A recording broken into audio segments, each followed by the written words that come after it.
pepperoni, bold sauced up wings, garlic butter drenched sides, and gooey sweet desserts, all hot, fresh, and built for a Niners victory. Download the Mountain Mike's app, join Mountain Rewards, and turn every Niners win into a pizza party. Let's go Niners!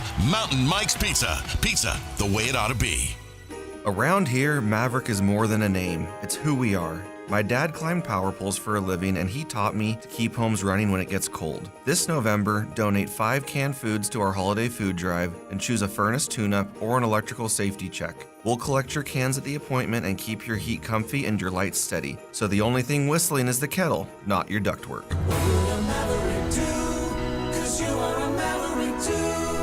Visit callamaverick.com. Limited November appointments. Some restrictions may apply. Black Friday savings start now. Get your best deal through the end of the month at Folsom Lake Honda, your one-stop Honda shop. With Black Friday savings during Happy Honda Days, own or lease your new Honda Accord or Civic today. Your one-stop Honda shop. As a family-owned and operated dealership since 2009, customer service is our #1 priority. Our customers love doing business with us, and you will too. Folsom Lake Honda is your one-stop Honda shop.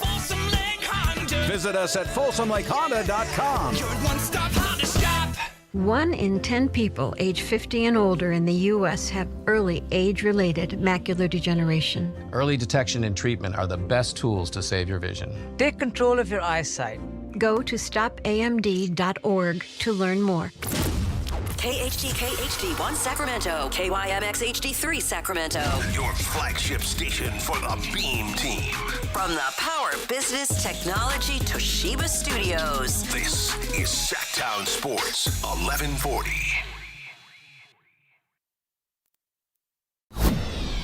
The Carmichael Dave Show. He's on the microphone when he's not on the microphone. He's playing a song, and when he's not playing a song, he's on the microphone, and then boom. With Jason Ross. No, he didn't. Yes, he did. Call or text at 916-339-1140. It's the Carmichael Dave Show with Jason Ross on Sactown Sports.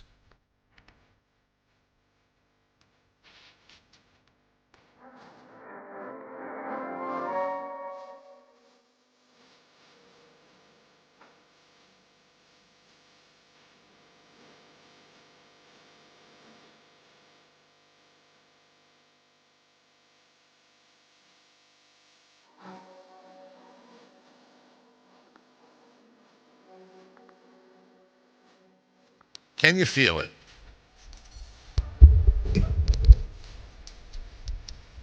Can you feel it?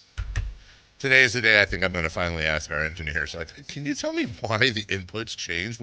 Are we taking a satellite show, or... Sorry, for those of you who are listening and do not care, nor should you. Half the mornings I come in, I can't hear anything in my headphones because somebody has changed it to a different input or output. Sure. Huh? Some, but. Yeah. Hey, welcome back, everyone. Carmichael Dave. Jason Ross. Christopher Lott on vacation. Ooh, look at this. What we have today. We have Cafe Del Mar style Ibiza sunset.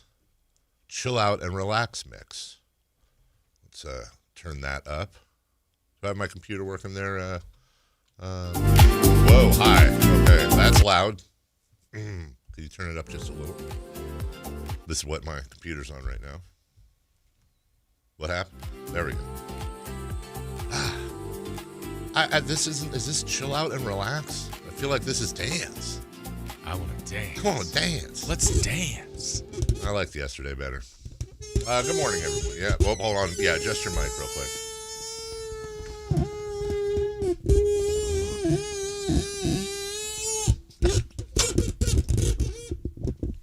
Is this show tanking? Oh, my goodness gracious me. Good morning, everybody. Good morning, everybody. Welcome in, and welcome in while I will say this. Probably shouldn't say this out loud, but hey, that's what we do. I'm laughing on the inside and outside. Welcome in for those of you who are still engaged with the team. I don't know how long that's going to... Hopefully you will stick around for the the dumpster fire and us getting through it all together. But I do wonder, like I go on the chat. It's disgusting, disappointing. Let's bench these heartless bums and play the kids. Oh, here's Freddie saying, Dave better not be trying to make excuses for them today, as opposed to all the other days I have. Yes. Well, good news for you. Yes.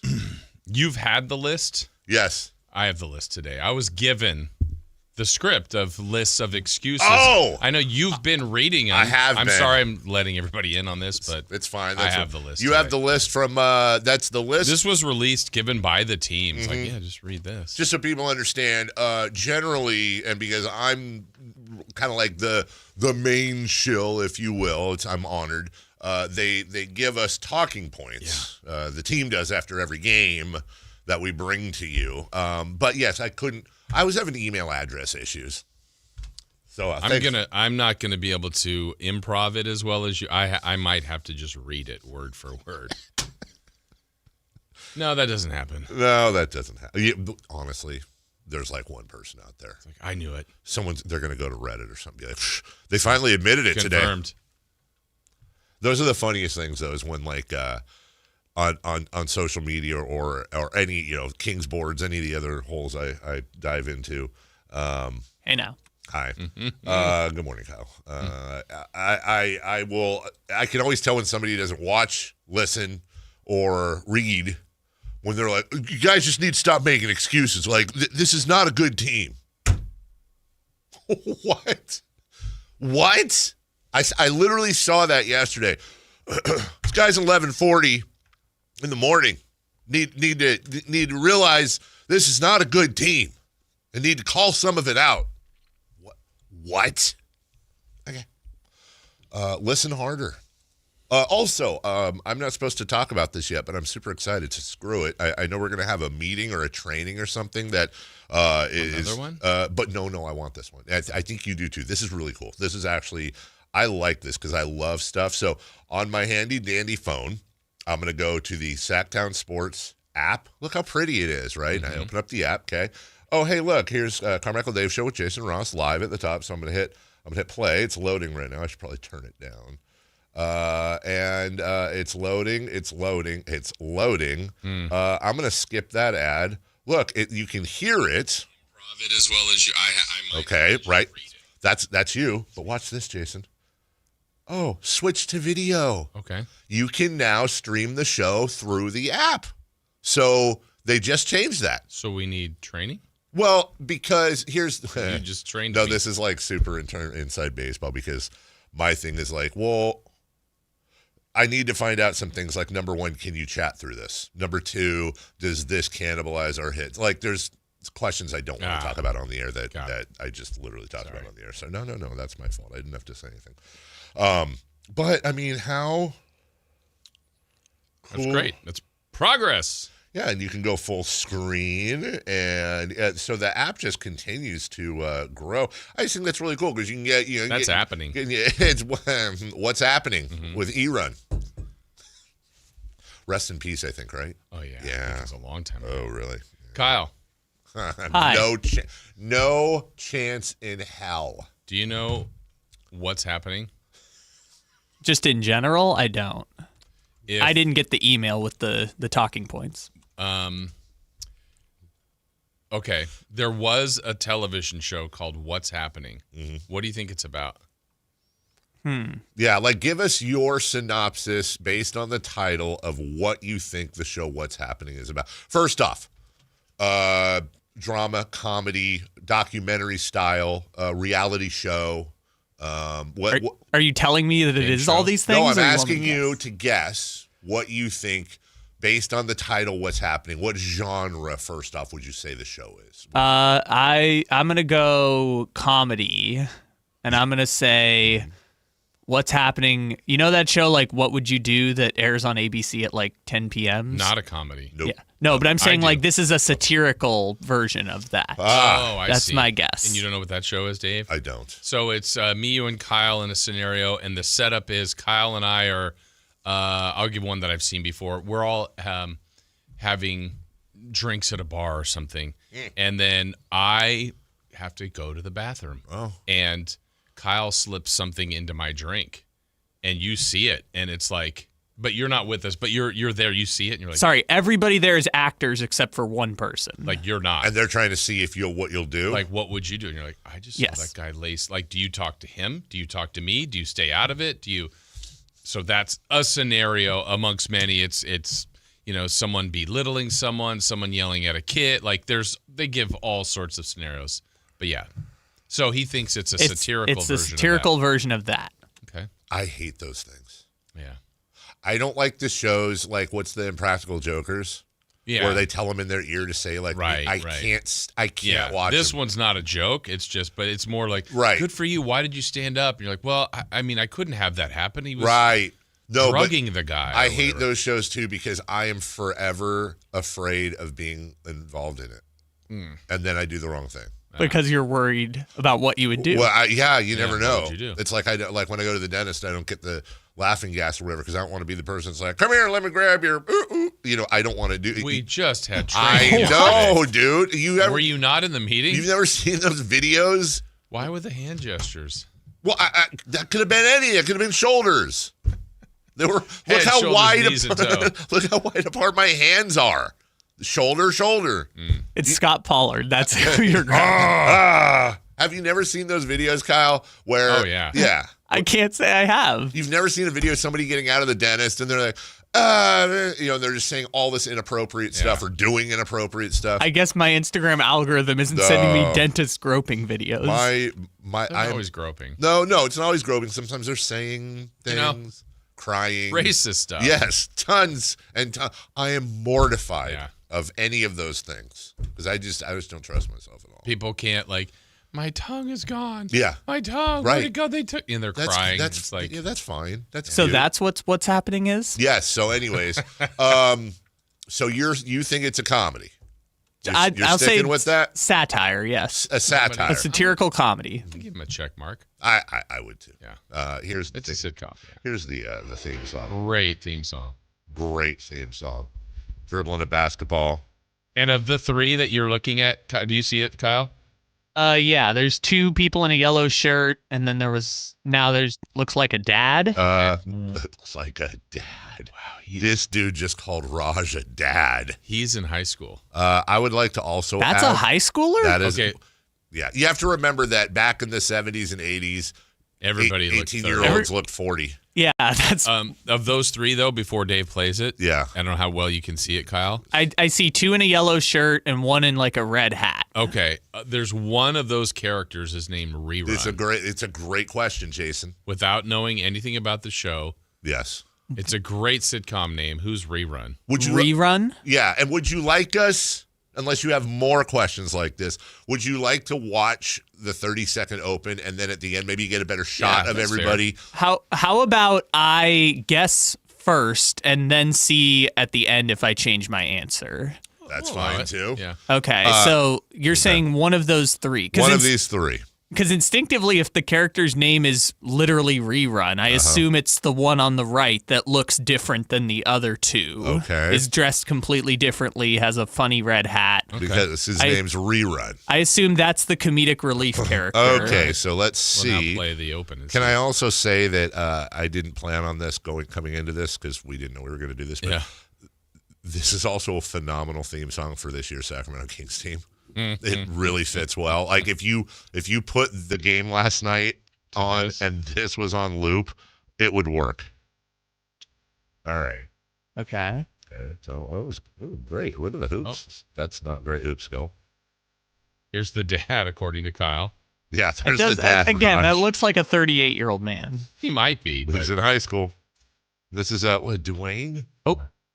So not Rerun. Oh, damn it, David. Yeah. That's I just narrowed it down 50-50. Well, you already said the other one at one point. I'm not very good at that. That's Rerun. Yeah, that's Rerun. Okay. You got it. Fred Berry. I'm like, if the name is Rerun, I assume that's the comedic relief character. Oh, they're not going to show Danielle Spencer? Oh, they're hopping in the back of a truck? That's dangerous. No, they're not. Rerun can't catch the Rerun truck. can't. Look at that. Come on, look. Rerun. Come on, rerun. Always rocking the beret, the suspenders. Because he's kind of fat, right? That's the thing. He's kind of fat, and so he's the one that can't catch up to the truck. And look at the fat guy. He can't get in the truck. 80s humor. The mom was... That was 80s? Late 70s? 80s. Yeah, okay. I think you're right. R.I.P. rerun. I had a crush on D. Did you? I was like, tiny kid. What did she always want, a nickel? Yeah, was it nickel penny? I think nickel so. She was ruthless. That's what I'm saying. I think that's what it was. I wanted D to control my life. What? Oh God. Clipping that. Her name was D-E-E. That was her name. That's my reference. D-E-E. And what did you want that to do? Well, my original thing was I was going to say I wanted D to dominate me is because she was a dominant. She took control of everything, and she was not having it. He did that one on purpose, right, Jason? Well, the second one? No, I was referencing, I was originally going to say that and then corrected it to the one that was arguably so much just better. Anyway, what's happening? What's happening? Not wins. 4. Oh, man. Yeah. I really feel bad for everybody. I do. I do. I just feel, it's like, guys, I'm so sorry. This sucks. It sucks, and it's going to suck, and it's going to continue to suck. And yes, we told you this all summer. Yes, we've been absolutely right about everything. Yes, if you want to be connected, you should listen to this show because we're right, and pretty much everybody else has been wrong. No, I say that humbly. Oh. If you say, I say it humbly, then you can say whatever you want. It's like if you say, no offense. No offense. Yeah. Then or with all due respect. Fire away. Except what if no respect is due? Yeah. What if all the respect has been delivered? Fresh out of it. Fresh out of respect. Yeah. But I would say, again, we have told you all along, pretty much to the T, everything that was going to happen. And yes, am I waiting for the people, the Debbie Downer people, the sky is falling people, the you're giving up too soon, you're not? Am I waiting for an apology? No, I am not, because that would be small. And that would be putting yourself over the pain of others. I'm not going to chase them around with their tweets like they would to me if this team record was reversed. Right. And I'm not going to chase them around and be like, told you, because we don't. I would have loved, would have loved to be wrong. By the way, still would. If you told me I guess in theory it still could be. If the Kings are going to win 15-16 and surprise everybody, and Doug Christie was going to have that rocky moment in the locker room and they rally the troops. Love it. Drag me. Yeah. But in the end, that's not the case. Yeah, I think, again, I know we'll get into a lot of it all the show, but like the 3-9 isn't overwhelmingly surprising. I think this homestand with 3 30-point losses is surprising. Like, I think they can compete better. Like, they can be in games. They still have roster flaws. They still have all the things we've addressed forever. Yes. But also, we've seen them compete better or be in games better. And that, again, not shocking that they've lost these, but you don't need to lose by 30 this way, this many times. Like last night on its own, we go, those happen. They happen. They do. But you've had 3 of them in the last 4 games. Mm-hmm. So that's the worst part. Let me ask you. God, got this thing in my throat. Sorry, guys. That's gross. I agree with you. First off, obviously you're saying factual things. Of course I agree with you. I'm also even more interested in the why. And I think we're going to talk about the why a lot today. Like, has Doug lost the team? Has the team quit? We'll go through all of that, but also the one that actually scares me more. We're 12 games into the season? It's a really smart league, dude. Did it just take them 5 or 6 games, and now everybody's got the tape? The word is out. Everybody's got the tape, and now if you're a team that has any size whatsoever, it's a wrap. It's an absolute wrap, and that would actually fit with the they beat the Warriors, and granted the Kings had some issues too injury wise. I don't want to take credit from that win, but I'm fairly confident if both teams played at full strength, the Warriors would have won that game. That's fair. Call me a hater. No, I'm pretty sure that's the case. And holy God, then it would be a much bigger 2-10. Thank you. But when you look at after that Warriors game, they've lost by 31. They've lost by 27. They lost by 14. And then last night they lost by 30. And I think it was the first game of the year, second game, very early on, we targeted this Hawks game. Like, this is where, now, normally, the reason I would have targeted that Hawks game is I would have said, look, the way they've started, like, for example, if Mike Brown were still here, I think he would have gotten fired last night. I do, very early. But you remember Jeff Hornacek in Phoenix? Yeah. It happens. Right.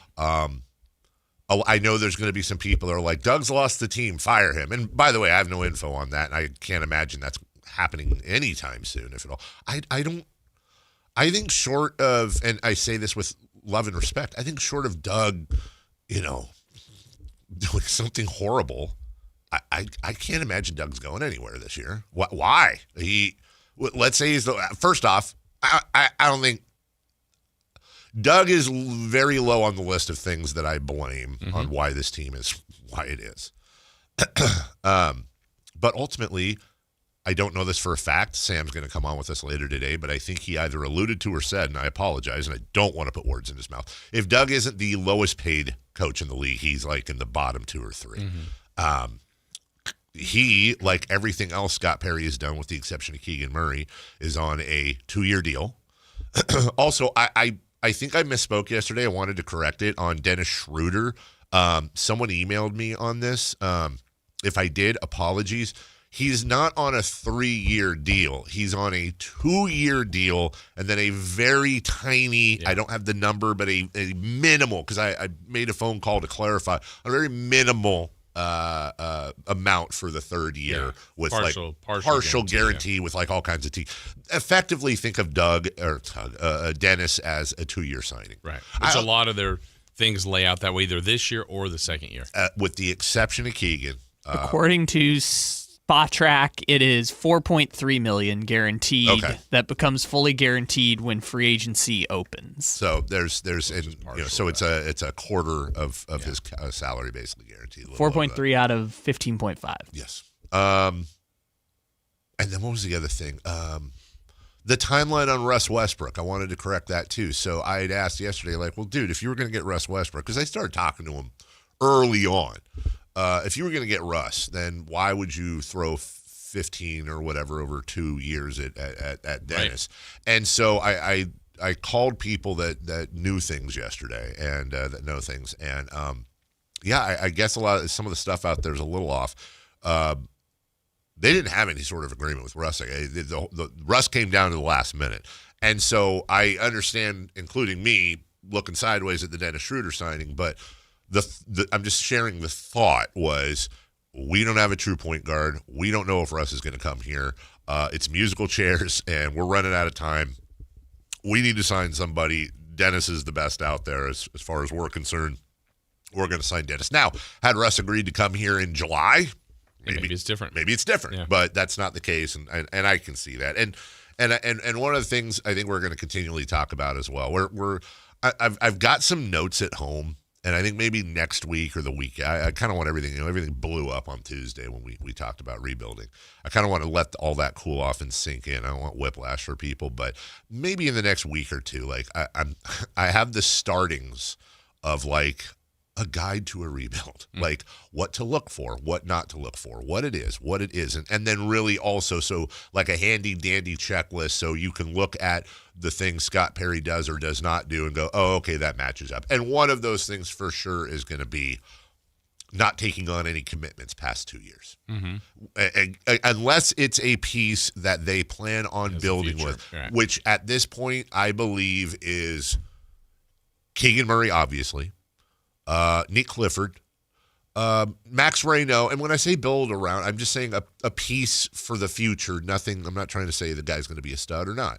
And then Keon Ellis is the one that until they sign him, I'm going to be nervous about. But I would identify him as a piece, whether they are, I think they should bring in long term and let him be a part of that core. I would be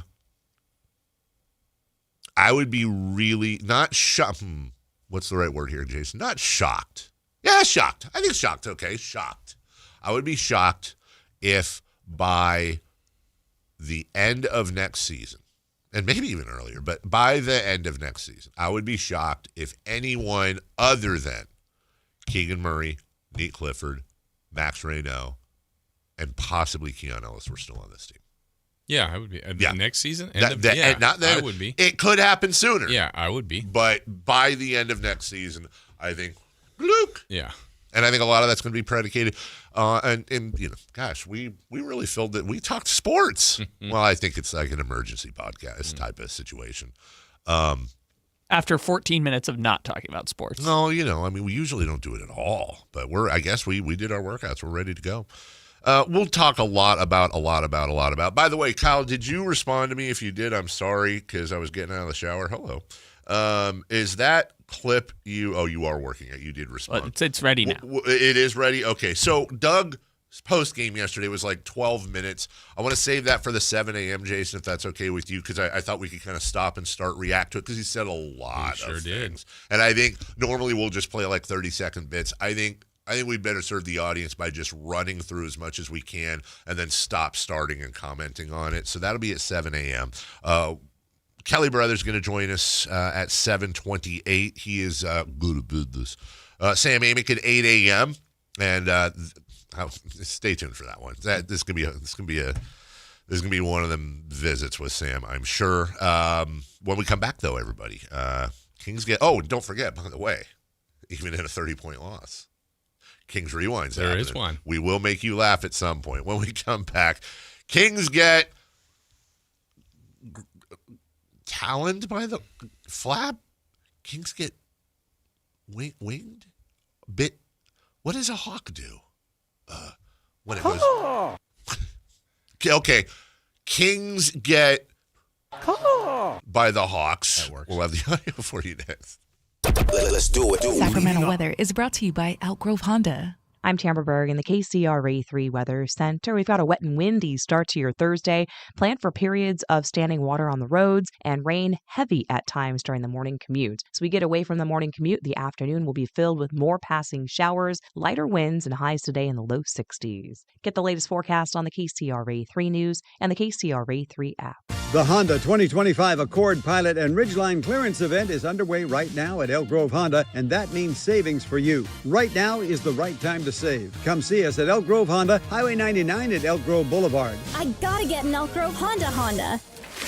Oh, hey, welcome to gift wrapping.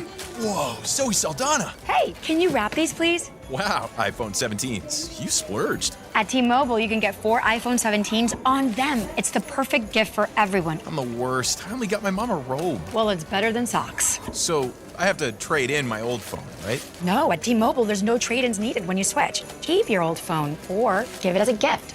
Incredible. In fact, wrap up my old phone, too. For my Aunt Rosa. Forget that. Aunt Liz will be jealous. Sounds like my family. Drama. Oh, I got it. I'll give it to my abuela. I'll take reindeer paper with, hey, where are you going? To T-Mobile. Thanks, Zoe.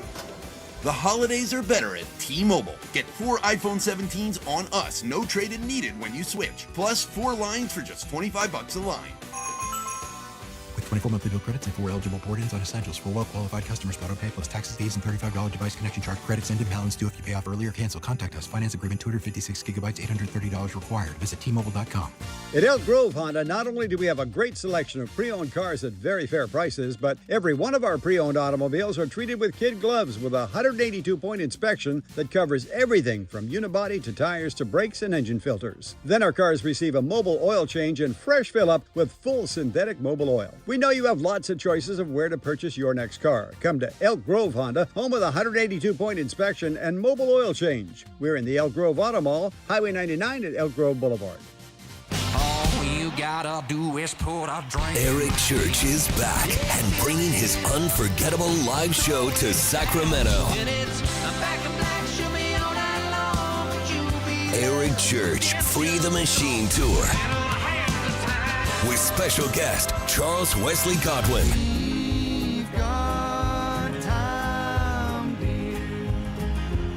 Golden One Center, November 13th. Get tickets now at Ticketmaster.com. His new album, Evangeline vs. the Machine, is out now. One epic night of music that you won't want to miss. Eric Church, Free the Machine Tour. Live at Golden One Center, November 13th. Get tickets now. For more, visit ericchurch.com. Produced by Messina Touring Group. Carmichael Dave here for American Energy Heat and Air. Right now, breaking news, they're upgrading their offering to include plumbing, bringing that same expertise and experience to the plumbing space. They're no longer just heat and air. They're now your American Energy home pros. You hear me talk about them as your second opinion partner. Now you can still get second opinions on any HVAC service or replacement, and now you can get a second opinion on any of your plumbing services. They'll come out to your house for free, and they'll give you a second opinion and almost certainly save you money. Oh, but wait, there's more. With winter coming up, how about a free furnace special? With full system installation, you're getting a free furnace, not a discounted furnace, a free furnace, and up to $4,000 in rebates while that funding lasts. So get there right now, 916-520-9990. That's 916-520-9990 or AmericanEnergyAir.com. American Energy, making the uncomfortable comfortable. This is the story of the one. As a custodial supervisor at a high school, he knows that during cold and flu season, germs spread fast. It's why he partners with Grainger to stay fully stocked on the products and supplies he needs, from tissues to disinfectants to floor scrubbers. All so that he can help students, staff, and teachers stay healthy and focused. Call 1-800-GRAINGER, click Grainger.com, or just stop by. Grainger, for the ones who get it done.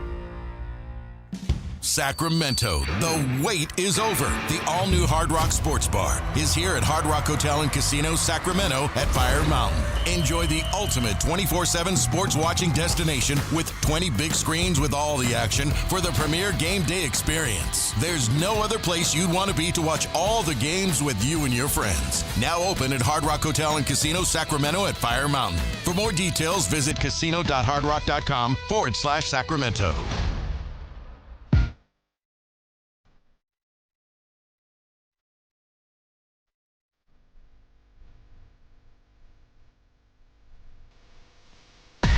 Carmichael D. He has very good sources, and he just kind of tells it as it is and gets to the point. Jason Ross. He has a lot of pretty smart things to say. He's good at what he does. On Sactown Sports.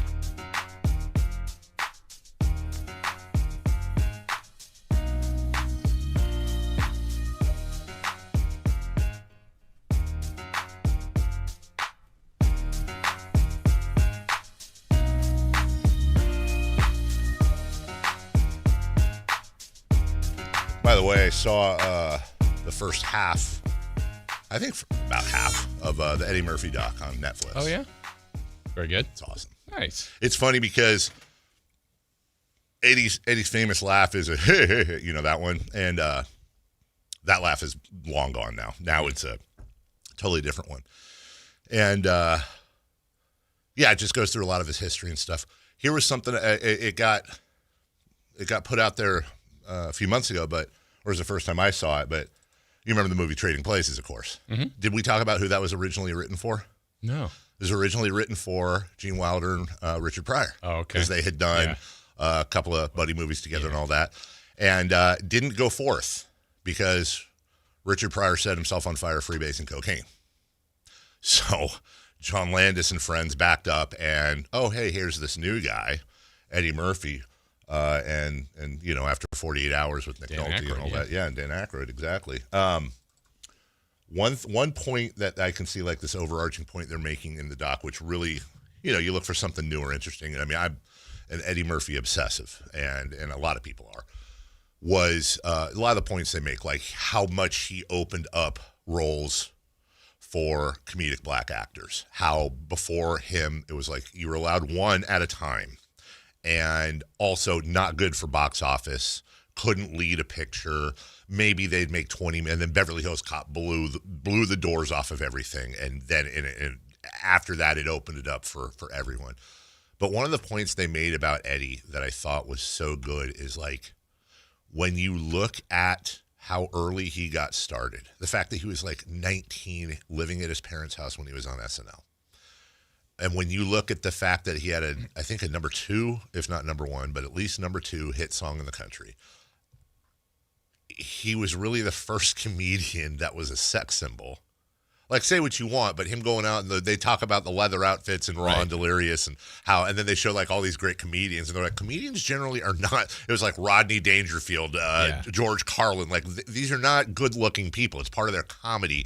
Eddie comes out and has this whole different way about him, like a rock star. How he modeled himself after Muhammad Ali and Elvis as like his influences as far as the celebrity and all that. But he was always not the guy in the room he was never the life of the party guy. But the point they kind of keep making is like, he may be the one guy who had that level of fame that early, who had that level of a career for that long, that kind of came out unscathed. He didn't off himself. He didn't overdose. He didn't go crazy. He didn't, I mean, look, Eddie's had, there's been a thing or two, but, he goes, I've never smoked a cigarette. I don't drink. I was out with Robin Williams and John Belushi, 2 of my idols, and they had a pound of cocaine on the table, and I'm just not into that at all. I didn't try. He goes, I didn't smoke my first joint till I was 30.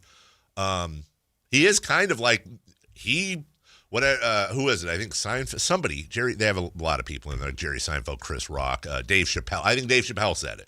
He said whatever part of Eddie Murphy he always wanted to make sure he protected of himself, he did. Mm-hmm. And it's kind of true to look back on it. I still want to find out if he's ever going to do stand-up again, though. Mm. Apparently he has voice memos filled in his phone. Oh, that's good. Of tons of material. Yeah. He just, I don't know. I've gotten to that part yet. Anyways, okay. I've wasted enough time because we have to talk about the Kings here last night. And by have to, I mean get to. Here is my guy, Dyson Daniels, to start the game a little bit. Breakdown of the defense, straight line drive to the basket. Dyson Daniels, he gets the hoop. 7-4. Atlanta leads by 3. Mm-hmm. Here's more points. Zachary Risachet. Boy, they got some bigs that can shoot the 3. My goodness, dear Lord. Here's an 8-0 run for the Hawks. Here's Alexander Walker, baseline left, throws on top. Risachet for a long 3. Nothing but net. Hawks starting out from downtown, going 4 for 9. They lead it 21-8. They've scored 8 straight points. As we go through the first, I kind of like this. Dennis Schroeder hits his second 3.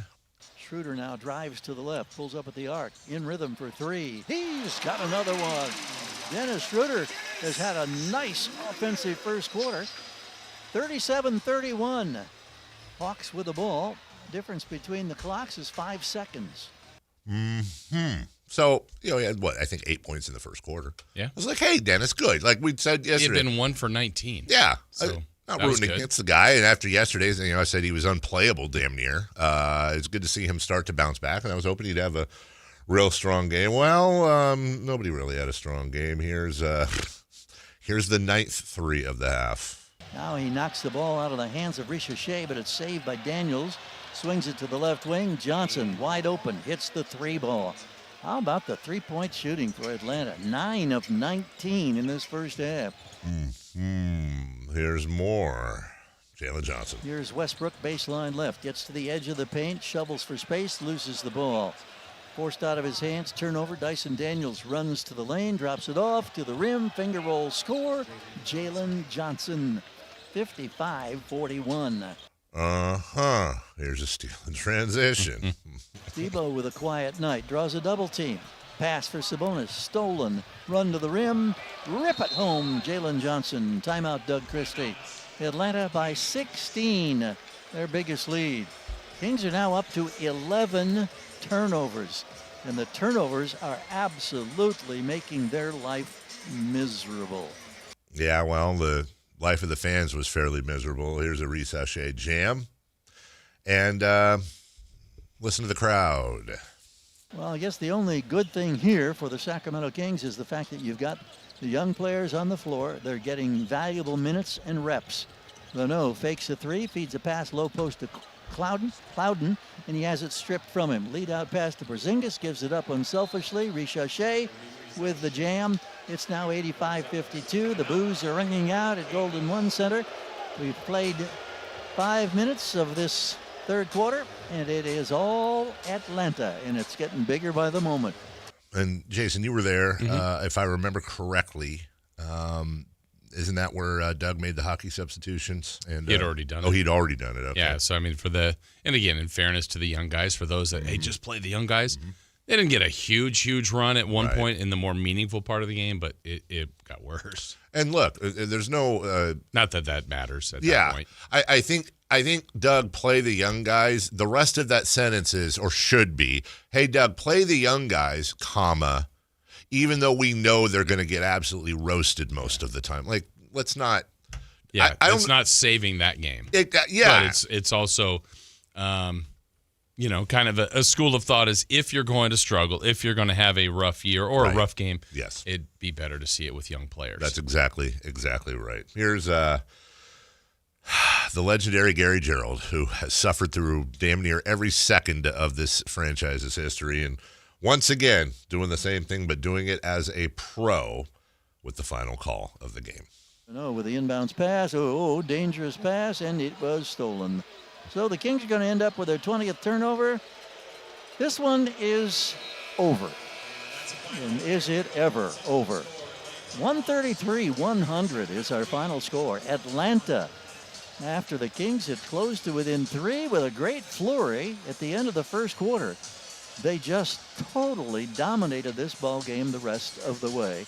They have now won for a third consecutive time, and 4 of their last 5 have improved their record to 7-5. And the Kings have now lost 4 in a row, and they've seen their record slide to 3-9. Oof. 3-9 for the Sacramento Kings, and that can put the wrapper on a 1-4 road trip in which they were pretty much blown out in all 4 of their losses. Maybe not Denver. I mean, maybe the final of Denver felt that, but still. Yeah, no, Denver was 14. You're right. They weren't going to win the game. Yeah. No. Yeah, it was bad. On the one thing I will say about the Hawks, they were interesting in this sense. They reminded me of the last couple of years when the Kings, remember when they were actually okay 2 years ago and they lost 5 times to New Orleans, or 6, whatever it was. Yeah. They were just long, athletic, 6'8" to 6'6" to 6'10" everywhere. Atlanta was like that to me yesterday, where they were long, athletic, getting in passing lanes.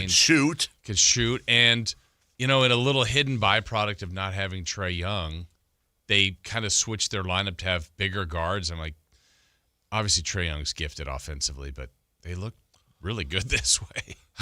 And it does make you wonder, and I do think it's on the writings on the wall for the Hawks this way, what are they going to get for Trae Young to add to that? Because I think ultimately that's what's happening. And Dyson Daniels or whoever is going to be your future. But just watching the Hawks, not just from the outside, Jason, but also how many times did we see the Hawks drive to the hoop? And over again, as they were driving to the hoop, there was just no... a lot of driving. A lot of driving to the hoop for the Hawks. And as they drove to the hoop...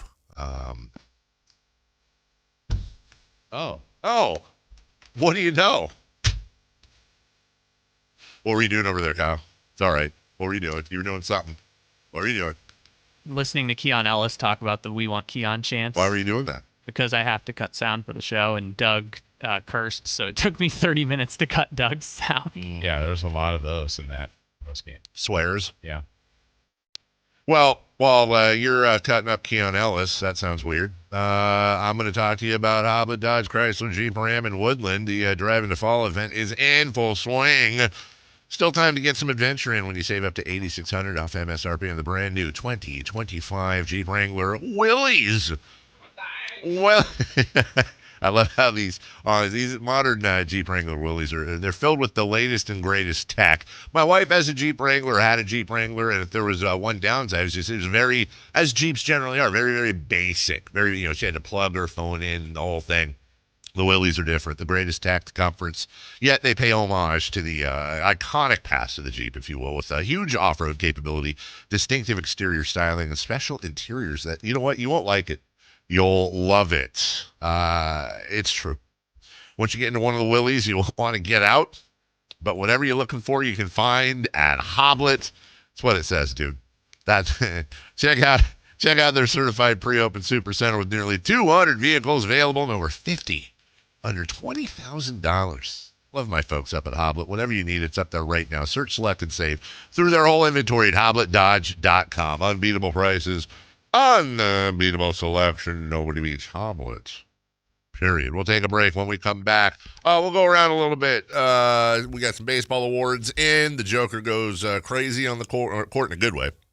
And wait, this college basketball player did what last night? I had to double take. We'll tell you next.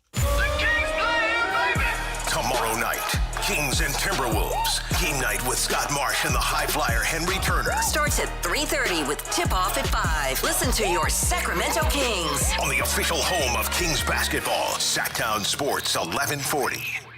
No payments for 90 days at Sacramento Chrysler Dodge Jeep Ram. That's right. No payments until February 2026 on every new Ram, Jeep Wrangler, Gladiator, even the Pacifica. No payments for 90 days on every new vehicle in stock at the guaranteed lowest price. You can check out their full lineup at SacSuperstore.com or stop on by. They're centrally located right across from Hagan Oaks Golf Course. Sacramento Chrysler Dodge Jeep Ram. It's the place where a handshake still means something. And right now, no payments for 90 days on every new vehicle in stock. Power Business Technology is proud to be a 100% independent, locally owned and managed Toshiba copier dealer. Local ownership cuts out the red tape, allowing ourselves to never be too busy to personally answer the call when our clients need us. Recognized for excellence in service execution, training, and customer service, we're proud to be named a Toshiba ProMasters Elite Dealer since 2021. Contact us today for all of your business printing needs at 844-POWER-BZ. That's 844-769-3729 or visit us at powercopiers.com.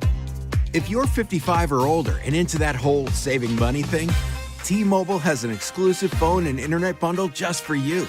Right now, get 2 unlimited phone lines plus 5G home internet for just $30 each per month with AutoPay, plus taxes and fees. And with 5G home internet, setup is easy with just one cord and no technician needed, which is great if you're also into that whole keeping it simple thing. Switch now and experience the best mobile network in the U.S. Visit your local store to start saving. T-Mobile, it's better over here.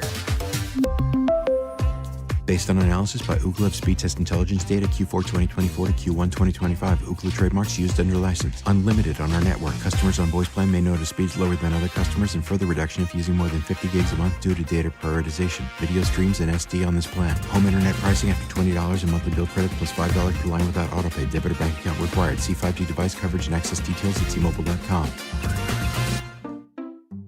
We just want to have enough money for retirement. And travel to visit our grandchildren. I understand. That's why at Fisher Investments, we start by getting to know each other, so I can learn about your family, lifestyle, goals and needs, allowing us to tailor your portfolio. What about commission-based products? We don't sell those. We're a fiduciary, obligated to act in your best interest.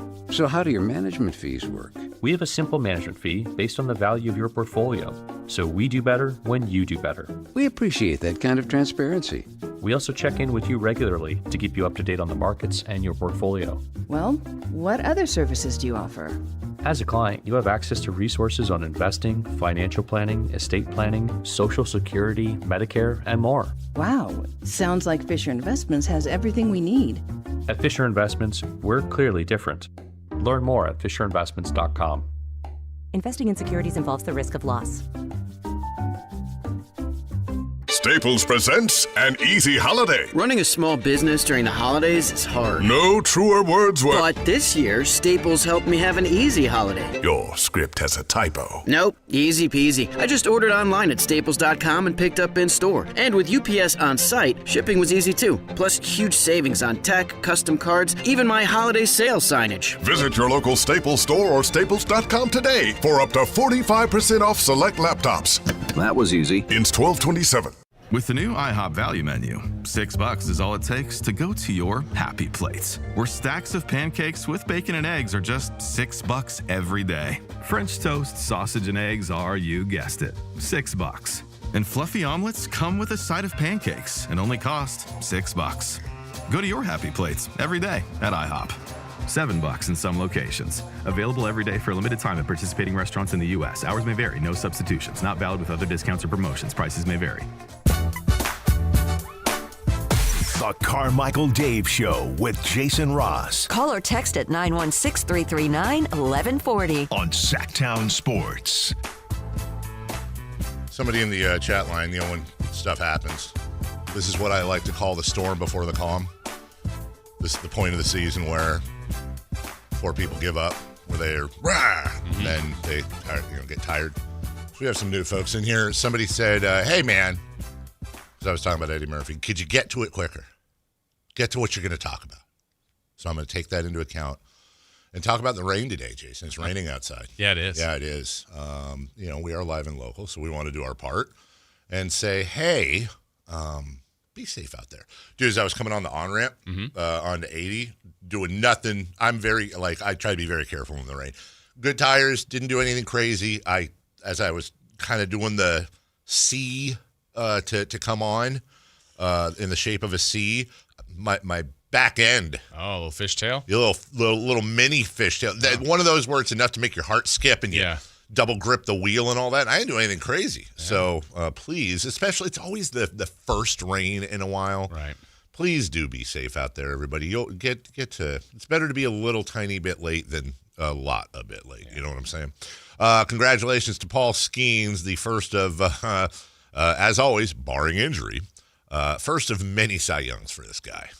And then Tarek Skubal, who some say might be a San Francisco Giant someday. Oh. Some are saying that.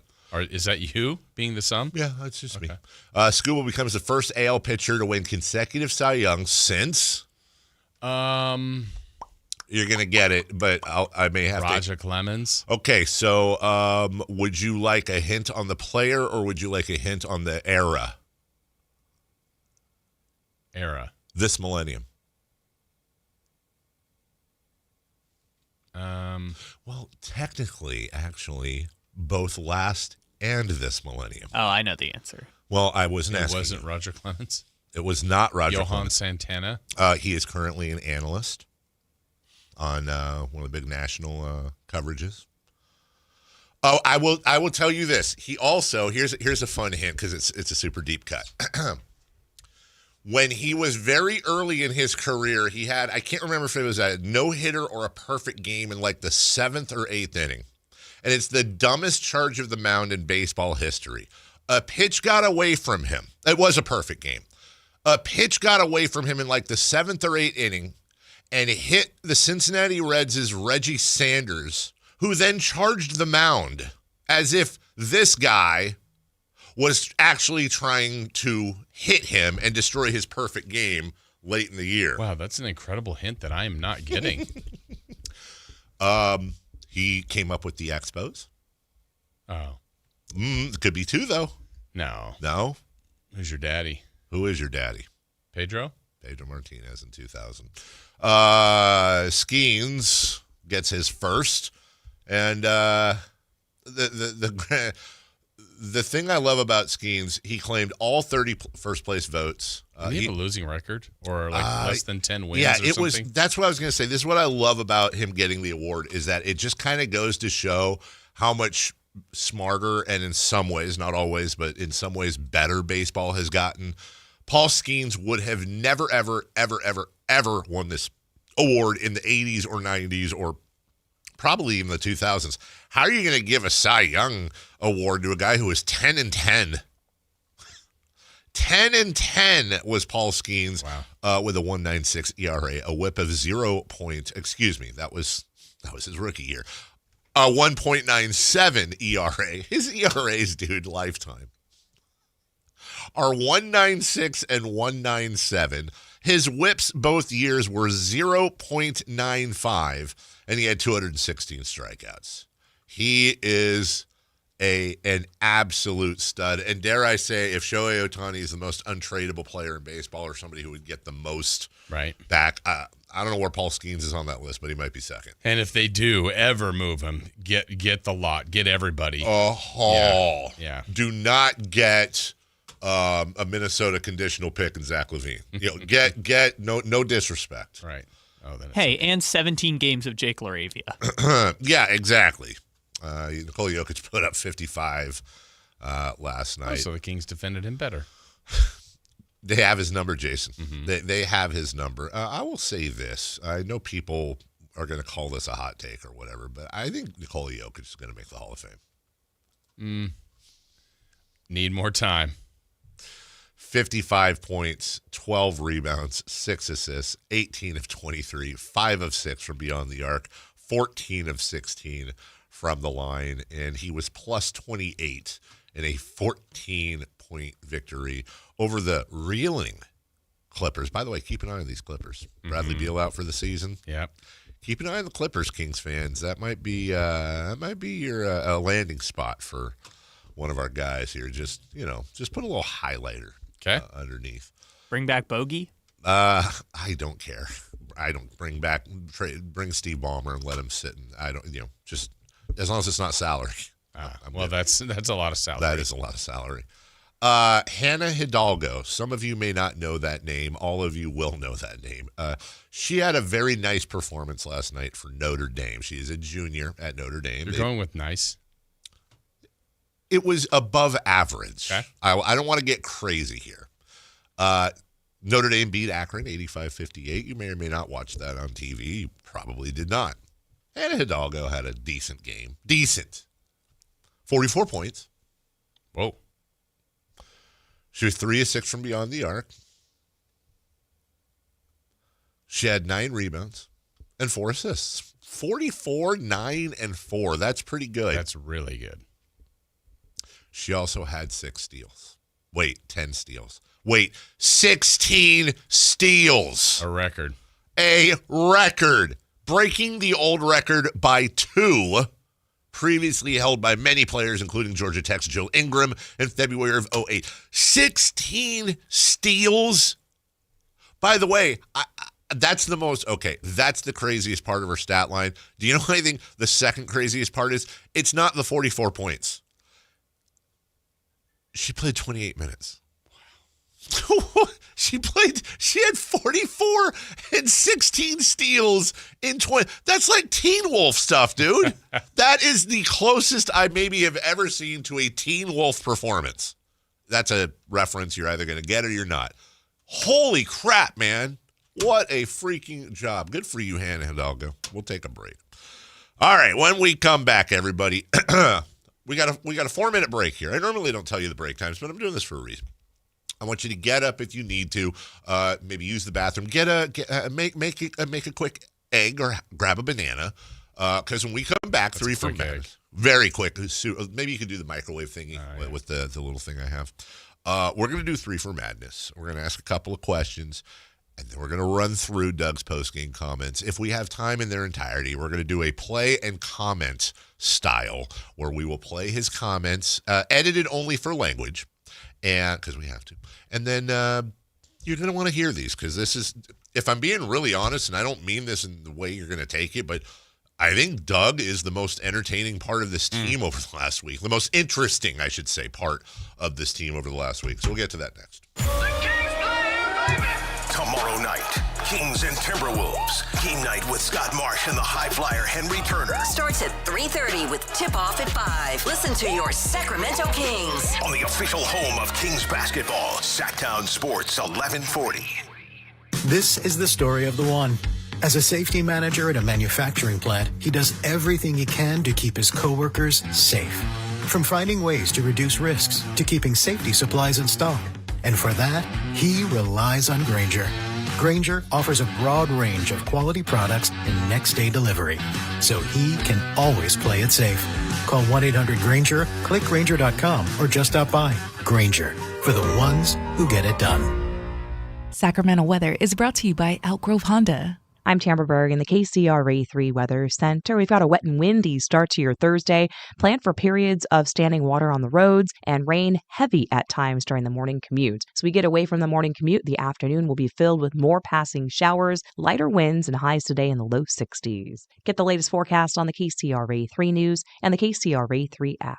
The Honda 2025 Accord Pilot and Ridgeline Clearance Event is underway right now at Elk Grove Honda, and that means savings for you. Right now is the right time to save. Come see us at Elk Grove Honda, Highway 99 at Elk Grove Boulevard. I gotta get an Elk Grove Honda. Hi, I'm Maria, salon owner. You know the jingle. Now discover the facts about Ozempic, a GLP-1. There's only one FDA-approved Ozempic, made by Novo Nordisk. Learn about the real thing. Talk to your healthcare professional today. Call 1-833-OZEMPIC or visit Ozempic.com to view the medication guide and to learn more about Ozempic. Semaglutide injection 0.5, 1, and 2 milligrams.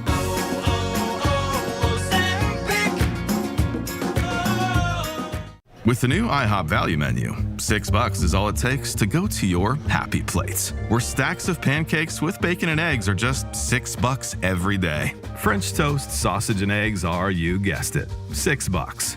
And fluffy omelets come with a side of pancakes and only cost $6. Go to your happy plates every day at IHOP.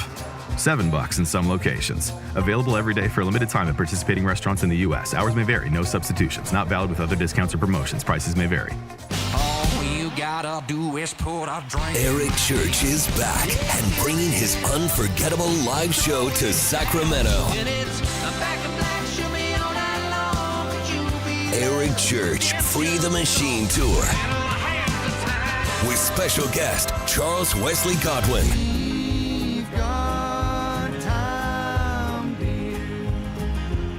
Golden One Center, November 13th. Get tickets now at Ticketmaster.com. His new album, Evangeline vs. the Machine, is out now. One epic night of music that you won't want to miss. Eric Church, Free the Machine Tour. Live at Golden One Center, November 13th. Get tickets now. For more, visit ericchurch.com. Produced by Messina Touring Group. Hey, this is Greg Papa. Are you working through a major insurance claim? Sunpoint Public Adjusters can help. Sunpoint prepares, presents, and negotiates your claim with the insurance company, working only for you, making sure you get everything you're entitled to, not what just some adjuster working for an insurance company thinks you should get. Call Sunpoint today at 888-247-7865 or contact us at sunpoint.us. Sunpoint Public Adjusters, the gold standard in public adjusting. License number 2N14884. Black Friday savings start now. Get your best deal through the end of the month at Folsom Lake Honda, your one-stop Honda shop. With Black Friday savings during Happy Honda Days, own or lease your new Honda Accord or Civic today. Your one-stop Honda shop. As a family-owned and operated dealership since 2009, customer service is our #1 priority. Our customers love doing business with us, and you will too. Folsom Lake Honda is your one-stop Honda shop. Folsom Lake Honda. Visit us at folsomlakehonda.com. Your one-stop Honda shop. KHD1 Sacramento, KYMX HD3 Sacramento. Your home for Kings basketball for over 25 seasons. Hammer time thrown down by the league. From the Power Business Technology Toshiba Studios. Sactown Sports, 1140. 3 questions, 3 answers. It's 3 for Madness on the Carmichael Dave Show with Jason Ross. Here's question 1. All right, Kelly Brothers coming up at 7:28. Sam Amick at 8 a.m. Christopher Laud will be back on Monday. By the way, he's been all week. He's been kind of texting the show at times.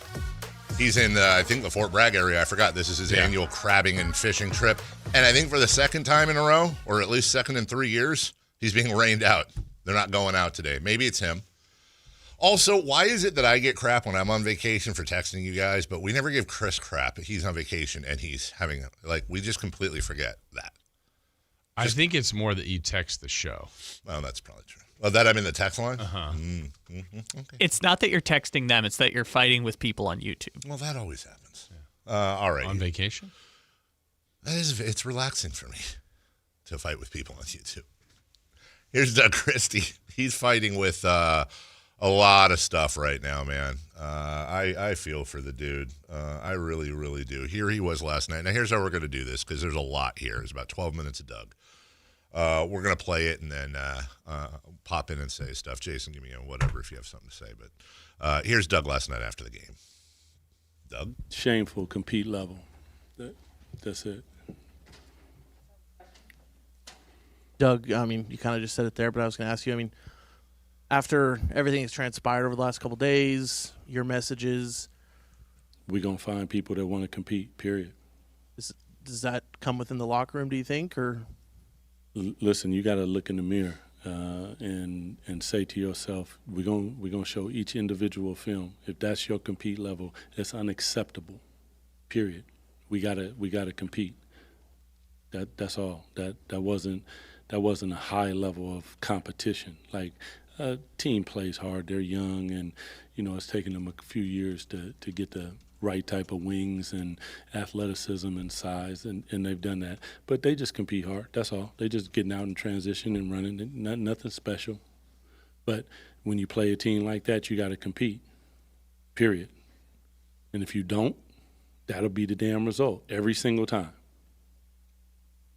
Doug, in the third quarter, you took out all the starters. Was that a message, Sub? Well, it says 33-8 in fast break points. So, yeah, listen. Everybody, every single person. I look in the mirror every morning. I'm going to do whatever I can to make sure that we right the ship. But unacceptable, period. And if they being real, they're going to tell you the same thing. Coach Christie, there's a lot of things that could be said about, that stat box, but 31-3 fast break. Hey. Did that sound like that's a little lackadaisical to you? Definitely. 33-8 in fast break points just says that you're not getting back, you're not communicating, you're not building walls, you're not being physical. It also goes with your shot profile. If you're going to shoot bad shots, if you're going to shoot unbalanced floor shots and turn the ball over in live ball turnovers, 20 turnovers and give up 20 points and 33 fast break points. Listen, this ain't about anything but competition and effort, period.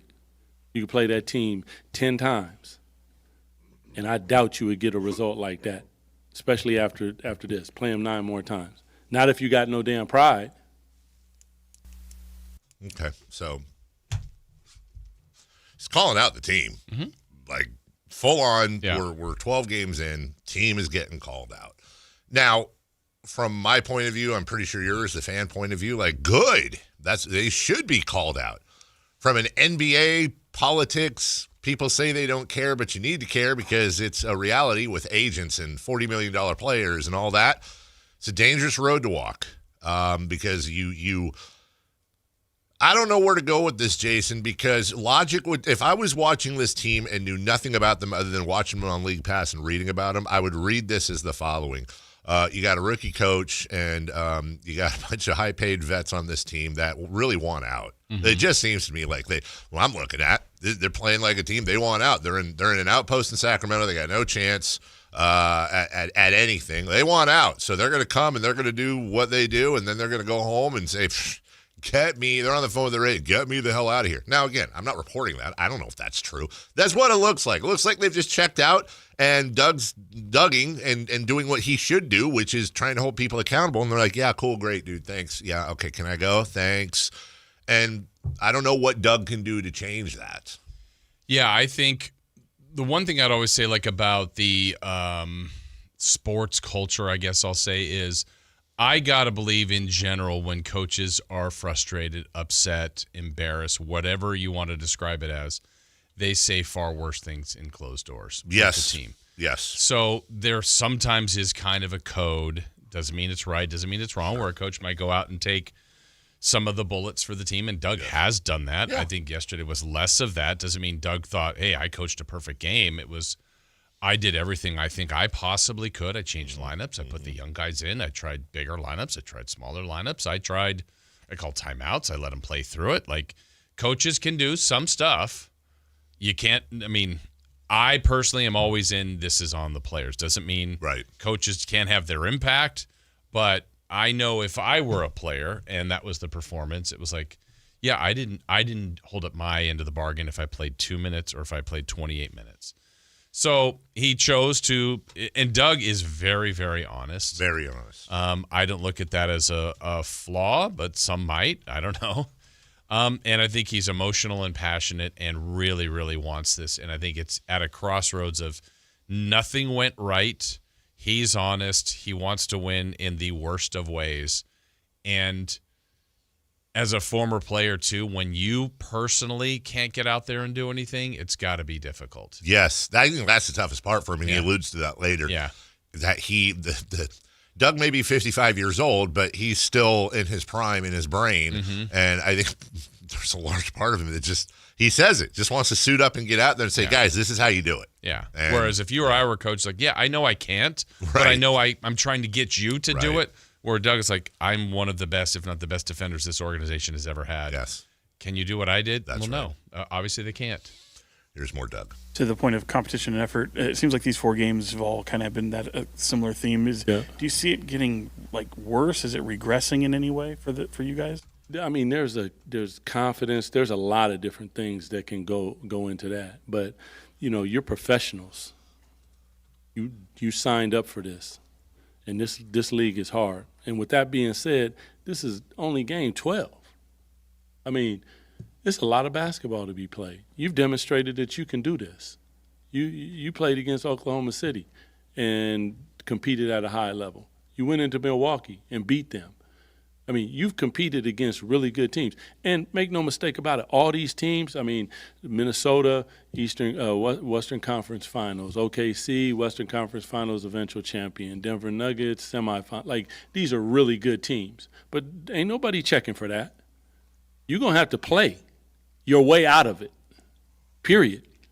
If you've ever been to any gym, rec, hood, anywhere, get ran off the court and see if you get some respect. I've been to all of them, and I've taken butt whoopings. Like, that's part of it. But you know what I do? I'm going to come back. Nah, that ain't it. You are not going to represent Sacramento Kings. It just ain't happening, man. Not while I'm here, and you know how that goes. So I'm a realist. It's part of our business. But nah.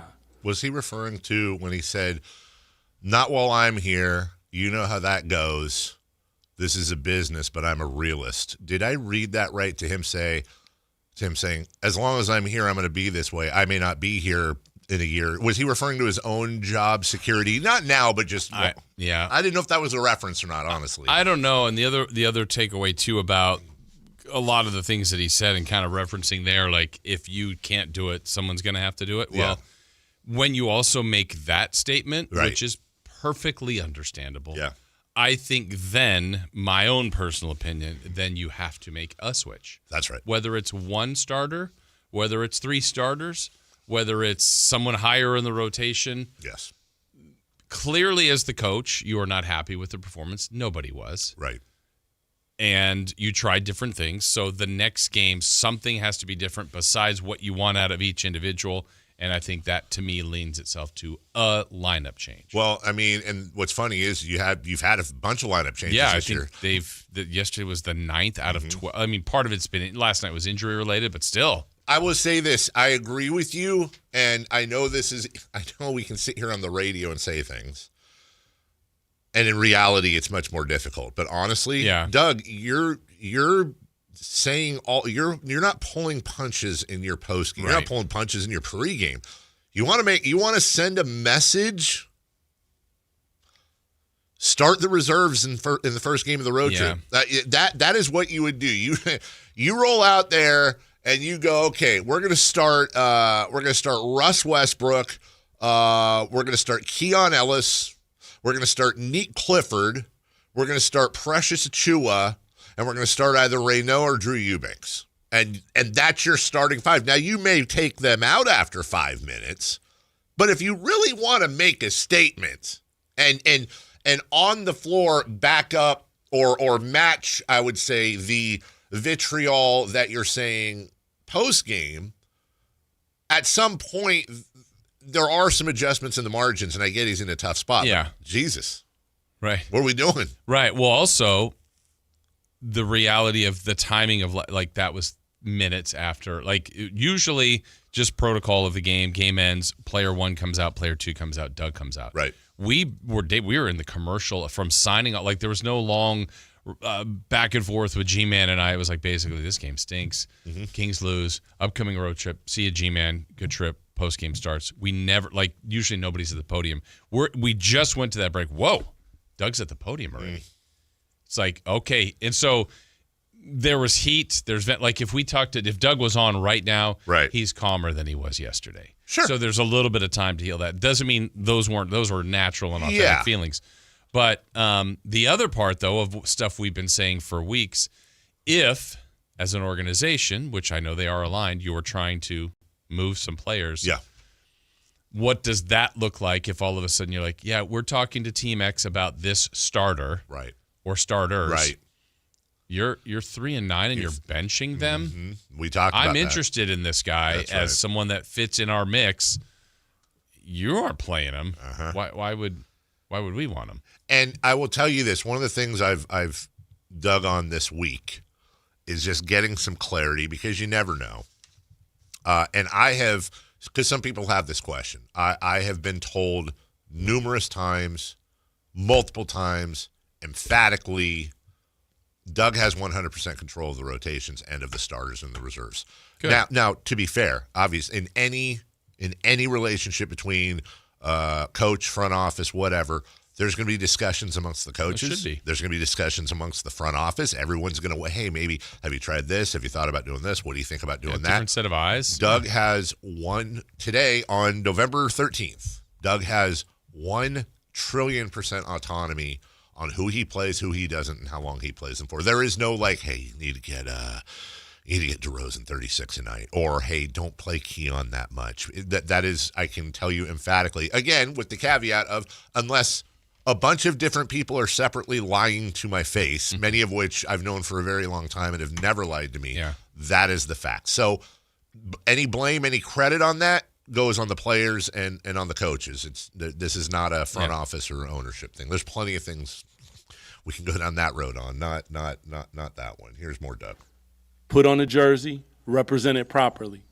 These people need to come into the turnstiles, and they need to be proud when they leave here about the product that they see. Not embarrassed. Excuse me. Unacceptable, period. It is. This is a simple one. This ain't even hard. Sometimes you come up here and you're trying to figure out, maybe I'll go back and look at, I don't need to look at no tape. Probably won't look at it. I don't think he was doing this, but I'm pretty sure 98% of every media member and 100% of every fan listening was like, oh God, Luke Walton. As soon as he said that, I was like, watch the tape. I got to see the trying tape. To figure out, maybe I'll go back and look at, I don't need to look at no tape. Probably won't look at it. I seen it once live. Damn, if you want to look at it again, but I will. Of course he's like, I have to. Coach, starters fall behind again for another game, and the bench unit comes in, looks really good. What is the contrast that you're seeing between those two units, and are you looking at possibly changing combinations? You got to. I mean, those guys are minus 31, minus 38, minus 34, minus 20. Like you got to. I mean, they need to look at themselves and say, when we competing at a high level, we playing against anybody. We was 3 points or whatever it was going into the fourth with Denver. Milwaukee, you compete all the way to the end. And then you just do that. That's wild. And that's not anything except tying your shoes tight and saying, you know what, I'm about this life and I'm going to go represent properly. I mean, our families are in here. These people are our family. I'd be damned if I would go out and represent like that for them. I'm glad my wife was at home. My son, too. So there's really only two ways this can go. He's calling the team out repeatedly. Yeah. There are coaches out there that would say, guys, buck stops here. And by the way, Doug has taken plenty of personal accountability. That's not what I'm saying. But they don't go after their team. And they go after their team, as you said, behind closed doors. They don't do it publicly. And they become a bullet sponge, an umbrella for all the crap to take it off their team's shoulders and try to do that. Doug seems to be very clearly going down the route of, I'm going to challenge these guys because that's how I was as a teammate. And I imagine, I don't want to put Doug on the psychologist couch, but I think we can make an educated guess. I'm going to guess that Doug got in Vlade's face, and Doug got in Chris's face, and Doug got in Mike Bibby's face as a leader out there on the floor of that defense and challenged his team. And that is what he knows. I'm going to challenge you, but it's different, I think, player to player as opposed to coach to player. There's only two things that are going to happen here. Option A, they're going to respond. They're going to say, I don't like being called out like this. Let's do this for coach. Let's do this for us. Let's do this for the fans. Or option B, they're going to say, wank, wank. Yeah. Wank, wank motion. Okay, sweet, dude. This isn't Miracle, with Kurt Russell. Real quick, let me hold on. Yeah. Hey, agent. Yeah. Hi. What's the latest on getting me out of here? I would be absolutely floored if Scott Perry hasn't already gotten calls from multiple agents off the team that are like, yeah. Because when you think about it, we don't want to consider a player perspective. I don't care. You shouldn't care. Fans shouldn't care. But in the reality of the situation, you got guys that are either in their prime with limited time left, past their prime, but are retiring soon and know this, or right at that edge. And it would be perfectly natural in today's sports world for them to say, I don't want to go out like this. Like I want to be on a team that is competitive and is going to make noise in the playoffs and at least has a shot at stuff. I don't need to have my ear chewed off for a 25-win team in Sacramento, California. Like, get me the hell out of here, please. I'm going to make the same money there having fun as I am here. There's only two ways it's going to go. They're either going to rise to the occasion or they're not. And I would say lastly, Jason, I don't mean to paint the whole team with that brush either.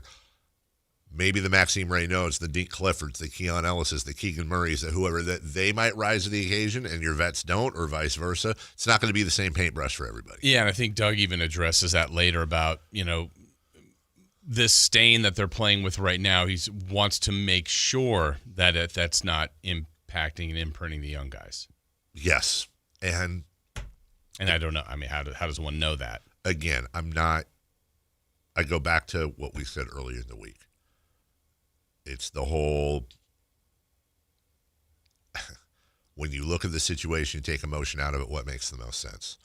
What makes the most sense is right now Doug is doing everything he can to fight to win every game because that's his job. He ain't going to get it out of his team. We're 12 games into the season, and already you know where it's going.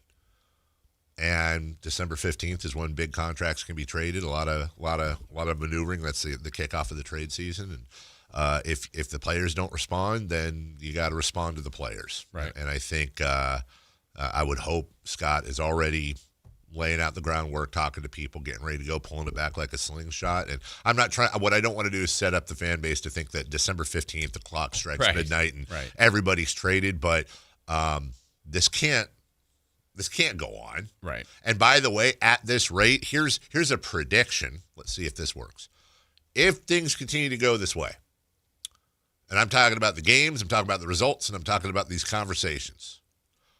Tick, tick, tick before, hey, so, did you have any, coach was pretty hard on the team last night or the night before, any thoughts on, and at some point you're going to start hearing things like, it's easy to say there, but, we're the ones out on the floor, or I just try to block out the negative.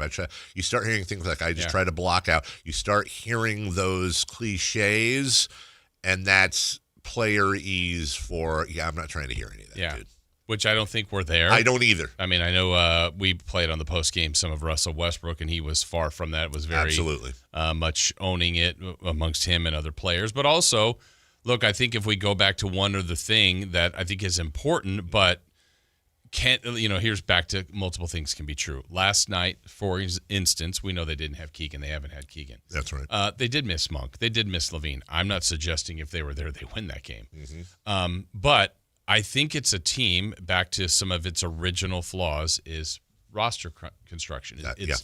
It hurts them. So when I don't think they have a huge margin for error, when you play a team that I think the matchup was bad, that was active and hungry, and you were vulnerable and not sharp, I think it lent itself right to what happened last night. It's hard to explain. It's even harder to watch. But I think a team that doesn't have a lot of margin for error, if you're slightly off your game and slightly, vulnerable like they were, they got attacked and exposed, and they had zero answers. And I think roster construction is part of it. Doesn't mean you lose by 30 every night, because they have the same roster construction in some of these other games. But they don't have a lot of margin for error, especially when some guys are out. Not to mention the Hawks have won 6 of 8. Including wins at the Clippers here, home against the Lakers. They've won 3 in a row. Yeah, they've been better without Trae Young, honestly, so far. They have. Yeah. And I keep talking about Detroit and San Antonio, Oklahoma City, Portland. I should probably throw Atlanta in there too so far. Like that's a team also that has been working on stuff. We've still got a few minutes left of this, but we're going to have to push that because we're going to talk to Kelly next. One thing I keep seeing consistently on the text line and on the chat line, which I'll address right now as we break, is, look, it's sports, man. And so I see people calling for, hey, time's ticking on Doug. Maybe Doug's, they got to bring something. Doug ain't it. Look, I don't know this, but I do try to put myself in Scott Perry's chair to analyze. I don't see any... I just don't see Doug going anywhere, whether it's the right move or not. You've got him on the cheap. This is a broken roster. What are you going to do? You're going to go out and get head coach X, Y, and Z, come in here, pay them probably triple or quadruple. And by the way, that would just put them at the league average of what you're paying Doug for them. What you think? You think another coach is going to get even a ton more out of this team? And by the way, again, based on what we talked about on Tuesday, is that what you want? You want another coach to come in here and maybe with experience in certain things, maybe they can squeeze another 7 to 10 wins. You're going to pay another $4 or $5 million to get a coach to come in here and squeeze out another 7 to 10 wins out of this team this year. What does that get you? It gets you a lower draft pick. It does nothing really positive for this team. We'll talk about winning culture. Look at all these teams that have rebuilt that are coming off of 7, 10, 15 win seasons. Winning culture is you how you change the culture when you win. That's how you change it. You're not gonna have 3 years of losing and then the young guys are gonna be like, oh, I don't want to win anymore. I really like the losing. Actually, I think it might be you can make an argument that it's actually better for young guys to come in and get their asses kicked for 2 years because they appreciate the wins more and they're hungry for the wins more. So I don't see the logic. And by the way, I wouldn't move Doug right now. I certainly wouldn't. I don't see the logic. I just don't see the front office saying Doug is the problem. I think Doug would have to just go crazy or do something crazy for that to happen. So, and more importantly, by the way, more likely, it's Mike Woodson coming in. What the hell is Woodson going to do that Doug's not same doing? roster. Yeah, same exact roster. We'll take a break. When we come back, Kelly Brothers, he's good at business. He'll join us next. Tomorrow night, Kings and Timberwolves. Game night with Scott Marsh and the high flyer Henry Turner. Starts at 3:30 with tip-off at 5. Listen to your Sacramento Kings. On the official home of Kings basketball, Sactown Sports 1140. If you're 55 or older and into that whole saving money thing, T-Mobile has an exclusive phone and internet bundle just for you. Right now, get 2 unlimited phone lines plus 5G home internet for just $30 each per month with AutoPay, plus taxes and fees. And with 5G home internet, setup is easy with just one cord and no technician needed, which is great if you're also into that whole keeping it simple thing. Switch now and experience the best mobile network in the U.S. Visit your local store to start saving. T-Mobile, it's better over here. Based on analysis by Ookla speed test intelligence data Q4 2024 to Q1 2025, Ookla trademarks used under license. Unlimited on our network. Customers on voice plan may notice speeds lower than other customers and further reduction if using more than 50 gigs a month due to data prioritization. Video streams and SD on this plan. Home internet pricing after $20 a monthly bill credit plus $5 to line without autopay. Debit or bank account required. See 5G device coverage and access details at T-Mobile.com. Every time I turn around, my friends at Pure Talk give me one more reason to feel good about switching. This month, for instance, they're supporting Canines for Warriors, a terrific organization that trains rescue dogs and then pairs them up with combat veterans struggling with PTSD. The result? They're saving lives on both ends of the leash. This is why I switched to Pure Talk. I like being in business with an American wireless company who shares my values. Yeah, I appreciate unlimited talk, text, and plenty of 5G data for just $25 a month, and I bet you will too. But I think you'll really appreciate doing business with a company who gives back to the men and women who volunteered to defend our country. Just dial pound 250, say micro. With Pure Talk's U.S. customer service team, you can switch in as little as 10 minutes. Again, dial pound 250, say micro, to switch to an American wireless company who actually stands for something. Pure Talk. If you're 55 or older and into that whole saving money thing, T-Mobile has an exclusive phone and internet bundle just for you. Right now, get 2 unlimited phone lines plus 5G home internet for just $30 each per month with autopay, plus taxes and fees. And with 5G home internet, setup is easy with just one cord and no technician needed, which is great if you're also into that whole keeping it simple thing. Switch now and experience the best mobile network in the U.S. Visit your local store to start saving. T-Mobile, it's better over here. Based on analysis by Ookla speed test intelligence data Q4 2024 to Q1 2025, Ookla trademarks used under license. Unlimited on our network. Customers on voice plan may notice speeds lower than other customers and further reduction if using more than 50 gigs a month due to data prioritization. Video streams and SD on this plan. Home internet pricing after $20 a monthly bill credit plus $5 per line without autopay. Debit or bank account required. See 5G device coverage and access details at T-Mobile.com. Joining us now on Sports Sense, certified financial planner Kelly Brothers. Kelly is an advisor with CapTrust, one of the nation's largest registered investment advisors. CapTrust counts among its clients numerous pro athletes and pro sports franchises, but most importantly serves many Northern Californians through comprehensive financial planning. Here's Kelly Brothers. Kelly Brothers, how are you? But hold on. We don't have his audio. We don't have Kelly's audio. Do we have a way of fixing that? I am going to get him on the phone. Oh, you're going to get him on the phone. Or perhaps Kelly could use gestures of maybe a puppet. Yeah. Okay, well, that's cool. So you're going to get Kelly on the phone, so we'll vamp.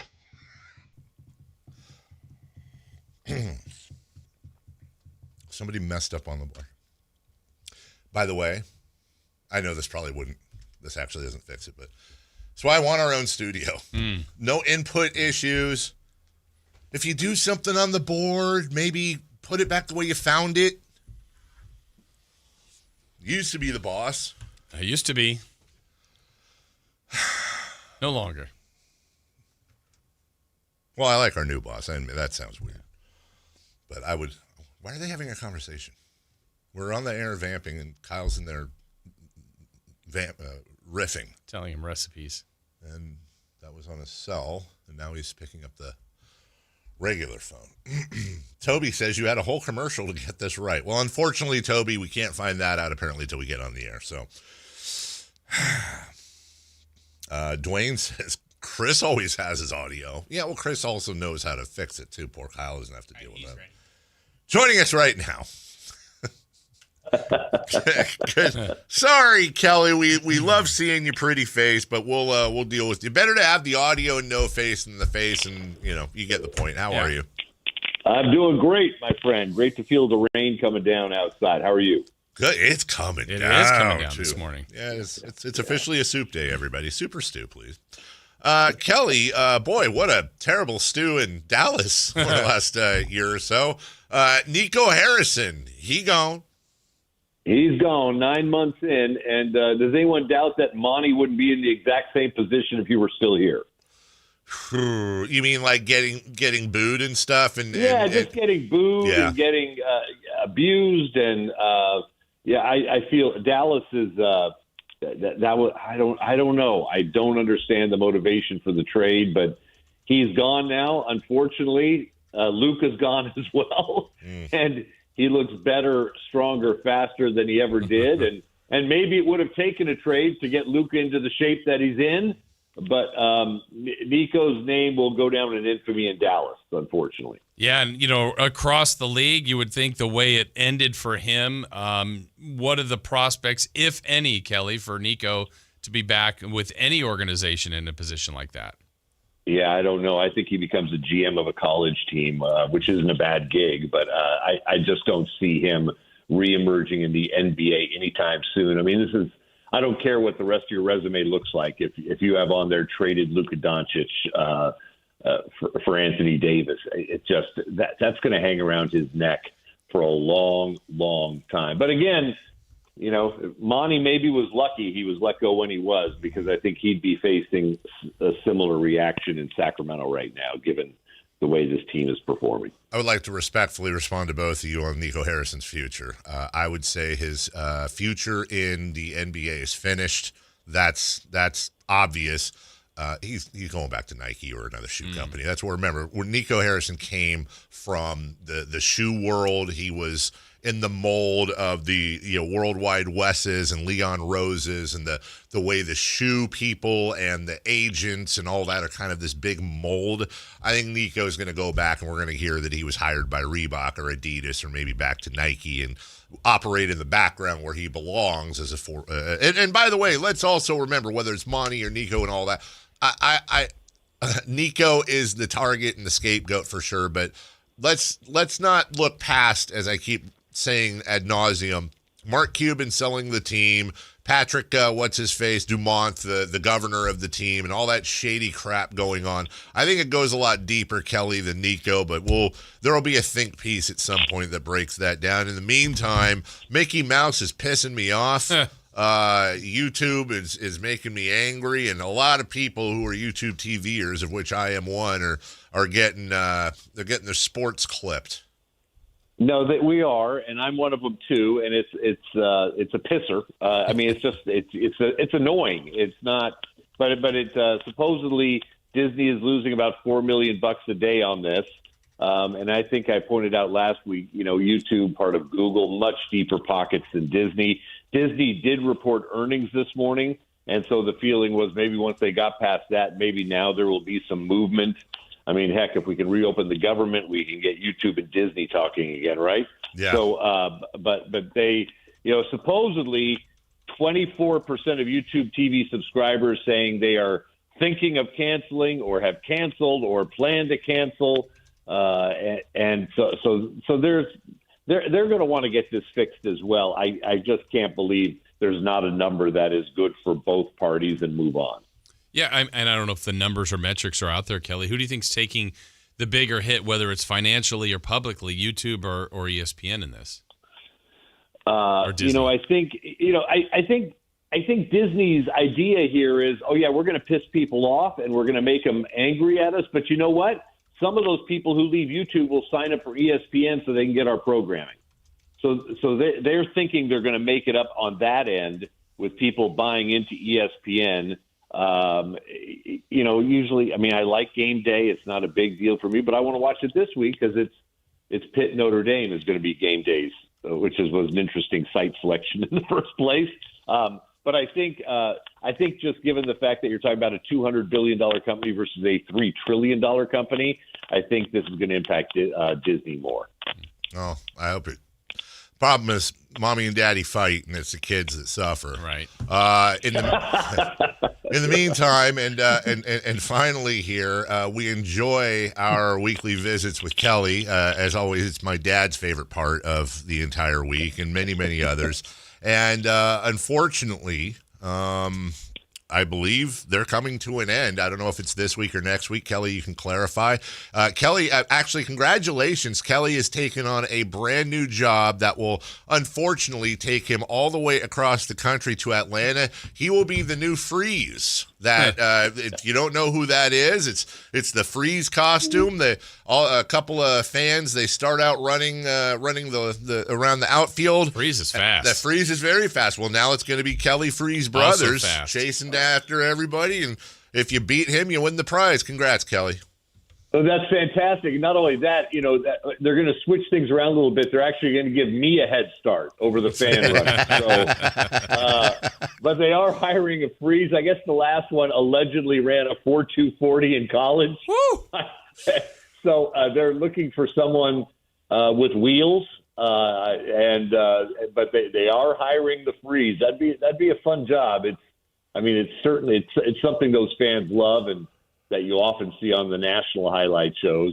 So if you can run a 4.240, I would suggest you apply for the job of the Freeze in Atlanta. Pretty good gig, I'd say. Yeah. But, what happens if you twist an ankle? Right. If you're not, when you get beat, it doesn't look good. I'll say that. Yeah, I'm trying to think what other job qualifications are there. Obviously, you have to run and run fast. You have to be able to see. Yeah, but there's you're covered, your face. I don't know that there Freeze appearances, or is Freeze just that's the one thing per game? And what the hell does Freeze do in his appearances? I don't know. Gesticulate? Does Freeze have a voice? I don't think so. I think just run. Slamson could probably be the Freeze. Slamson could. Slamson's quick. Do you remember that time years ago, guys? Do you remember there was Slamson did something and ended up separating Slamson's shoulder and getting injured? Do you remember that? Yes. And that was years ago, but I remember thinking, no one knows the pain being felt by the person behind the mask. I don't. I don't say this often. I don't know if I've ever shared this on the air. I mean, Slamson is an incredibly athletic lion. Yeah. And on top, I've seen. Look, I covered the team a long time. You may have too. I've seen Slamson with his fur off, and the muscles, the muscles on that lion are insane. That's an athletic lion. That's not some fat smoking lion with a bottle of lion bourbon. That is an in shape lion. No, that's King of the Jungle. That's King of the Jungle right there. I can run a 44.4. Is that fine? 44.4. There you go. Yeah, I can probably run 40 yards and 44 yards in 40 seconds, or 42 yards in 40 seconds. That's about. By the way, hey, local history. Speaking of speed, next time you drive up 50, I don't know why. I just read an article about this. You drive up 50, you hit Echo Summit. Do you know they held the U.S. Olympic track and field trials there? The year, I think it was 1968. It was the year of the Mexico City Olympics.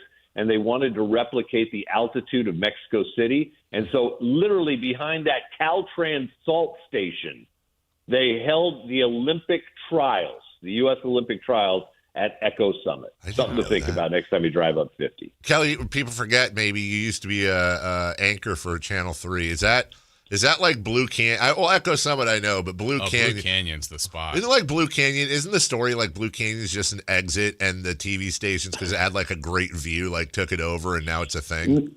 It was the highest point on the mountain where they could get a direct signal that was not a satellite signal. It was the high. So that's where they would go. And reporting from Blue Canyon. Did you ever have one of them The one time I went up, I got so lucky. The one time I went up, do you remember the Stolpa family? No. The Stolpas were a husband, wife, and a small child, and they get lost in the snow. And they were lost for days.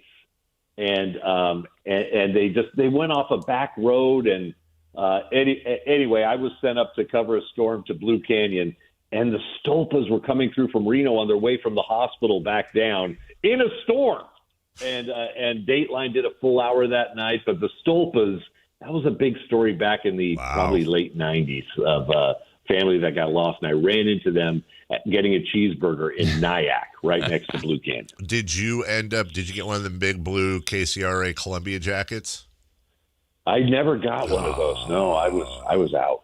Sorry. Right. Yeah, Well, those are nice. That's a tough subject. Is there a big KHTK jacket I don't know about? I don't think we've ever had. We've had baseball jerseys, polos, T-shirts. We did have a jacket. Did we? Yeah, I don't know if it was big and bulky, but we had a jacket. It was like a windbreaker. Was I here? Yeah. Oh, really? Yeah. It was black. With the old logo. I have it. Yeah, I have it zip. at home. The zip up, the like short kind of. I still have it. Yeah. Wear it tomorrow. Too There fat you go. for it. But all right, Kelly. Hey, good talking to you. Good chat with you guys. Have a good one. Peace out. You too. I do have that. It has an itchy neck. No, that's what I remember from it. It's got the old yellow and orange. Yep. I know it. Yes, I do have that. We'll take a break. I'm stupid. When we come back, hey, let's laugh a little, shall we? While we cry. Kings Rewind coming up next, and I know this. You, Chris, Kyle, almost said Kelly. No matter what, win or loss, you're bringing energy to the whole thing. Much like my friends at American Energy Heating and Air, or American Energy Home Pros. Adjust that volume if you would. Kyle, I don't want to drown in the music. Hey, it's Carmichael Dave here for American Energy Home Pros. Home Pros, they are not home amateurs. They are home pros. They are pros at your HVAC. That's your furnace. That's your air conditioning, your ducts. I guess they can clear your ducts, and now they can clear your pipes. Doing the sewage as well. The sewer, the toilets, the showers, and all that. 10% off any plumbing needs you might have right now. Why screw around? Why take the chances of the yellow pages, Google, whatever? Man. Go to American Energy. They've been around since 1981. A+ Better Business Bureau, your second opinion partners. They want to undercut everybody, and odds are they will. So if you're working with somebody else, you started the process. You got your estimate. Let them come in, take a look for free, and beat that estimate. 916-520-9990. That's 916-520. Kyle, why is this close-up happening? 916-520-9990. AmericanEnergyAir.com. American Energy. Hope you all enjoyed on YouTube that view of Kyle's nostrils. We'll be right back with Kings Rewind next. Tomorrow night, Kings and Timberwolves. Game night with Scott Marsh and the high flyer Henry Turner. Starts at 3:30 with tip-off at 5. Listen to your Sacramento Kings. On the official home of Kings basketball, Sactown Sports 1140. With 25 award-winning years in Northern California, Ashton & Price is your local injury law firm. Pro attorney tip, if a firm presents as local but they're in LA, red flag. If your first consultation is not with a lawyer, big red flag. At Ashton & Price, your first consult is with a local attorney, and if serious injury prevents travel, a lawyer will come to you. Still not enough? George Washington's my uncle. At Ashton & Price, no red flags, just red, white, and blue. Remember, for the best advice, don't think twice. Call Ashton & Price. Hey everyone, it's Kyle Draper here. If you're in the market for a new car, let me tell you about my experience with Mercedes-Benz of Stockton. From the moment I walked into their state-of-the-art showroom, I knew I was making the right choice. There was no pressure from the sales staff, and if I'm being honest, I felt like a kid in a candy store. I settled on the all-electric EQS SUV, and let me tell you why. First of all, the comfort. After a long day at work, I actually look forward to being in my car. It has several different massage settings, including my favorite, hot relaxing back. Plus, the seat heating and cooling features are perfect for the hot summer or those chilly mornings. Mercedes-Benz has the reputation of making the finest cars in the world. Now it's your turn to experience what I already know. Mercedes-Benz of Stockton is the best car buying experience you'll ever have. They're just a short drive down I-5, or you can shop online anytime at mbofstockton.com. That's mbofstockton.com, and tell them Drape sent you. Sacramento, the wait is over. The all-new Hard Rock Sports Bar is here at Hard Rock Hotel and Casino Sacramento at Fire Mountain. Enjoy the ultimate 24/7 sports watching destination with 20 big screens with all the action for the premier game day experience. There's no other place you'd want to be to watch all the games with you and your friends. Now open at Hard Rock Hotel and Casino Sacramento at Fire Mountain. For more details, visit casino.hardrock.com/Sacramento.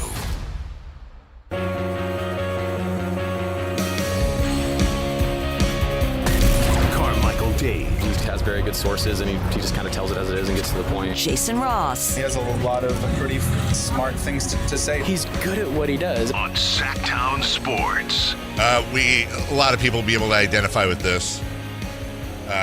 If you work for a company, odds are you have to do trainings every once in a while. So we had a big group mandatory training yesterday, about 30 of us in there. It started at 10 a.m. right after the show. And, don't harass anyone, be a good person, the legalities, all that, which, we should all know. Anyways, right after our training, all the managers went in and did their training, right? So, which I don't know why. Maybe they have to have more bespoke training. Yeah. So you would know. I would. Yeah. Okay. Well, I'll just say this. One of the groups got fed. One of the groups, no food. I'm just saying, come on. Aren't we a protected category? Maybe drop $20 on some Costco pizzas. We don't need, filet mignon. I'd have made food for our group. Why not make? You know what, Jason? And that's why you should run it all. Why not make? Here's your HR training. It was a 1.5 hour training. Let's make it a training / potluck. Everybody bring in things. You line it up, and everybody can sit there and participate while they're eating. Bring in things. All right.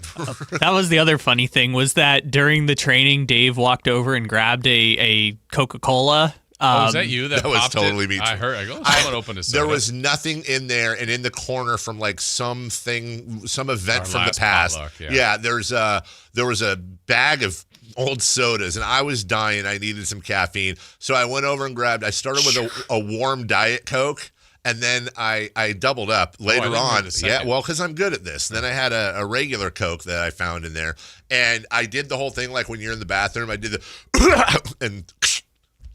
So the first one was the very first loud. one. Well, I didn't think it'd be that loud. The first one you hit the, but then you were kind of stuck halfway while they were talking about something awful. It was like and if there's a murder, and I'm like, yeah, I go. Who just opened it? Yeah, I was. Well, because you were in the front row, I was guy. teacher's pet. The way I remember it happening is that it went halfway through, and then someone next to us, Ron downstairs, asked a question. Who I was right next to, and so while he was talking, I finished it off. I was waiting for noise before I could do the second part of the open. You should have been in the front because you were very verbal. I sat was in the front, so I was would question not get guy. called. Oh, the thing I love about those is that I just love asking. Like, so let me ask you this: if somebody does this and they have a knife, and you have this, and then somebody else is doing this, is a real question. Yeah, so you know that. What are we supposed to like? I like finding out the middle grounds. I don't think we're in middle ground. While everyone else in the entire meeting is like, dude, shut up. We need to go. Yeah. Got things to do. I got things. All right. Kings Rewind. And I think we have a sponsor. Yes, we do. It's Revival at Sawyer. Let's tell you could show your Sactown Sports 1140 app at Revival by, do it. If you buy one beverage, okay, you can get another 50% off just by showing that app. That's all you have to do. I thought it was 10% off. No, it's 50, and it's for the entire month of November. I thought it was just till Thanksgiving.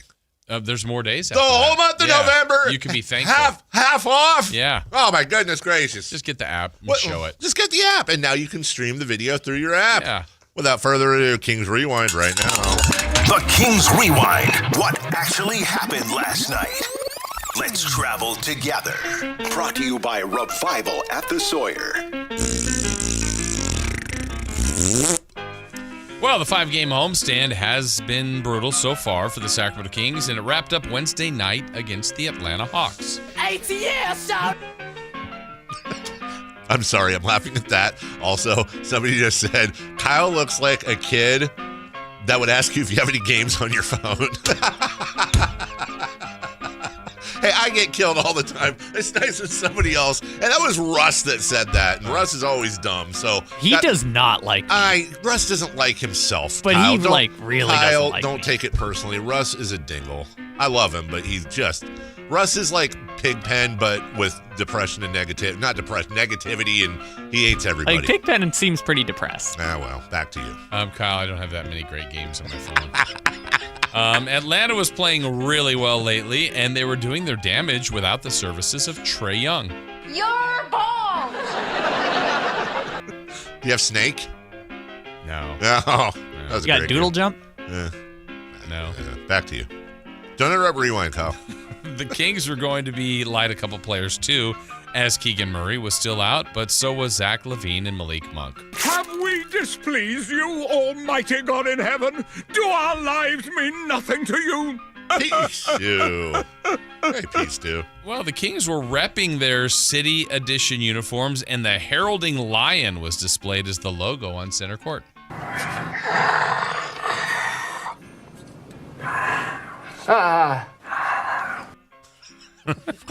No idea, dude.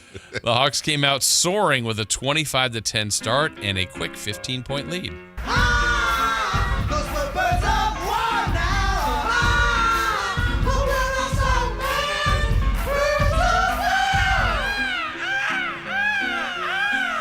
Can I just ask a question? Yeah. Is it okay? Yeah. Has Chris been doing the Sounders this week? Yeah. Did Chris do the Sounders today? Yeah. He did? This is Chris's go. Chris's. I'm hearing a lot of new ones. Yeah. So that's the only reason I'm saying. Where the hell does he find that? Apparently, Always Sunny in Philadelphia. Nobody knows. By the end of the quarter, on a Devin Carter fast break push and leave for Russell Westbrook, the Kings had climbed back to trail by just 3 points going into the second quarter. What the hell? Russell Westbrook? It is game 12 of the season, and the second quarter was probably the worst quarter of the season. Worse? How could they get any worse? Take a look around you, Ellen. We're at the threshold of hell. Well, how bad was it? Well, it's in the numbers. The Kings were outscored 29-12. They shot 4 for 22, scored just 12 points, and turned it over 8 times. Oh. That's much worse. I thought it was stopping after the first one.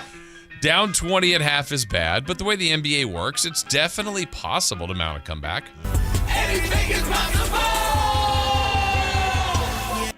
Well, in the third, the hope of a comeback was dismissed quickly as Atlanta smacked the Kings with another early push. What did the 5 fingers say to the face? Slap! What? Slap! And out of the first timeout of the half, Doug Christie went for a hockey shift change and took out all 5 starters and went with Keon Ellis, Max Reynaud, Nick Clifford, Devin Carter, and Daquan Plowden. Who? Daquan Plowden. Who? Daquan, not Nightquan Plowden, Daquan Plowden. Who? Well, Dave, that didn't provide a spark. As Atlanta continued to dominate. In fact, the Kings were outscored 68-34 over the second and third quarters. Stop! He's already dead. Well, the only mystery left at this point was, would the Kings get to 100 points? Well, we're waiting.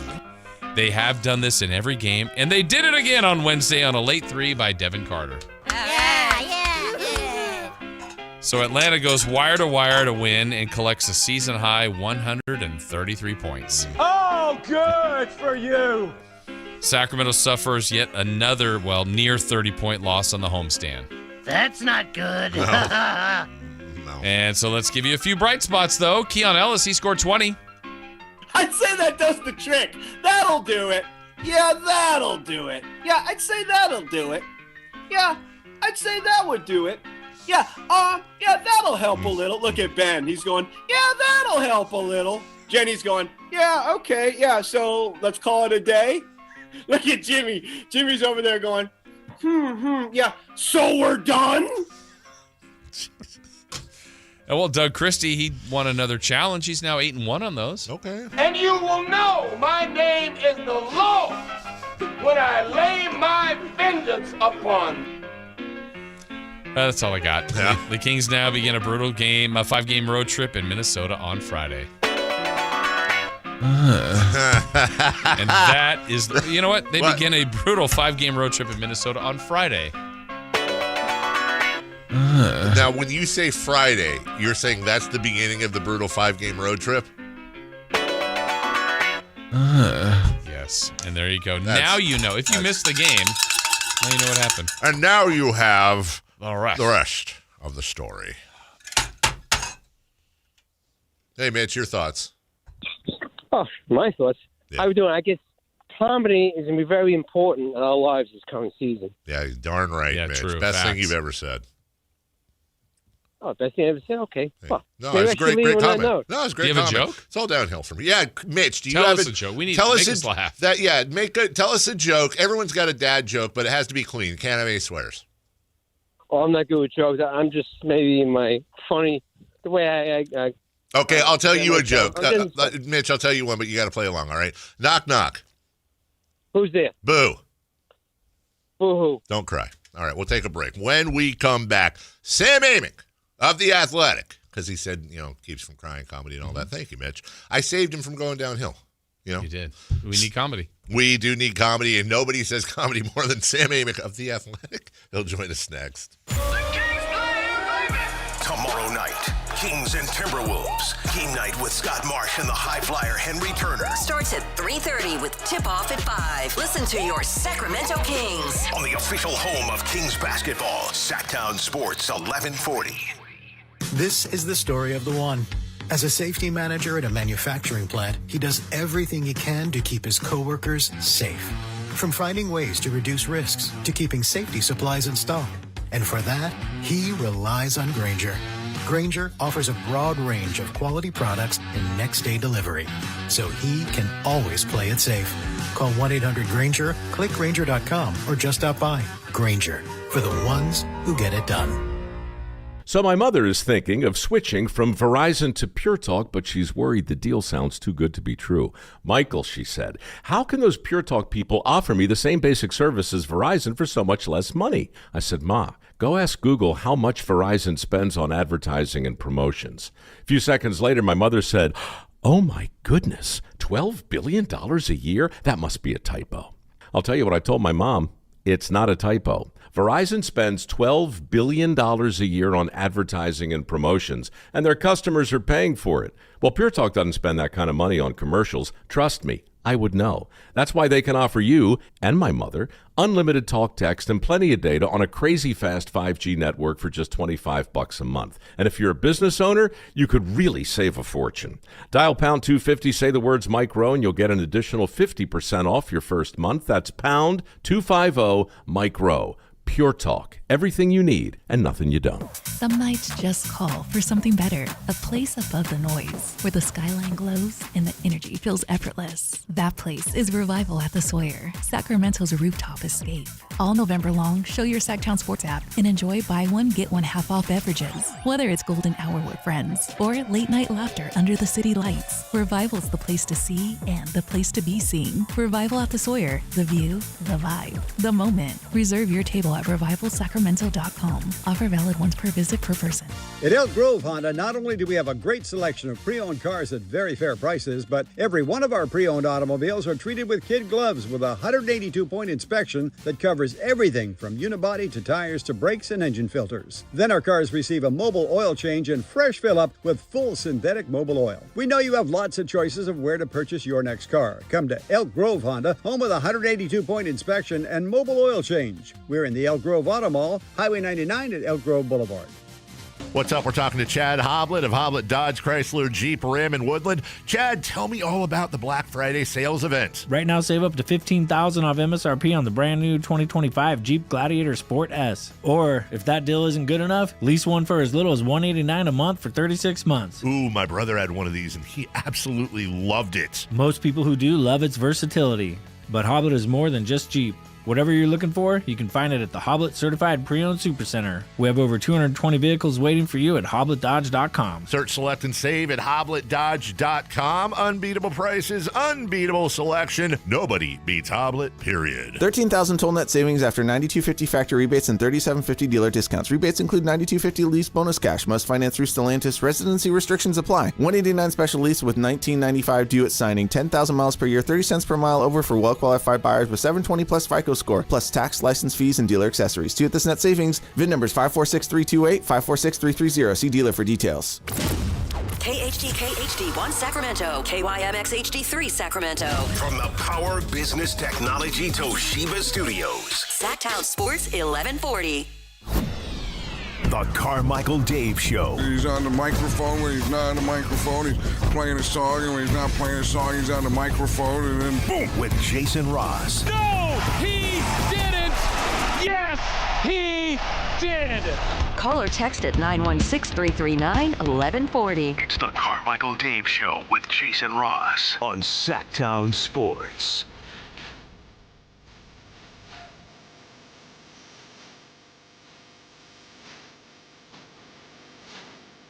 Welcome back.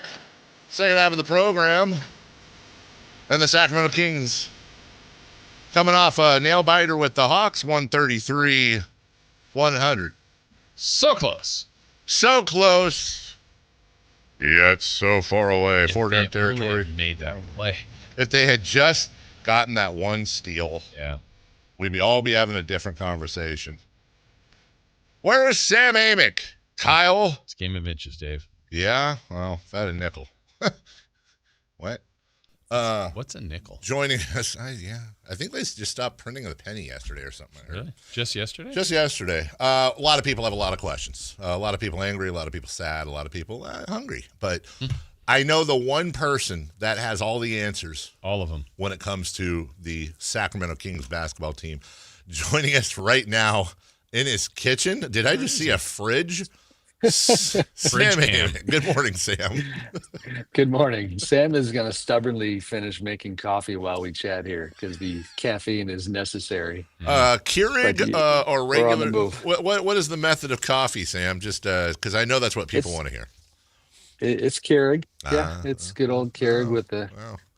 Jay would be proud of me. It's Stingers Up, Sac State mug is the location for the coffee. Sam hates the environment. Okay, wow. But I love the sweatshirt. Yeah.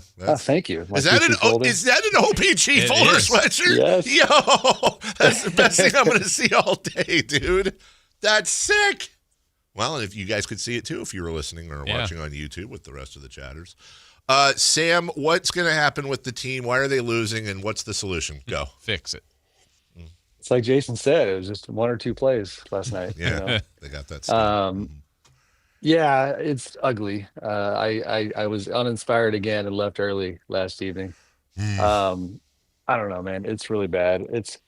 My thing is, and I know we're going to talk about, Doug's press conferences and messaging and the vibe around the team.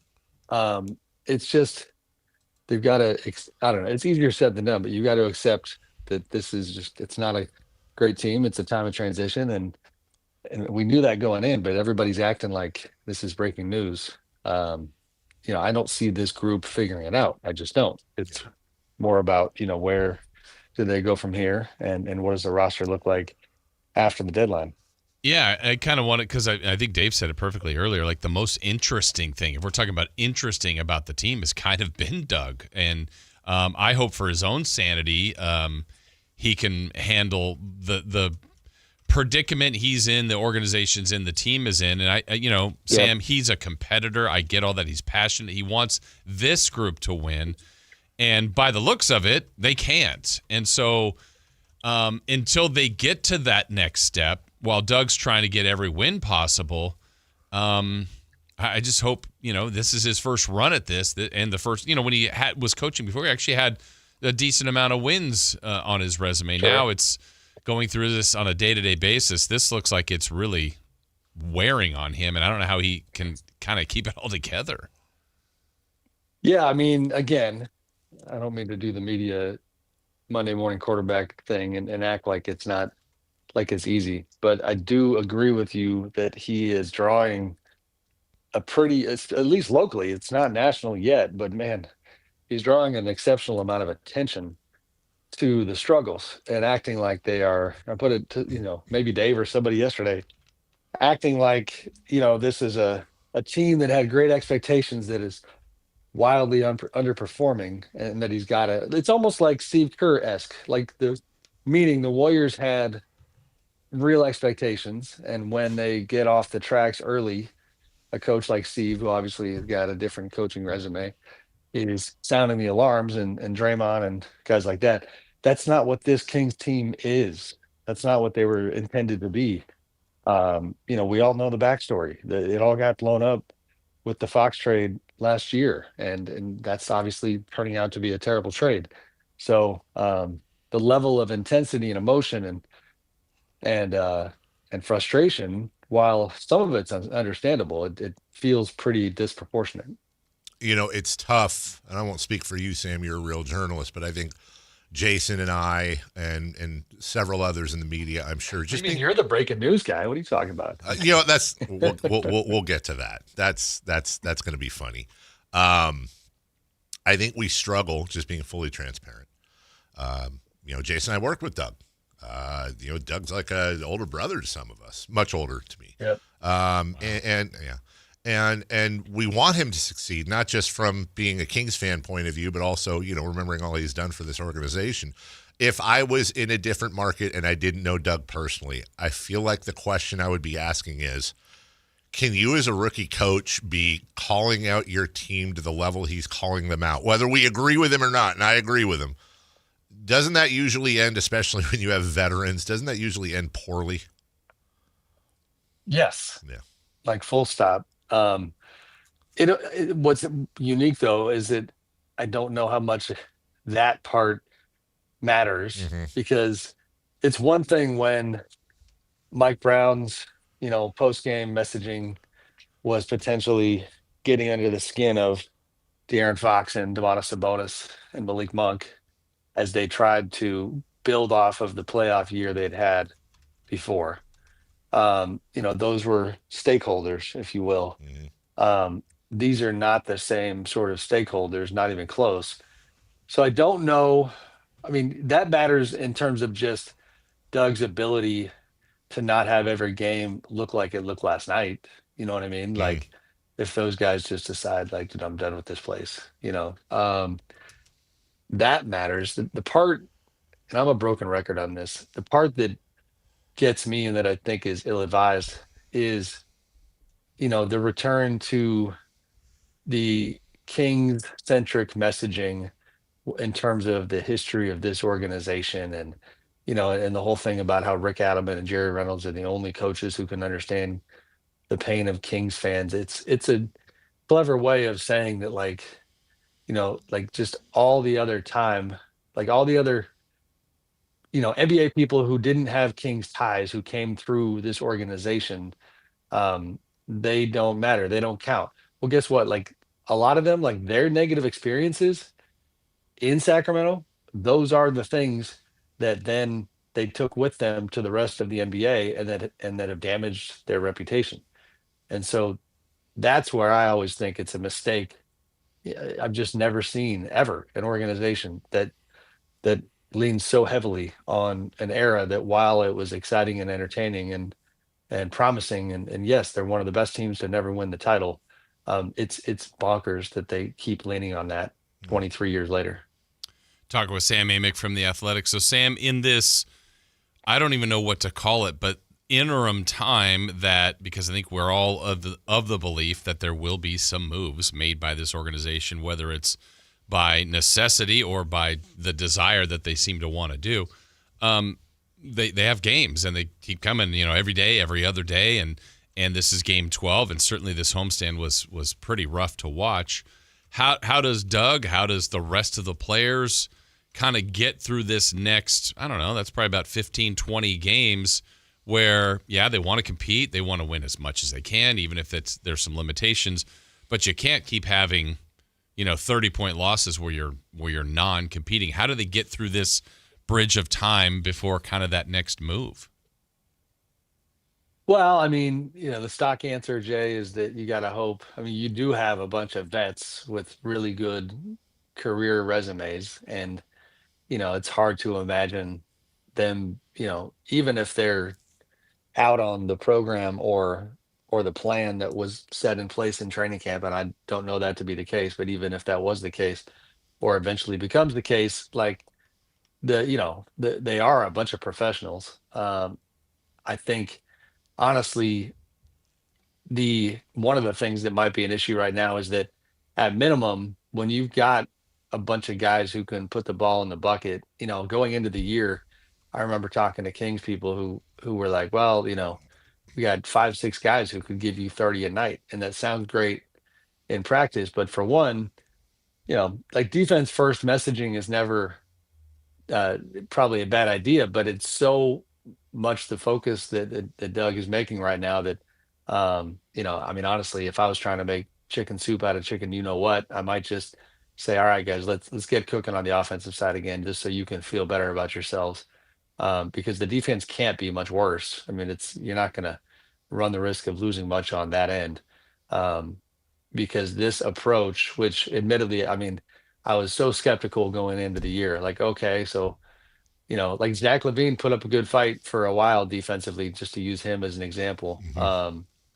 But like, that's not who Zach is. It's not who DeMar is. It's not who Malik is. Dennis can defend when he's banged up right now. He's not fully healthy, but I don't know, maybe leaning into the strengths instead of trying to put a, round, what's the old saying, object in a square hole. Oh, sure. Lipstick on.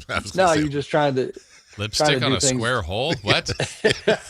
Well, that is not the saying. This is a family show, dude.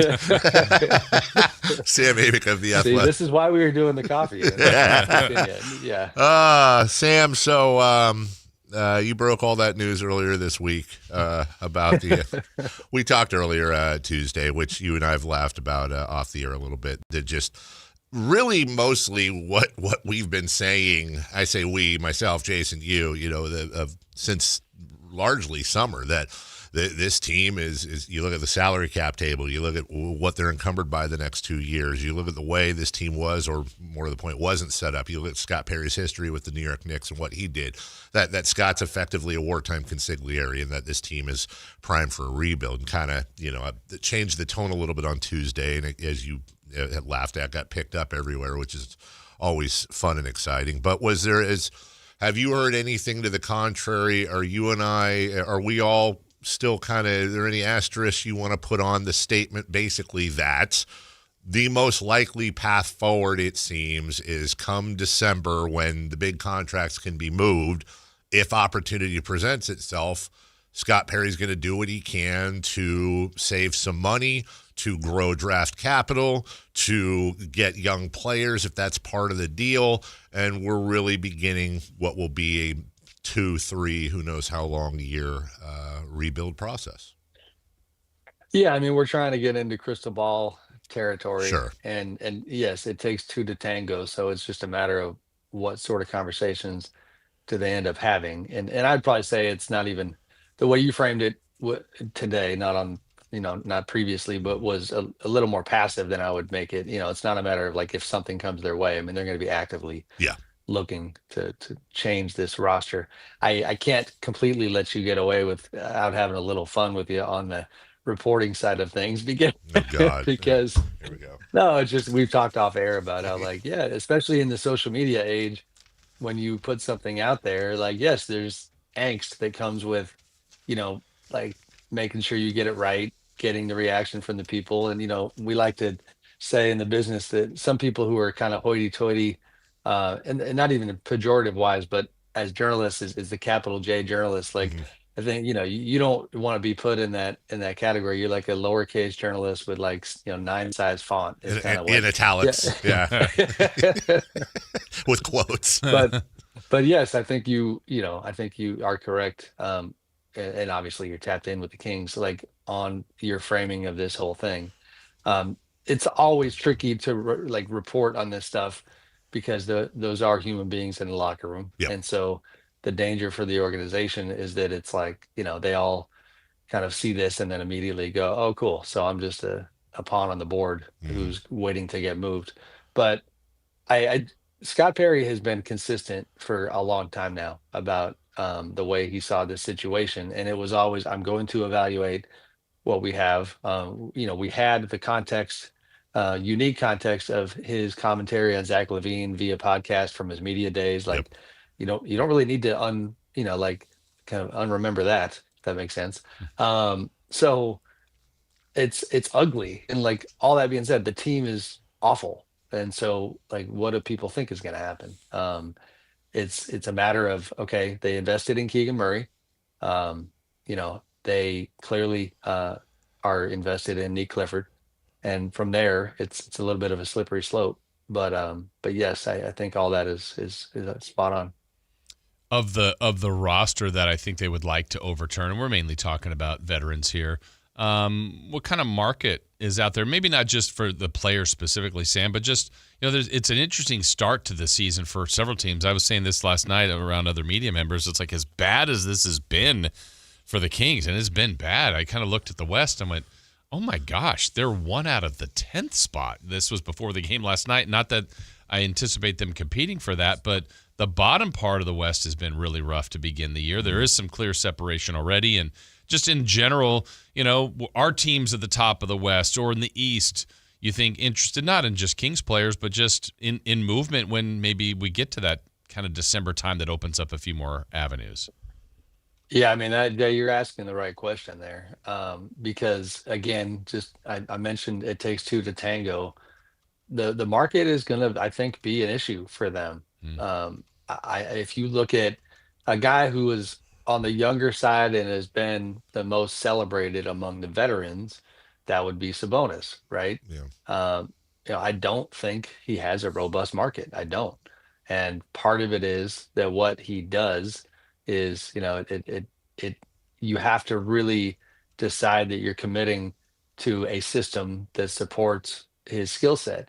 And the Kings did that until this year. Now, of course, we're really ironically seeing why him on so many current NBA teams would be an issue and would not be nearly as impactful as it could be, is because you have to, you can't have this many playmakers. You can't have this many offensively minded players. You need Sabonis to be the hub and to, kind of partner with the point guard, almost Steph Curry, Draymond Green style, to play a certain type of way. And I don't think there's that many teams that are interested in doing that with him. So that's a starting point that could be challenging. DeRozan's a little bit different just because it's kind of, unofficially a expiring contract. And, you might find one of those contending teams that needs another bucket getter. We've talked about Zach LaVine and how challenging his contract is. So I think it might be a tough road to hoe on that front.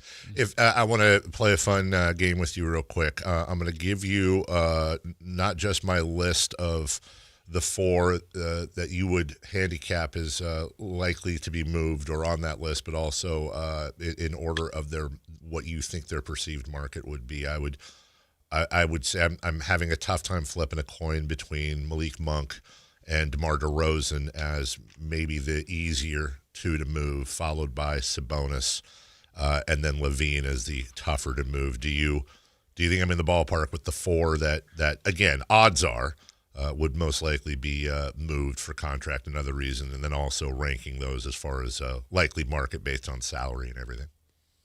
Yeah, I think that's right. I mean, remind me Malik's number, salary wise. 20. I think he's around 20. Yeah. I was going to say, just on that question, and maybe for both of you, like, would you flip LaVine and Sabonis?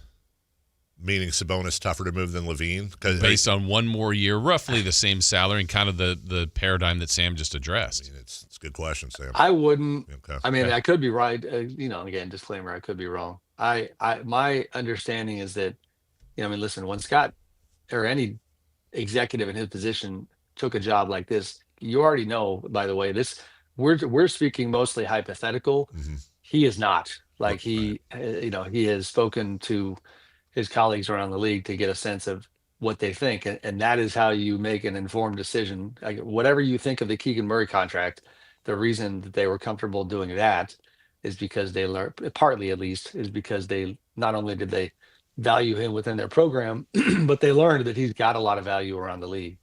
And so as it relates to Sabonis, my understanding is, there's at least a few teams had raised their hand to say, yeah, he's somebody we'd want to talk about.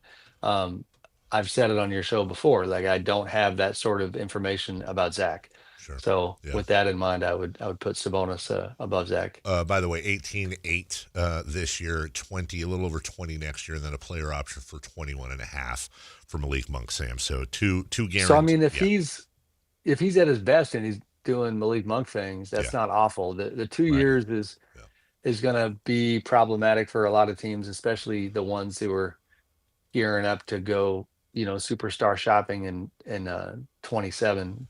Just because in today's NBA, long money is not good money, and having a couple of years is going to make it trickier. But yeah, I think the list is pretty close. To your point too, Jason, like and Sam, where I struggle with DeMar, it's between DeMar and Malik as far as market, because you have a proven scorer who's going to be in the low to mid 20s, and with DeMar, he's making 24.5 this year, and then 25.7 next year. But I'm almost positive I remember that as a partial guarantee.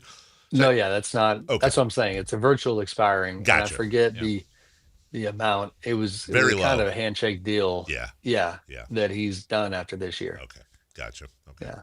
Jason. I completely forgot my question. I had a good one too in the hopper. You did? It's gone. Was it about the Kings? It was. Really? Yeah. Okay. Well, now I don't have a question. Let me think. Hold on. Yes, I do.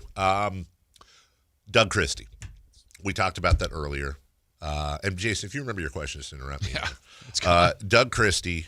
We talked about this earlier, and you already see some people. Hey, it's Doug's a problem. Get rid of Doug. Fire Doug. This and that. Move Doug. I just want to talk about it in the abstract.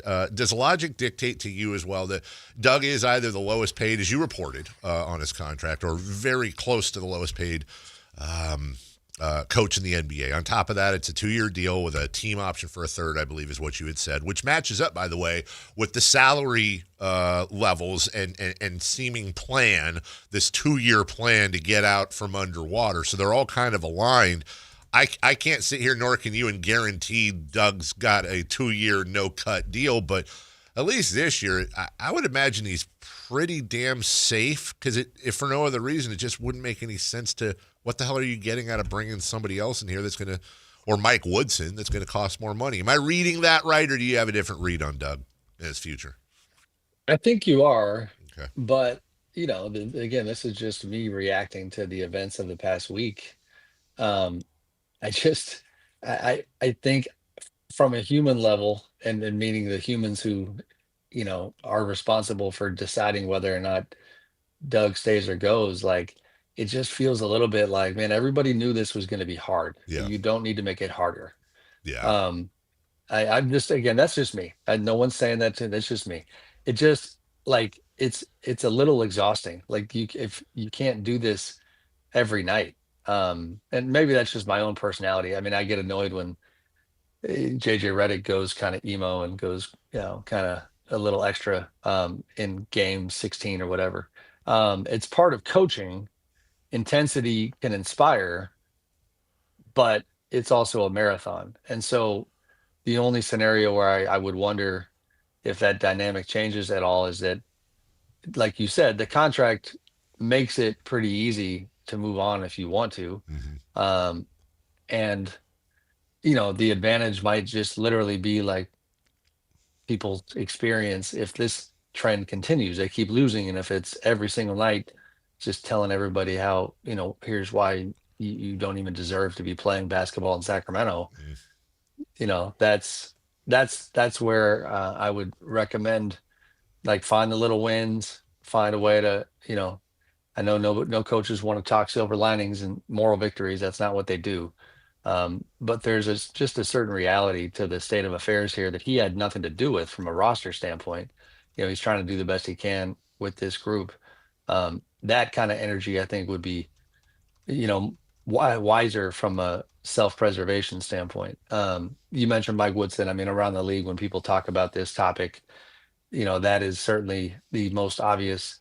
It's just the age-old plan from teams where you have a veteran former head coach and one who's very close with the GM, by the way. Yeah. But I'm not hearing any of that right now. It's Same. mostly just people saying that, we know Doug, we love Doug. He's a passionate guy, and he's frustrated. So it kind of is what it is. Jason, I remember. Did you get it? Yeah. All right. It circled back, but it was based on Sam's answer to the previous question. And I think you mentioned it last week about 2027 kind of being a magical NBA offseason summer, right? So Sam, and Dave has kind of equated this to what the Kings are doing. Like everything is kind of either mapped to end this year or in the next summer.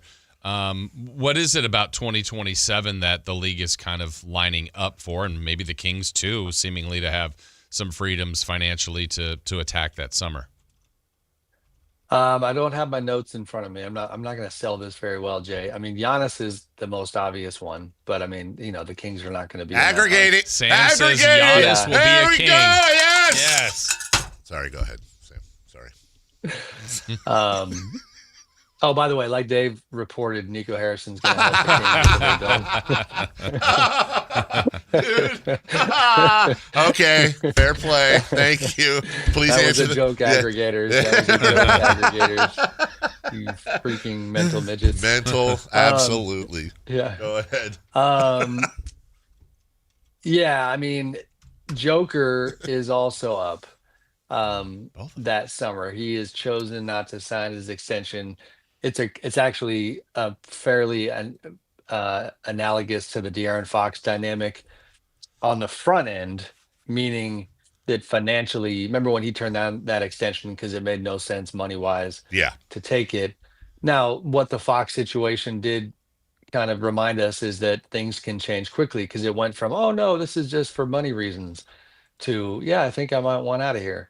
Now, there's zero sign of that.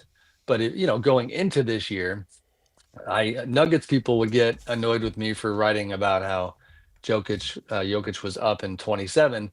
My only point was, like, listen, if you guys absolutely S the bed, so to speak, this season, like, and he's going to be in his 30s now, that much farther away from his last title, then I'm sorry, I'm not taking it off the table that he might look around. And so, but right now, I mean, my God, they're killing. He looks amazing. But technically speaking, Jokic is up that summer. The Giannis one is the bigger focus. Luka obviously just got locked in with the Lakers. Donovan Mitchell is up that summer. That's another one. Ja Morant, which we probably should touch on at some point here. I think Ja's up that summer. Is that accurate, guys? You're probably right. Let me look. Sure. Yeah. Who cares? But yeah, you're probably right. Anthony Davis and Kyrie Irving. Yeah, you gotta relax, dude. Yeah. You gotta. Yeah. As we, well, let me ask you this: as we, where the hell are the Grizzlies? They should be. Oh, here we go. Ja Morant is. Yeah, he's got 2 years left after this one. All right, as we wrap up, let me ask you this. When it comes to Jokic or Giannis, just, all joking aside, but November 13th, 2025, are you ruling out the possibility of either coming to Sacramento? Yes, you heard it here first. That's Sam Amick of The Athletic. They personally told me they don't like the paint job on the Tower Bridge. The pin in the balloon of Kings fans. Change that. The OPG, dude, you got to say, seriously, you are more of the... Is it OPG or Peachy? It's Peachy. It's just Peachy. Well, what the hell is OPG? That was a baseball. I don't know. Is that like the cup of noodles thing? I don't know, but you know what you just triggered, Dave, and What? I know we got to go. Oh, that's I fine. just during Halloween. I yelled about this, opossum. It's not an opossum. It's a possum. Like, why do we call it an opossum? The animal that. I thought they were They're spelled that way, though, okay. right? First off, OPG are hockey cards. Yeah. See, look, Okay, there you OPG. Yeah, but he's wearing a Peachy. That was a Okay. This Peachy is the folder. folder, like from school. I know. I'm just saying, Peachy sounds like a color. Well, I mean, it is. No, it's PEE-CHEE. And then hold on here. Opossum. Okay, look. What's the difference between a possum and an opossum? While they have similar names, possums and opossums are distinct animals, and there's actually 7 different characteristics and differences between the two animals. Mainly, possums are native to Australia, New Zealand, and China, while opossums live in America and southern Canada. I don't care. It's annoying. Opossum. Opossum, Sam. Sam. Opossum, OPG. We ran into one on Halloween and almost attacked us. This is why this topic came up. My wife ran over I just don't one. like vowels. I don't like vowels at the beginning of words, even like my last name. Wow, but he hates okay. George O'Leary. That's fine. Yes, it's Sam Amick. Well, thank you for everything. I don't know, whatever. And we'll see you next week. And send us a link. Send us a link to that sweatshirt. We need to get one. Will do. All right. Thanks, guys. See you. Bye. Sam Amick. We're way late for a break. When we come back, 4 Down territory. If you're a Niner fan, who are you rooting for this weekend? Rams or Seahawks? And 3 more downs after that. What are the questions? Stick around. We'll tell you next. Sacramento weather is brought to you by Outgrove Honda. I'm Tamara Berg in the KCRA3 Weather Center. We've got a wet and windy start to your Thursday. Plan for periods of standing water on the roads and rain heavy at times during the morning commute. As we get away from the morning commute, the afternoon will be filled with more passing showers, lighter winds, and highs today in the low 60s. Get the latest forecast on the KCRA3 News and the KCRA3 app. The Honda 2025 Accord Pilot and Ridgeline Clearance Event is underway right now at Elk Grove Honda, and that means savings for you. Right now is the right time to save. Come see us at Elk Grove Honda, Highway 99 at Elk Grove Boulevard. I gotta get an Elk Grove Honda. Sacramento, the wait is over. The all-new Hard Rock Sports Bar is here at Hard Rock Hotel and Casino Sacramento at Fire Mountain. Enjoy the ultimate 24/7 sports watching destination with 20 big screens with all the action for the premier game day experience. There's no other place you'd want to be to watch all the games with you and your friends. Now open at Hard Rock Hotel and Casino Sacramento at Fire Mountain. For more details, visit casino.hardrock.com/Sacramento. This is the story of the one. As a maintenance supervisor at a manufacturing facility, he knows keeping the line up and running is a top priority. That's why he chooses Grainger. Because when a drive belt gets damaged, Grainger makes it easy to find the exact specs for the replacement product he needs. And next day delivery helps ensure he'll have everything in place and running like clockwork. Call 1-800-GRAINGER, click Grainger.com, or just stop by. Grainger, for the ones who get it done. Listen to the 49ers Red Zone Report daily, brought to you by Mountain Mike's Pizza, the official pizza of the 49ers. Mountain Mike's Pizza, pizza the way it ought to be. Get Black Friday savings during the Happy Honda Days excitement going on now at Stockton Honda, Northern California's best Honda dealer. You'll score big with low payments, top trade-in value, and a huge selection of new Hondas. Don't wait, the clock is ticking at StocktonHonda.com. Anytime, anywhere, it's all here. StocktonHonda.com. Based on the results of the study recognized on June 18, 2025, USA Today's list of California's top car dealers 2025. Carmichael Dave here for American Energy Heat and Air. Right now, breaking news, they're upgrading their offering to include plumbing, bringing that same expertise and experience to the plumbing space.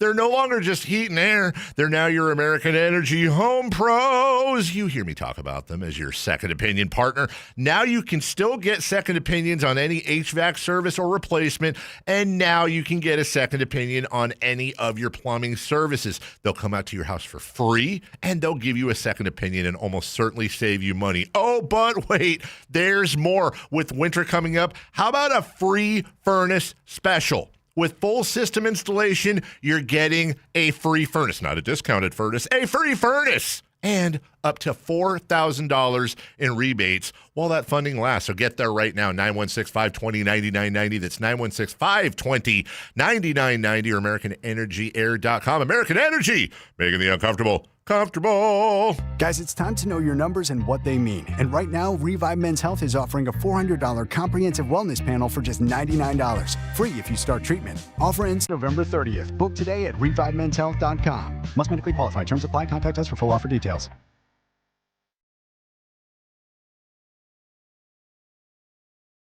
The only place in the morning to get your sports fix. Live and local. The Carmichael Dave Show with Jason Ross.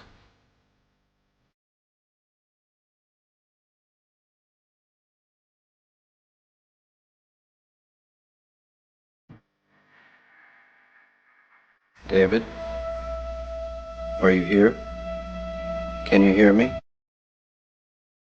The answer is no. David, are you here? Can you hear me? I love that drop so much. I know Verlot is just a giant vacuum of pop culture and movie knowledge, but that is such a perfect drop. It really is. I have minor breaking news in the sports world. Yeah, not bad breaking news. When it no, minor. Oh, okay. Good man. This is gonna sound like a joke, but I was a little late because I was actually trying to confirm this with other places. But this account reporting it has 1.5 million followers. It's called The Touchline. Reports on soccer and all that internationally. Kim Jong-un. I didn't have this on the bingo card today. The North Korean leader has agreed to broadcast Premier League games in North Korea, but under a couple conditions. Matches will not be broadcast live and will be edited before airing. What? Any footage featuring South Korean players will be removed. Players include Kim Ji-soo from Brentford and Wang Hee-chan, I hope I didn't destroy those names, from Wolves. Each game, you'll like this, Jason, each game will be shortened to 60 instead of the regular 90 minutes. Okay. I mean, that's fine. All English text visible in the stadium through the broadcast will be covered with North Korean graphics during editing. And any scene displaying any LGBTQ symbols will be edited out. So, North Korea getting Premier League soccer, kind of. Okay. Sort of. Yeah, I didn't expect to hear that today, Jason. I did not either. 4-down territory starts right meow. All right, Jason, what we got here? First down. Yeah, well, and by Jason, I mean Kyle. Yeah. Kyle, question 1, first down. Yeah, Nate Goodyear here. From Yes. the 49ers perspective, who should they rather have win this weekend, the Rams or Seahawks? That's a good question. Well, the Niners have wins over both and a loss to one. Here's the thing, dude. The answer probably should be tie. Well, because the Niners have another chance at the Seahawks, I think the answer probably should be the Seahawks. Mm-hmm. But I actually think the Seahawks are a lot better than both the Rams. Not a lot better, but I think they're better than the Rams, and I think they're a lot. Yeah, dude. Well, we talked about it last year. Like, I loved where the Seahawks were going with their defense. They were really stocking up draft-wise and putting a lot of talent there, and I think it's paying off right now. Do I think the Seahawks are winning the Super Bowl? No, I do not. Do I think the Seahawks are a very sneaky NFC champion pick? I do because it's their defense. They're 7-2, and honestly, from where I'm looking at right now, Philly, Detroit, Tampa Bay, Green Bay, Seattle, and the Rams are the class of the NFC. But, man, when you get defenses going, especially a young, hungry defense like Seattle, we'll see this weekend. I'm really interested to see how they do against the Rams. They have wins against the Steelers in Pittsburgh, but then it's Saints, Cardinals, Jags, Texans, Commanders, Cardinals. Their 2 losses have come to the Niners and the Buccaneers. You can make an argument they have maybe one quality win this year. I just think the Seahawks are better, therefore I'm going to go against the grain, and I'm going to root for the Rams.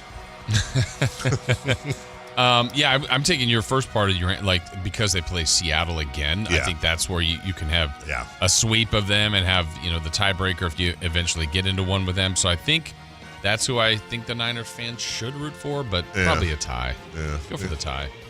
Second down. Will you be waking up early Sunday for the Dolphins and Commanders game? No. But I will already be awake, and I'll watch the Dolphins and Commanders. I can't sleep that late. I'll be up. You'll be up at 6 to watch it? I'll be up at 5 something. Really? I can't sleep past 6, dude. I can't. Unless I'm sick or something. Do you go to bed early? Do you nap on the weekends? Sometimes, yeah. Probably a little bit, yeah, depending. And plus, it's rainy. I'm going to get some good sleep this weekend because it's rainy. It's a soup and stew weekend. Stoop. But it's a stoop weekend. It is. I'm generally up very early, anyways, on Saturdays because that's when Huddersfield Town plays. 4 a.m., 5 a.m., 7 a.m.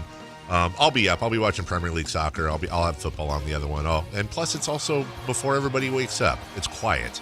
I don't have anybody nagging me. I don't have anybody yelling at me. I don't have anybody, I need this, I need that. Clean the thing. Be a father. Like, I don't have any of that. So. Just your dogs. Just my dog. Is that what Mason says? Be a father. Be a father, yeah. Mason didn't have a good day yesterday. Mason, the day after he got his contact, apparently while I was in England, broke his contact because he squeezed it too hard. I've never even heard of that, dude. And then just didn't tell anyone. It'll fix itself. It's expensive. Yeah. Well, anyways. I'm not waking up for this game specifically early. If I am up, I'll put football on. Will you be up by 6:30? No. Really? No I'm chance. so jealous of that. Good for you. Catch up on the weekend. If Good I can for sleep you. till 9, I'm going to do it. Oh, my God. Good for you. Yeah. Third down, then. Third down. We got to go quick. Thursday Night Football, Jets and Patriots. Patriots favored by 13.5. 3 words or less. Which way you going? Jets. It's too big of a line, dude. Sorry. It's football, Jets. All right. Fourth down. Fourth down. The latest NFL mock drafts have 3 quarterbacks at the top of the list. Do the Raiders need to make sure they get one of them? Any wins the remainder of the season for the Las Vegas Raiders are completely and totally pointless and countermand anything they're trying to do for the future, in my opinion. Yes. Yeah, I don't know if those quarterbacks are going to be great. They need a quarterback of the future. Geno Smith is fine for now, though he's having a terrible year. They don't have the QB of the future, so they need to get it at some point. No reason. Nothing good comes out of any wins the rest of the season. We'll take a break. When we come back, what's hot, what's not. We'll recap 3 in the key for the Kings and Hawks, and still another hour after that where we will get back into Doug Christie's comments, the second half from the postgame. We'll do all that right after this. The Drive Guys, weekdays 2 p.m. to 6 p.m. On Sactown Sports 1140. Let me tell you about Jonathan Gonzalez and Gonzalez Law right in downtown Sacramento. SacLegalDefense.com, 916-304-9187. Check out the website. Give them a call, too, if you have any questions on whether or not you think you might need representation. Now, there's a lot of different areas that might qualify you for this area of need. Plus, Jonathan Gonzalez is really good at what he does, has taken cases to court and won many, many cases over the years. And all that experience and being a Sacramentan and living here in the community and working downtown, it's very, very helpful and productive for just anyone that feels like, hey, someone like one of us that can help in our region. Well, that's what he's done. But you might be in a spot where you need literally criminal defense. Maybe it's something with you've had a car accident, you need representation. A wrongful termination case, sexual harassment case, something that happened in your years gone by and it's still on your record. You like removed from that record. He can do that. He has specialized in expungements for many, many years. So he is here to help, wants to help, and has been productive and done a great job for years in our community. So again, it's Gonzalez Law, Jonathan Gonzalez, SacLegalDefense.com, 916-304-9187. The holidays can be a time of increased stress for those struggling with opioid or stimulant addiction. They can also be a time for pause, reflection, opportunity, and new beginnings. This holiday season, choose treatment and recovery. Embrace the company of family and friends and create special moments. Find a proven opioid or stimulant addiction treatment provider near you at ChooseChangeCA.org. What's up? We're talking to Chad Hoblet of Hoblet Dodge, Chrysler, Jeep, Ram, and Woodland. Chad, tell me what's going on for the big Black Friday sales event. Well, they say you got to finish strong, so that's what we're doing at Hoblet. Right now, you can save up to $14,500 off MSRP on all remaining new 2025 Ram heavy duties. I want to make sure you meant to say all heavy duties. That's what I said. $14,500 off MSRP on all remaining new 2025 Ram heavy duties, with some starting as low as $48,995. It's savings like this that make Hoblet one of the top Ram dealers in America. Plus, with over 400 new heavy-duty Rams available, your new Ram is waiting at HobletDodge.com. Don't miss your chance to search, select, and save at HobletDodge.com. Unbeatable prices, unbeatable selection. Nobody beats Hoblet, period. $14,500 total net savings on select new 2025 Ram 2500 Laramie and Rebels after $4,500 factory rebates and $10,000 dealer discounts. 5 of this net savings, $48,995 net price on 2025 Ram 2500 Tradesmans. Rebates include $2,000 select inventory cash, $500 on the job upfit for eligible upfit. VIN number 525142. See dealer for details.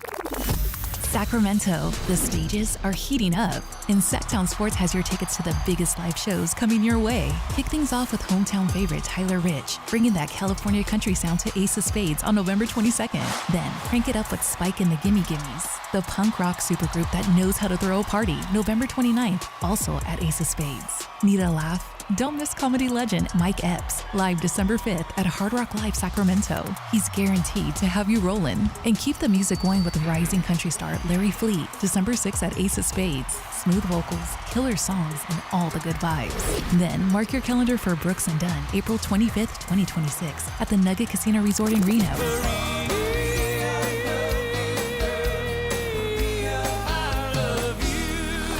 It's gonna be neon lights, boots, and big hits. Catch all the action on the Sactown Sports live events calendar at sactownsports.com and keep your weekend's game time ready. Sacramento, the wait is over. The all-new Hard Rock Sports Bar is here at Hard Rock Hotel and Casino Sacramento at Fire Mountain. Enjoy the ultimate 24/7 sports watching destination with 20 big screens with all the action for the premier game day experience. There's no other place you'd want to be to watch all the games with you and your friends. Now open at Hard Rock Hotel and Casino Sacramento at Fire Mountain. For more details, visit casino.hardrock.com/Sacramento. What's hot, what's not? Brought to you by American Energy Home Pros, making the uncomfortable comfortable. Head to AmericanEnergy.com to find out more. What's hot? Yeah, hot. Real hot. And what's not? It's not good. Brought to you by American Energy Heating and Air, Sacramento's complete heating and cooling company, and second opinion partner. Well, apparently clam chowder's not hot with Jason. No, I'm not a fan. Well, what do you think would what would actually happen if you had a bowl of clam chowder? Would you like break out in hives and stuff? I don't want to find out. I don't know. Nobody knows. What if it's like the greatest thing ever and you weren't allergic to it? I don't think it is. Isn't there a thing where they can like inject a clam into you or something and see like What? Isn't there like a test? Yeah. What if you're missing out? What if it's an allergy you had when you were little and it's gone now? And now you could be like Seafood Ross. You are married to New Orleans culinary royalty.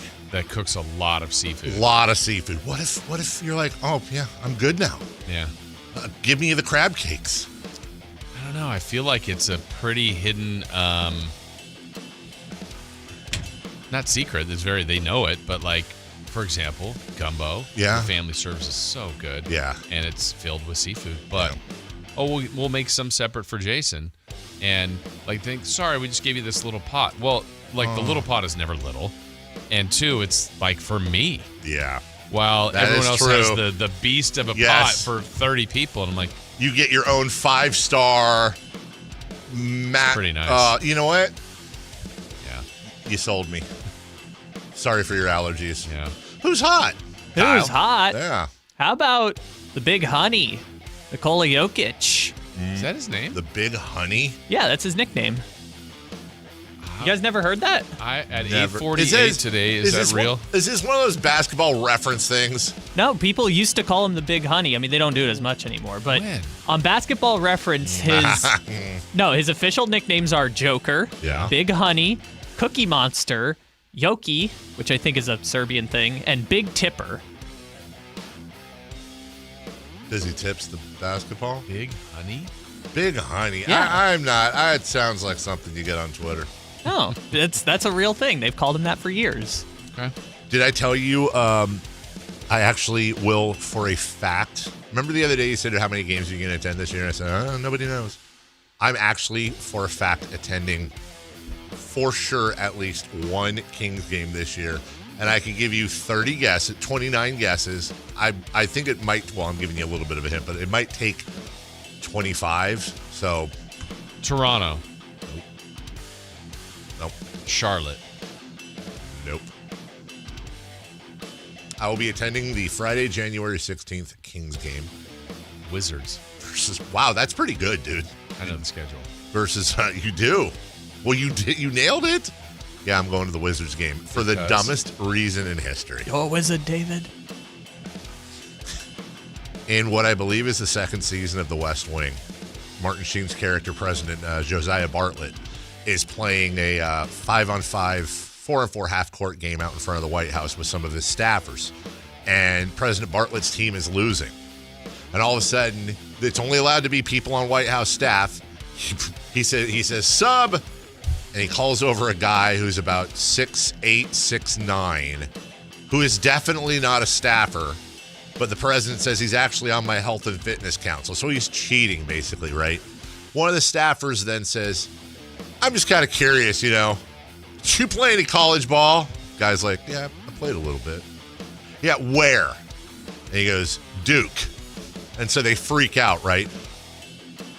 The actor playing that player was Juwan Howard. Juwan Howard is an assistant coach with the Washington Wizards.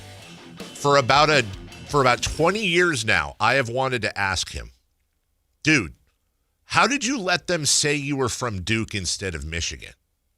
Why did you not just tell them you were from Michigan? There has to be a reason there, and it is stuck in the back of my brain for 25 years. So you're going to the game to I'm ask going him to the that? game, and I am going to find Juwan Howard, and I'm going to pull him aside and watch the look on his face as I say, this is probably going to be the dumbest question you've ever been asked in your entire career.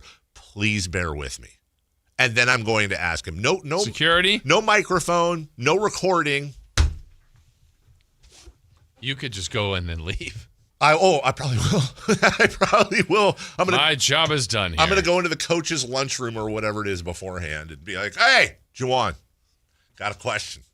I honestly wonder how, and I want to know how he reacts. There's it, and it's going to be really disappointing if he's like, oh, I didn't even think about it. Like, there has to be a story there, Jason. I feel like the answer is pretty obvious, though. What? The writers were like, what's a school that non-sports fans will hear and just know, oh, that person must be good at basketball? As opposed to Michigan? I guess, it was Michigan in the 90s. Michigan. No. You almost had me there because I thought maybe you were saying it was something on the East Coast near D.C., but no, that's in North Carolina. I think they just picked, when you think college basketball, people say Duke. UCLA. Oh. If I'm Juwan Howard, I'm like, dude, you cannot say I'm from Duke. It can't happen. Yeah.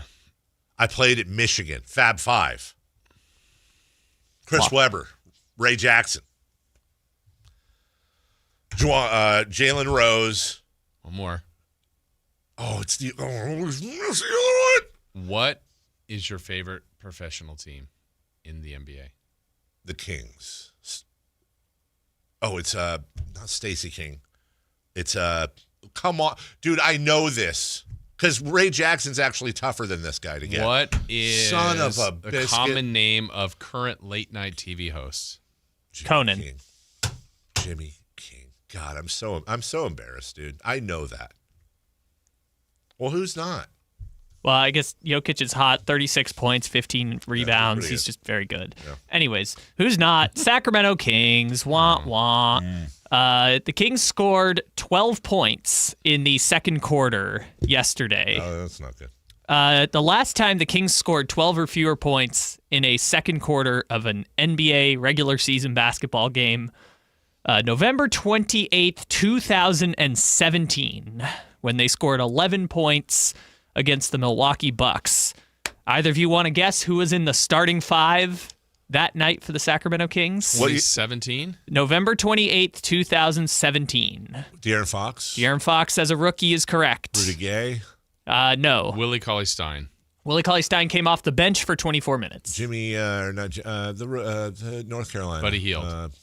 Buddy Hield came off the bench 21 minutes. Who's the guy, Jackson from North Justin Carolina? Jackson? Justin Jackson. Justin Jackson, 7 minutes off the bench. Who's there? Oh, yeah. What? Costa Koufis. Costa Koufis, 14 minutes off the bench. Rashawn Holmes. No Rashawn Holmes yet. Who was their center? Their starting center that night was Scal Labissiere. Boo. So you got De'Aaron Fox, Scal Labissiere. Marvin Bagley. Yeah, good. Not there yet. That was next year's that's draft. right. That was 18. I don't know. I'm too tired. Who was it? We have George Hill. Okay. Garrett Temple.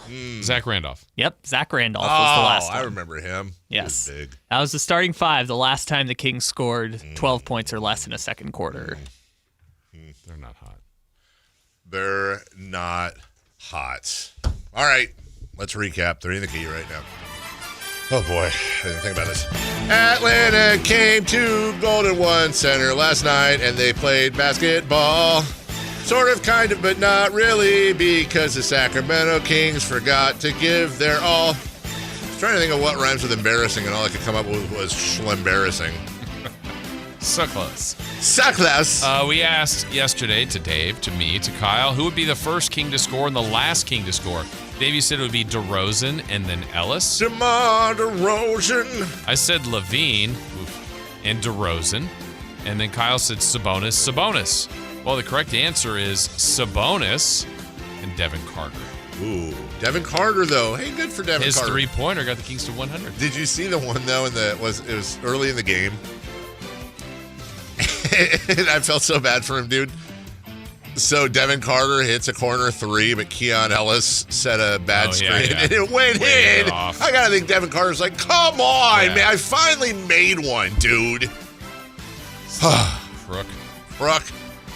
Turkey. Next category, Kings leading assist player. Who would lead them in assists? Dave, you said Westbrook 8. I said Westbrook 8.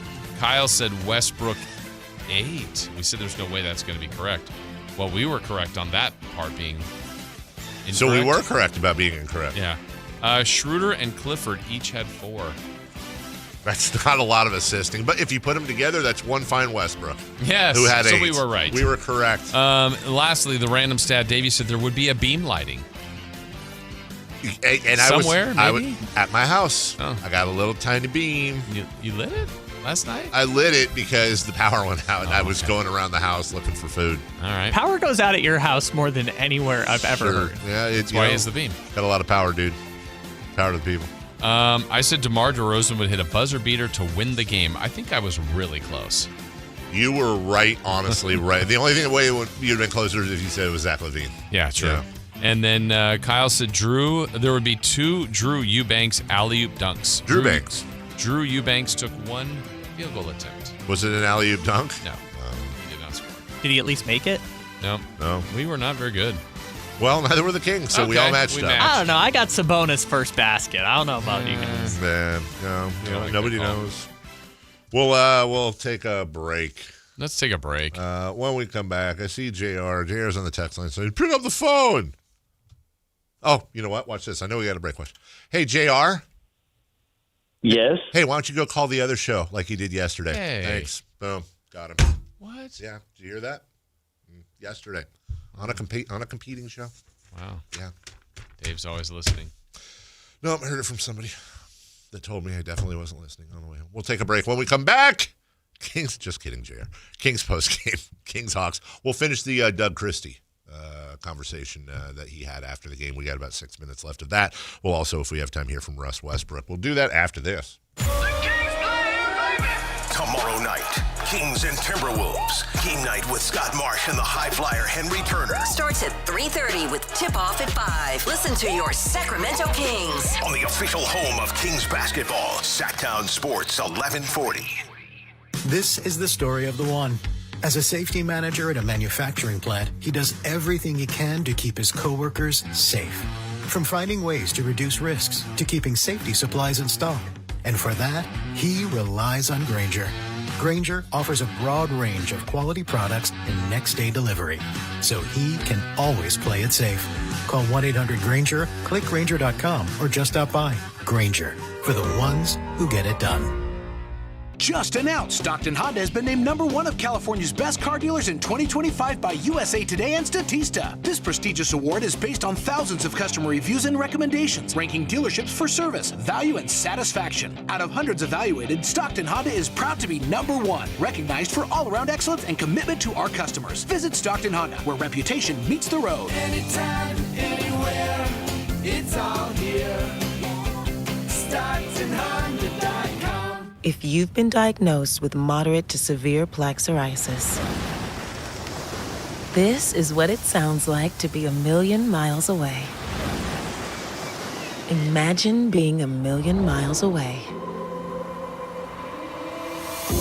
Tremfya guselkumab, taken by injection, is a prescription medicine for adults with moderate to severe plaque psoriasis who may benefit from taking injections or pills or phototherapy. With Tremfya, clearer skin is possible. In clinical trials, at least 70% of patients saw at least 90% clearer skin at 16 weeks. Results may vary. Tremfya is also indicated for adults with active psoriatic arthritis. Serious allergic reactions and increased risk of infections and liver problems may occur. Before treatment, your doctor should check you for infections and tuberculosis. Tell your doctor if you have an infection, flu-like symptoms, or if you need a vaccine. Ask your doctor about Tremfya. Call 1-800-526-7736 or visit Tremfya.com.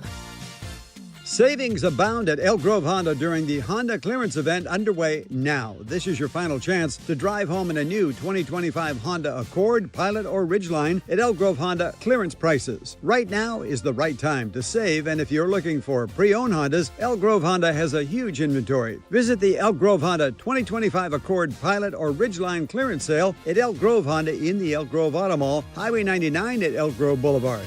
I gotta get an Elk Grove Honda. Capital Casino, Sacramento's #1 poker room with primetime football. It's back. Capital Casino is giving away $500 per game in high-hand bonuses for every Sunday, Monday, and Thursday night primetime game. Offering the best food, best service, and the best action with the most variety of games in the region and conveniently located at 411 North 16th Street in downtown Sacramento. For more information, log on to capital-casino.com and please gamble responsibly. 1-800-GAMBLER. KHD1 Sacramento, KYMX HD3 Sacramento. From the Power Business Technology Toshiba Studios. This is Sactown Sports 1140. The Carmichael Dave Show. He's on the microphone when he's not on the microphone. He's playing a song, and when he's not playing a song, he's on the microphone, and then boom. With Jason Ross. No, he didn't. Yes, he did. Call or text at 916-339-1140. It's the Carmichael Dave Show with Jason Ross on Sactown Sports.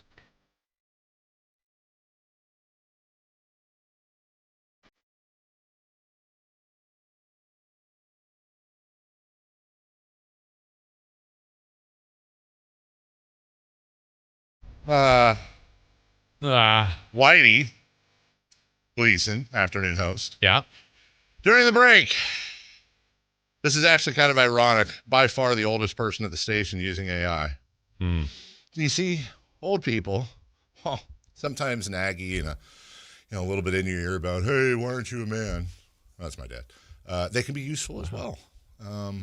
He says John Howard said he went to Duke on the West Wing because the show's producers made him. He didn't want it to be that way. He hated having to say the line, but he delivered it professionally for the role. Well, guess I'm not going to a game this year. Thanks, Whitey. All right, let's call. All right. JR has served his one break ban from the program, and we welcome him back. So I only call that show, and I have a terrible call, and it brings down the ratings. I actually do it for you. So you were a plant? I am a plant. You don't get it? Well, thank you, JR. Good work. Well done. Loyal listener, JR. All righty. And I'm digging on that jersey. Is that a Huddersfield Town? Yeah, that is a Huddersfield Town pullover. Yes, if it's free, it's me. It's nice looking. And by the way, Kyle is like the kid that serves crab at the fundraiser for Project Rye, Jay. Yes. Goes around to the tables. Like the Jesuit crab feed where he comes over at the tie with the big Tupperware bowl of crab. Just filled with crab. That visual got me, dude. Would you like a crab? Anyways. See, I'm bringing up the ratings. See, hey. The only game so I went to the Wizards game, I think it was 2008. I was out there on business. Dollar beer night? And here's the thing. I walked right up to the G-Man because both the Kings and the Wizards sucked. It was, I think they had 4 wins between the two of them. But I got in there early and was able to go on a Sunday game. I walked right up. He turned around, shook my hand. Hey, thanks for coming out. And I'm like, yeah. He goes, who are you here with? And I go, just by myself, walking around the Verizon Center. And you can, at the time, he literally goes, I was right behind the bench. I'm like, I can walk anywhere here and nobody, it's Washington, D.C., and nobody even cares that you're just walking around the Verizon Center, unattained. I mean, I didn't see Jason Ross walking around, but. Did he say walking around unattained? Yeah. Thanks, JR. Thank you, JR. Walks around unattained. All right, Doug Christie. Doug Christie's we're gonna go over his comments in just a second. In the meantime, as we do every Wednesday or Thursday, we've got a $50 gift card to Mountain Mike's Pizza. All you got to do is fill in the blank. Even though the Niners lost, they did something. So here is a clip Kyle's going to play, and when he does, he will delete the name of the person that does the thing. Call in at 1-800-920-1140. Be the first to tell us the name of the person that did the thing, and you've got a $50 gift certificate, or gift card, I should say, to Mountain Mike's, which is good for you can get a couple of combo pizzas. Absolutely. There. Kyle, roll tape, please. Jones ready, takes the snap, 4-man rush, looking left, now firing left. There's a man wide open, caught inside the 5, puts on the brakes, reaches for the pylon. That's a touchdown. But no, it's in for 6. Touchdown 49ers. I actually like that better than what Chris does because it sounds like he swore. Yeah. Okay. Who was that? Who was in for 6? Who was that Tim said, that's a touchdown? Who was it? Puts on the brakes, reaches for the pylon. Puts on the brakes, reaches for the pylon. It's in for 6. Who's this, caller? Oh, this is Dustin. Dustin. Oh, no. Dude. Is Dustin 0 for 3? I or think 0 for... so. At least 2. Dustin, are you 0 for 2 or 0 for 3? I'm 0 for 2. Okay. Let's see if we can't make it 0 for 3. Dustin, who scored? George Kittle. George Kittle. Kyle, give me a thumbs up or a thumbs down. Was it George Kittle? Now firing left. There's a man wide open, caught inside the 5. Kittle puts on the brakes, reaches for the pylon, tries for the score, but he's going to get caught by the bounce of the 4. But no! Another official says it's in for 6. Yes! A stunner. Oh, my God. Dustin's been trying all year. Oh, Dustin. I think you guess George Kittle every week. You finally got it right. Yes. I got it. You know what I did? I had to grow a beard. I put the Mountain Mike's picture on my window. I ran through the mountains and I yelled, pizza. I just needed to want it more. I literally listened to the Tim Plow interview for accountability. I needed to be the accountability buddy. And I did it. Yes. That's the greatest. I think that's maybe the greatest thing ever. No one deserves this $50 gift card more than you, Dustin. Montage. And as we part ways for Kyle to get your information, you've got 10 seconds of airtime as if you are on stage and you just won an Oscar. The floor is yours. Thank whoever you'd like. I'd like to thank all the listeners out here who tolerated all the garbage, me coming in being a Raider fan, a Lakers fan, all that stuff they didn't want to hear. You're welcome to the people who I whiffed on and gave Mountain Mike's gift cards to because I couldn't finish it. Sactown Sports, 1140 KHCK. Let's go. I mean, I can't hate the game. I can hate the player. I can't hate the game. Did he stick the dismount? No, he strugged the dismount. Like he gets the perfect 10. He was all there. But the Bella Caroli is carrying him off the puffy thing they land on. Those two. Yeah, he did. Or no, the one word. One word. Yeah. Yeah, listeners. You love LA. Well done. Well done, Dustin. Well done, Dustin. Proud of him. Yeah, very proud of you, Dustin. All right, let's get Doug Christie last night. We played the first half of his comments. Here's the second half of a very passionate Douglas Dale Christie postgame. Doug, kind of building off of that, your connection with this fan base has been consistent over. What? Do you see what just happened, dude? Yeah. I played the clip that I've been holding. It played 4 seconds of Matt George. Realized that stupid Lord of the Rings tattoo on his arm, and the clip completely. That's awesome, dude. The clip completely. Do you know where you were? Do I know where I was? Yeah. 6 minutes and something-ish. Daily audio, 2025, November. It's only a couple clicks November away. 13th. Doug Christie presser, full edited. Because he said a Shameful bad word. compete level. Yes, it was. That we should clip that up too. By the way, I hope he wouldn't mind if we clip that up. It's not like we're making fun of him. It's a good one. It's gonna get right, and it gets. I told you guys yesterday, it's gonna get bumpy, because when you start to rattle the cage and say like this is unacceptable, not everybody reacts to how you want them to react. But we gonna do it. And on the other side of that, it's going to happen. But I was embarrassed. I wish I could have put on the jersey. At 55, I would have showed you better than that. At least I'm going to use all 6 fouls. I can't move. But I'm going to foul the out of somebody. Like people just running around, running down the lane, not grabbing nobody, and then they just grabbing, holding, pushing, so much that the refs is like, well, that's how they play. You know what, dude? I just kind of had an epiphany. Okay. I just hearing that. I heard that this morning. I heard it last night. Third time's a charm. You know what, dude? The proper take, almost certainly, from a sports host. The proper take is, dude. So your players are listening to this. Oh, so you at 55, you're going to put on a jersey. You're throwing your players under the bus. You're going to piss them off. You're going to make things worse. This is a rookie move you're doing. You're making it about yourself. This ain't good, Doug. This is not the road to go down. You know what? Rene Russo moment in Tin Cup. Have at it, Doug. Yeah. You're not saying anything wrong, and I don't care if you piss off the players. Just keep going. Just keep going, dude. You know what? Keep going. Go all the way. Call them out by name. Run us some video, dude, of specific player. You do you, Doug. We know you love the city. We know you love the team. We know you love the fans. We know you want to win. I don't care if you piss them all off. They're all getting traded anyways. Screw it. If you can't handle Doug Christie calling you out in a postgame, screw it. It's probably the wrong thing to do, but I don't care. What are they going to do? Play worse? Right. Lose by 50 instead of 40? I don't care. Go for it. I'm all for it, Jason. Yeah. Go Doug. Go Doug. Go Doug. Here we go. More Doug. Because that's how we should play. And the ref should say, that's how they play. Can't call them all. But ours is blatant because we ain't touching nobody. We're not physical. So when you're not physical and you're not touching nobody, as soon as you do touch somebody, it's a foul. And then you're looking at the ref crazy. Like, nah, I'd say really too much to the refs because the refs can't help you on this. This is all an individual saying, we bringing it. And they can. They have. And I'll be damned if they will.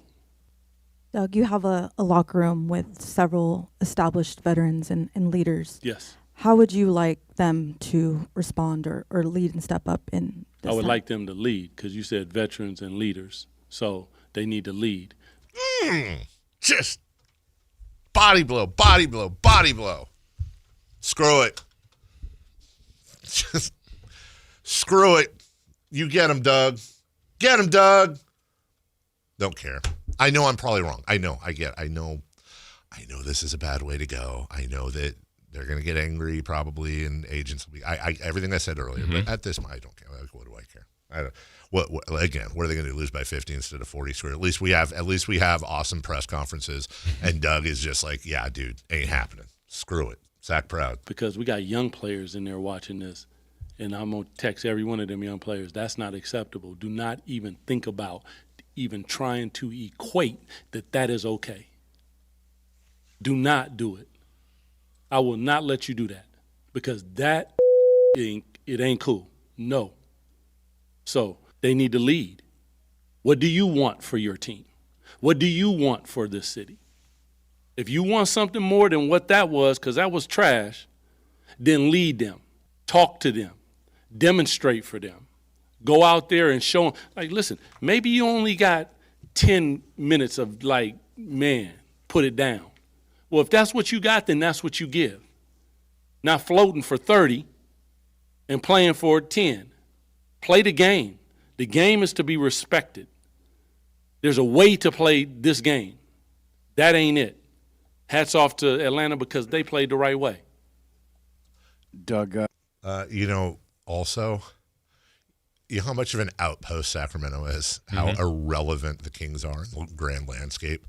Can you imagine if it was J.J. Redick? Can you imagine if it was Mike Brown? Right. Imagine if it was Mark Daniel. This is all over SportsCenter. It is all. I did see it actually. Did earlier. you see it? Yeah, okay. But I mean, we had it on. And I saw a clip, but I have no idea which part of the press conference they took. But I don't know if it's a talking point elsewhere. Instead of Stephen A. going over the Packers-Eagles, he'd be talking about this too. Yeah. By the way, I think we have to allow for the fact that when we're taking everything into account, when Doug said, what do you want for your team?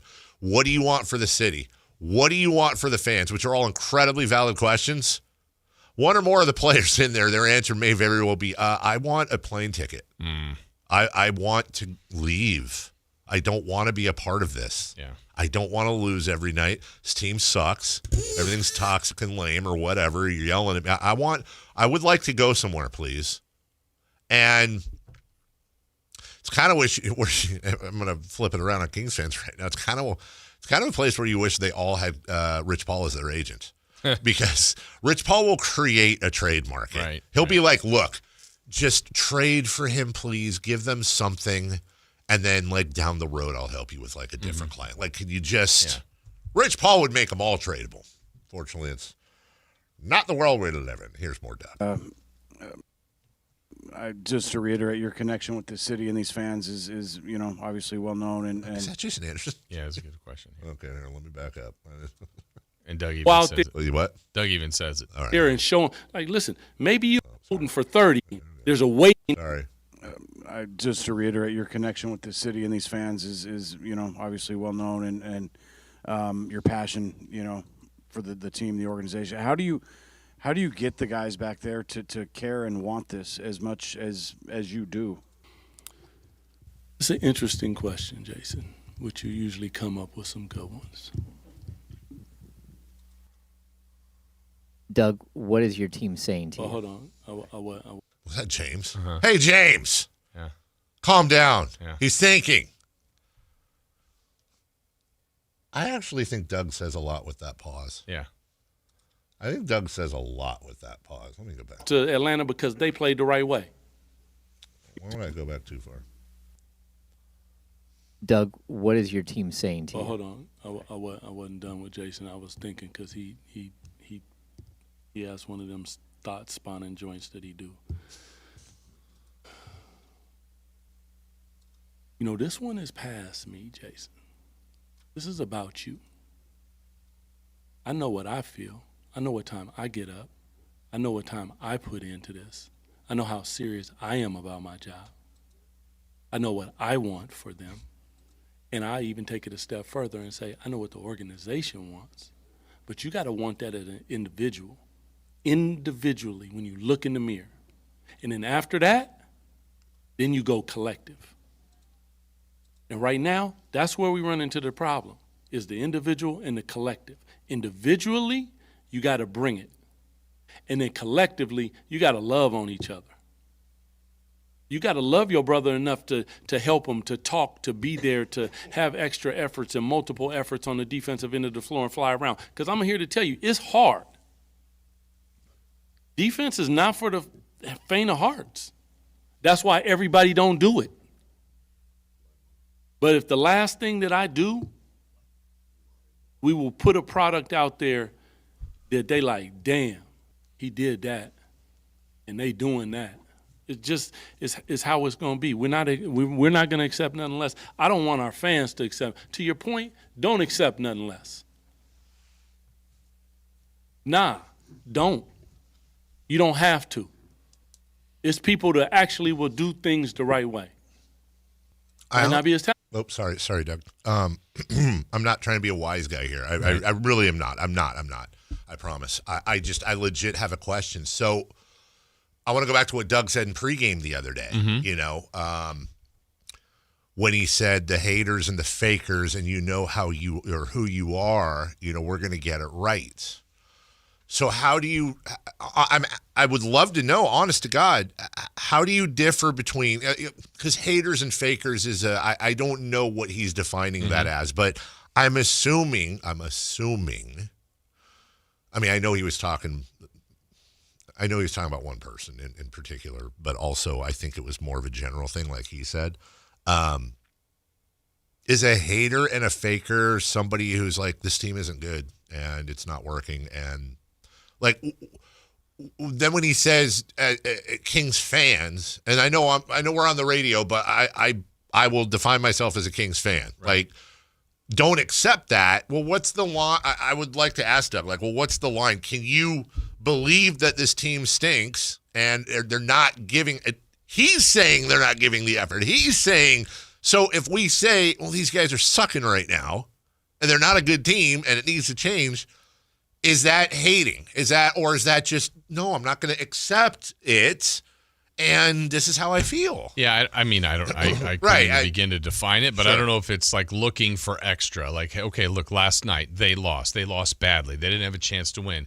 Is it then maybe piling on or searching for more? And that would be, to me, as more of a hater. I don't think it could be like, hey, this team's going to win the championship. They're fine. Like, relax. There's nobody saying that's the other side. Like, that's delusional. Yeah. Whereas this, it's like the reality is they are not very good. They're not playing very well. But I think just in general, when you watch them, don't you think they're better? And I don't mean that in a way like I expect them to be, what are they, 3-9? They should be 6-6. I don't even know that I'm saying that. I'm saying they could be 3-9, but be more competitive in the games. Like they were earlier in the year. Yeah. I honestly, Jason, I'll go back to the question I think I asked you around 6:15 this morning. Is it just simply that the league is very good at watching tape and they have figured out very quickly of what they suspected, which is, okay, if you run this, this, and this, and you have this type of lineup and you lean on these guys and you just go points in the paint and you swing the ball around, you're going to have open shots and you're going to have success. And by the way, also on the other hand, if certain guys get the ball in their hands, you don't need to worry about them swinging the ball around. You can just stick man to man. You can play zone. Who cares? They're not going to swing. They're not going to move the ball. You don't have to catch up. You don't have to rotate. Is the book out very quickly on how badly constructed this team is?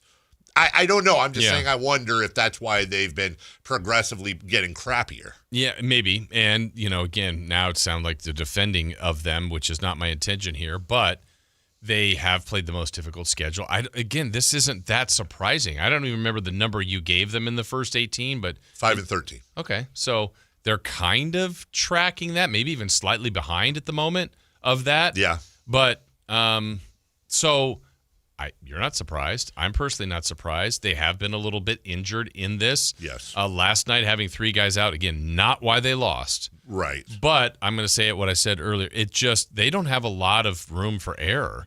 And so now when you take away, I think Malik and Zach, I'm going to guess, are about 38 points a game. I think that's about right.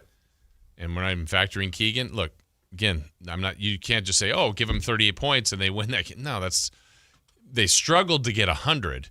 And I like actually what Sam said earlier. This gets back to all of the imbalance that is happening, whether it's roster construction, sometimes veterans versus young guys. The other one, too, Dave, I think literally what the roster they have at this moment, what they do best is offense. Yes. What Doug wants is defense. None of it matches. I think it's fair of Doug to ask the offensive players to play better defense.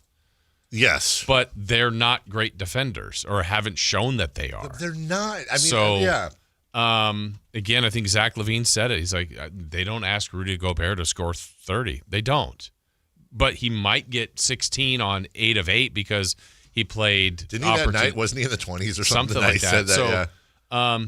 But I think it's fair to ask of any of the more offensive-oriented players to be better defensively than they've been. So that's, to me, where they are. It's the inequities of roster has created a lot of in-game problems. Right. And some games they're better at it, yes, at covering that up, or maybe they're just so special offensively. And I think in the very short term, until trades are made or roster changes are made, I think I would lean into their offense, like Sam said, too. Like, I think that's, sure. Again, I'm not expecting that, hey, if they figure out, like, they become a top 8 offense, right, they're not running off 9 of 11. I just think night to night, like, that was more acceptable. That was more competitive. Hey, this night, they were good. They're going to beat any team in the league because they shot 59%, hit 23s. Everybody was cooking. And look, what a win. They beat the Detroit Pistons. Okay. But they also have the ability, like, oh, here comes Brooklyn. They're 1-11. Light work. Nope. They're not that team. So I heard what Sam said earlier, and I hear what you're saying, and I think you guys are both on it. Also, going back to Doug, and I'm not worried about offense. We need to focus on defense and really making the defensive. And maybe that's the culture point. Like, hey, for the young guys or the people that are still going to be here, like, we have to have that as a foundation. Maybe that's the thought. Can I throw a little bit of pee in the swimming pool here? Sure. Do you know what Dallas, Indiana, the Wizards, the Pelicans, and the Grizzlies all have in common? There's a lot of things, so I'll just give you the answer. Losing records? Yes. Yeah. Also? Injury? Yes. Also? Those are the only teams in the NBA that have a worse offensive rating than the Sacramento Kings. Right. The Sacramento Kings are 25th in the NBA in offensive rating. They're 27th in defensive rating, 26th overall. But wouldn't you agree they're better offense I than would defense? 100% Even agree though the with numbers that. say it's not much. I would 1,000,000,000,000% agree with that. They are. It's not a guess. It's a fact. You're correct. But also, like, it's not like, well, you're the master of something and the whatever of nothing. Or whatever. You're sucking at everything, including offense. Like, you are, by definition, right now, by definition, you are a terrible offensive team. Yeah. And you're an even worse defensive team. When you're 25th of 30 teams in offense, you're a terrible offensive team. So I don't want to hear, I'm not saying you, I'm saying more from what I've seen around, and even Doug to a point said, like, you do have to worry about offense. Yeah. Your offense is horrible, and your team is filled with scorers. Say what you want about the Sacramento Kings. They got guys that can put the ball in the bucket. They may not have shooters, and they may not have, but you've got two mid-20-point scoring guys on the team. You have Sabonis. You've got guys that can put the ball in the bucket. That's what sucks, is that the best part of this team is not very good. It's bad. I think 20th to 25th is not very good. I think 25th to 29th is bad, and I think 30th is the worst. Mm-hmm. I think that's like the official definitions.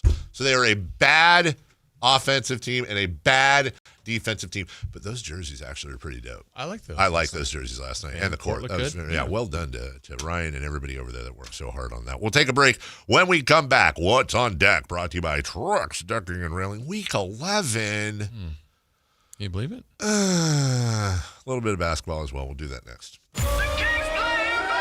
Tomorrow night, Kings and Timberwolves. Game night with Scott Marsh and the high flyer Henry Turner. Starts at 3:30 with tip-off at 5. Listen to your Sacramento Kings On the official home of Kings basketball, Sactown Sports 1140.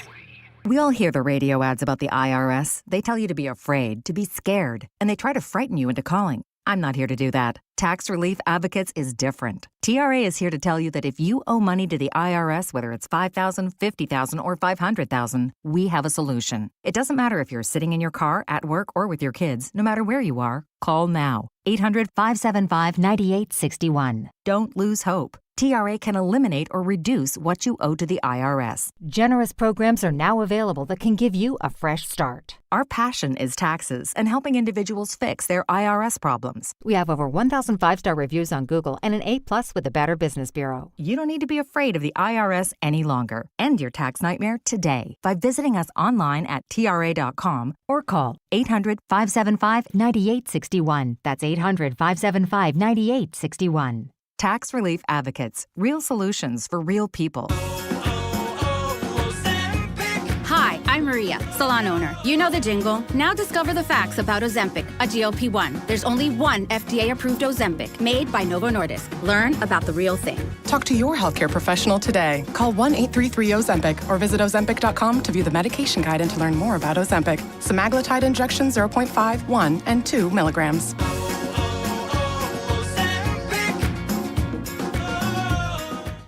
Career changers, including veterans and active duty service members. Your transition starts here. Go from GI to IT in a matter of months. Become a certified cyber warrior with training at My Computer Career. Cybersecurity specialists are in high demand, offering IT pros great opportunities and a rewarding lifestyle while protecting our people, liberty, and treasured institutions from cyber threats. Deploy your career in IT today at mycomputercareer.edu/CWP, an elite CompTIA certification partner. VA education benefits are available to those who qualify.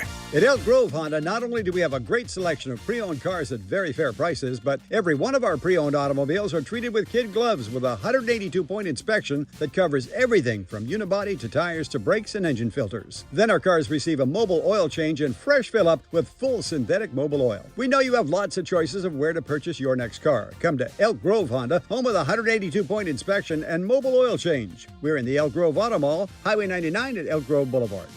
No payments for 90 days at Sacramento Chrysler Dodge Jeep Ram. That's right, no payments until February 2026 on every new Ram, Jeep Wrangler, Gladiator, even the Pacifica. No payments for 90 days on every new vehicle in stock at the guaranteed lowest price. You can check out their full lineup at SacSuperstore.com or stop on by. They're centrally located right across from Hagan Oaks Golf Course. Sacramento Chrysler Dodge Jeep Ram. It's the place where a handshake still means something. And right now, no payments for 90 days on every new vehicle in stock.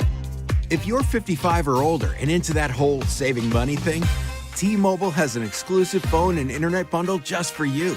Right now, get 2 unlimited phone lines plus 5G home internet for just $30 each per month with AutoPay, plus taxes and fees. And with 5G home internet, setup is easy with just one cord and no technician needed, which is great if you're also into that whole keeping it simple thing. Switch now and experience the best mobile network in the U.S. Visit your local store to start saving. T-Mobile, it's better over here. Based on analysis by Ookla Speed Test Intelligence data Q4 2024 to Q1 2025, Ookla trademarks used under license. Unlimited on our network. Customers on voice plan may notice speeds lower than other customers and further reduction if using more than 50 gigs a month due to data prioritization. Video streams and SD on this plan. Home internet pricing after $20 a monthly bill credit plus $5 per line without autopay. Debit or bank account required. See 5G device coverage and access details at T-Mobile.com. Golf to Go is brought to you by the Hagan Oaks Golf Super Shop. Here's Frank LaRosa. Amateur players will be pleased to know that the USGA doesn't object to a friendly bet with your weekend foursome.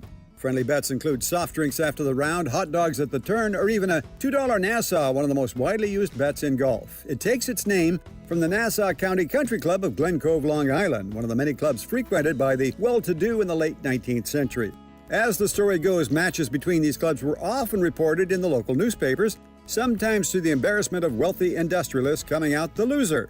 The Nassau captain J.B. Coles Tappan then devised a format where the worst possible result could not be reported as anything more than a 3-0 defeat. In a Nassau, 3 equal wagers are placed on the first 9, the second 9, and 18-hole total. A $2 Nassau is sometimes referred to as a 2-2-2 bet. Some play better with a bet to keep their attention, others are nervous at the thought of losing. Whatever your choice, golf is a game, have some fun. That's your Golf to Go. I'm Frank LaRosa. Ladies and gentlemen, this is gonna be fun. Yeah! It's time for What's on Deck, brought to you by Trex Decking and Railing. TC called in yesterday.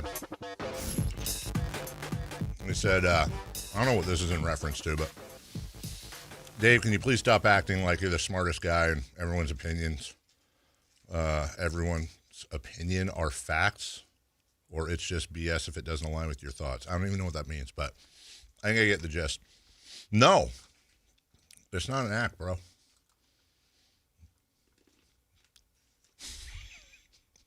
Okay. Back to you. I'm just being a D. No, but like, look, dude. Like I said in the beginning of the show, I'm not. We're not gonna take. I know you won't, but I you're a good guy. I'm a ding dong. I'm not taking victory laps over the Kings sucking. I love this team. I know what I would prefer. Mm-hmm. I prefer for us to be, no joke. I would prefer for us to be coming in here every day with air quotes, bulletproof vests on from all the crap we're taking because we were so wrong about the team. And they're 9-3, 10-3, looking great. Everything's great. Everything we said was wrong. Like, honest, I swear to God on my children's lives, I would rather have that. But I'm also not going to sit there and deny the fact, especially in that. Like, bro, we've told you this from day one.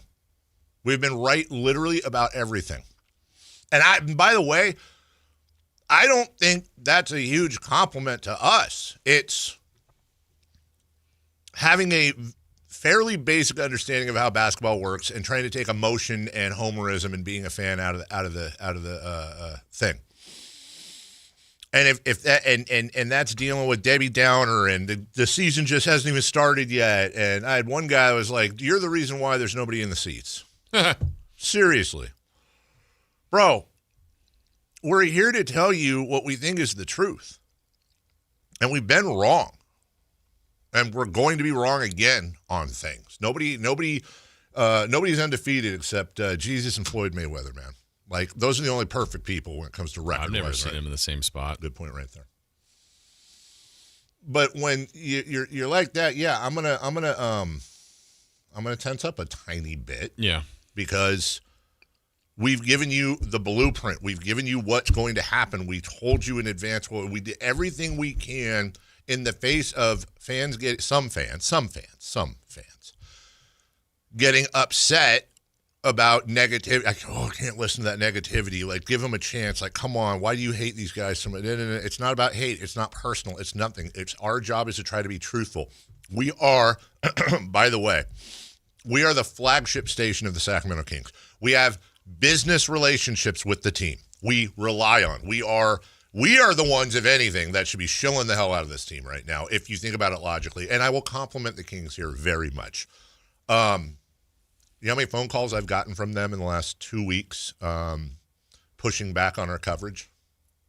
0. Not one. Correction. I did talk to somebody lower level that corrected me yesterday on Dennis Schroeder's contract. That's literally it. And by the way, thank you. I want to get it 100% right. It's never personal. You don't see us going in on Vivek personally or Scott Perry or Doug Christie or the players. I have said, and I know you have said, we are in lockstep on this many times. I have never for a second doubted that Vivek Ranadive and the franchise terribly want to win games.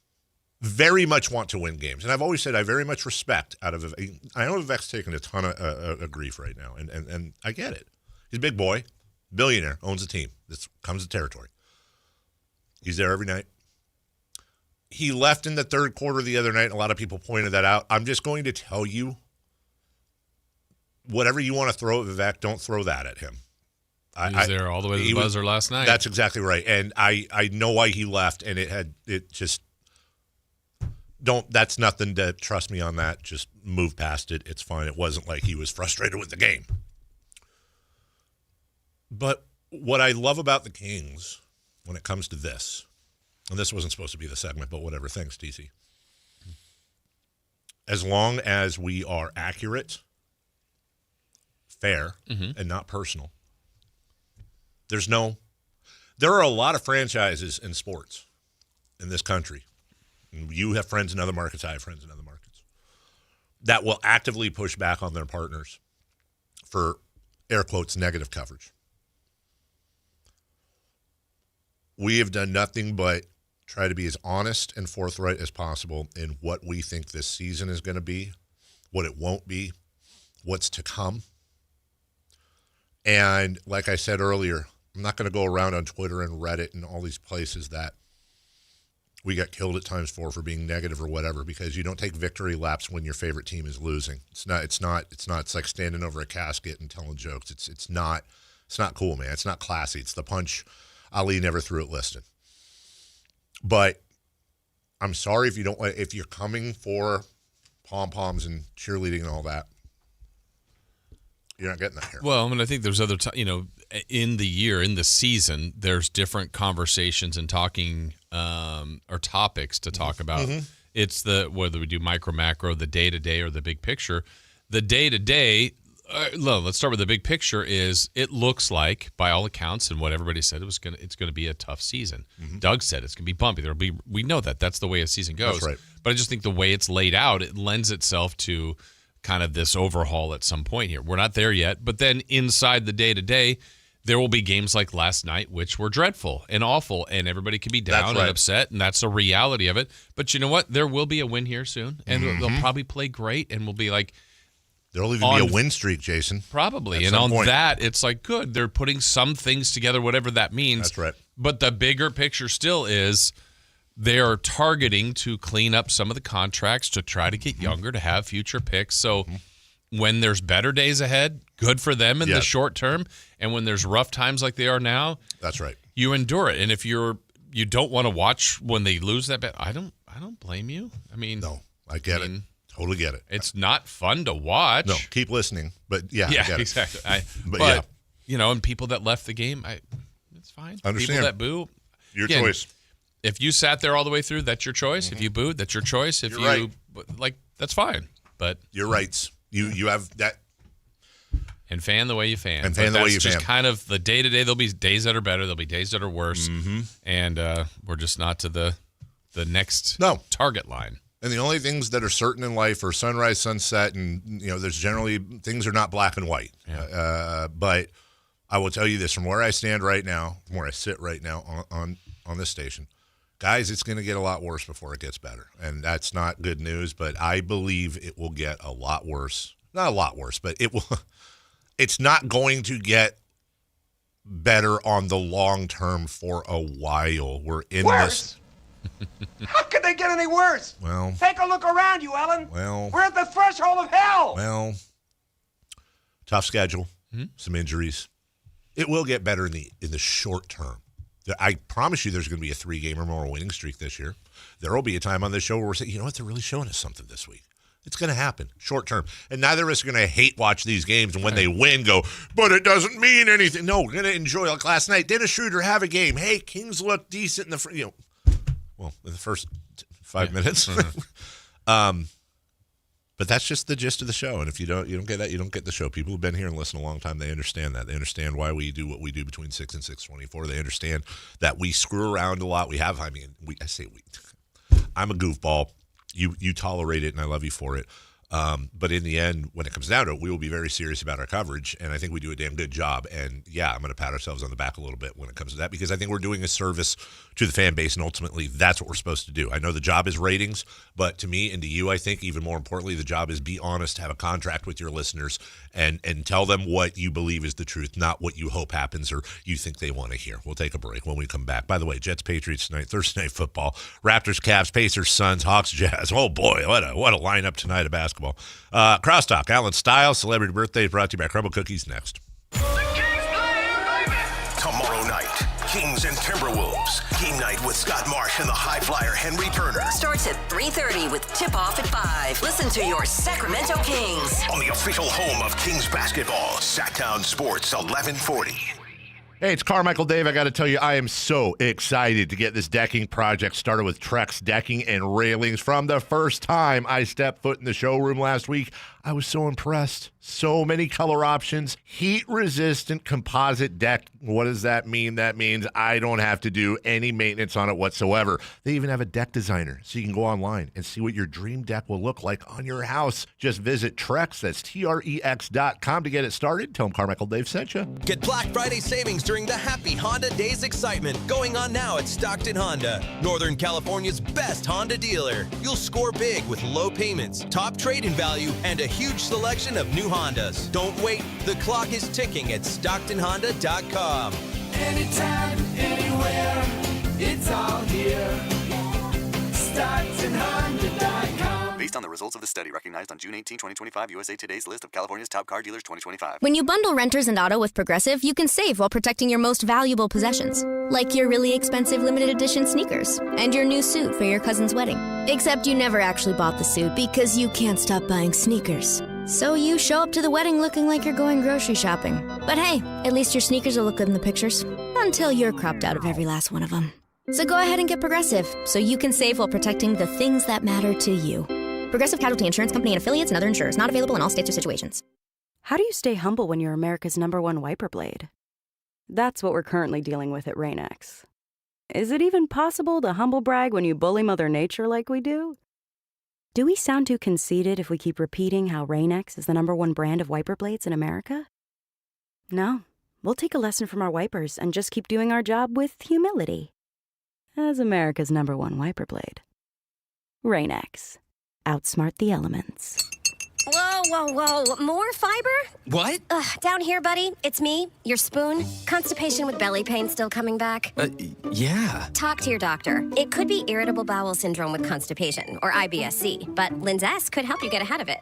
Linzess linaclotide is a prescription medicine that treats IBS-C in adults. It's not a laxative. It's a once-daily pill that helps you get ahead of your symptoms. It's proven to help you have more frequent and complete bowel movements and helps relieve overall abdominal symptoms, belly pain, discomfort, and bloating. These symptoms were studied in combination, not individually. Do not give Linzess to children less than 2. It may harm them. Do not take Linzess if you have a bowel blockage. Get immediate help if you develop unusual or severe stomach pain, especially with bloody or black stools. The most common side effect is diarrhea, sometimes severe. If it's severe, stop taking Linzess and call your doctor right away. Other side effects include gas, stomach area pain, and swelling. Talk to your doctor and say yes to Linzess.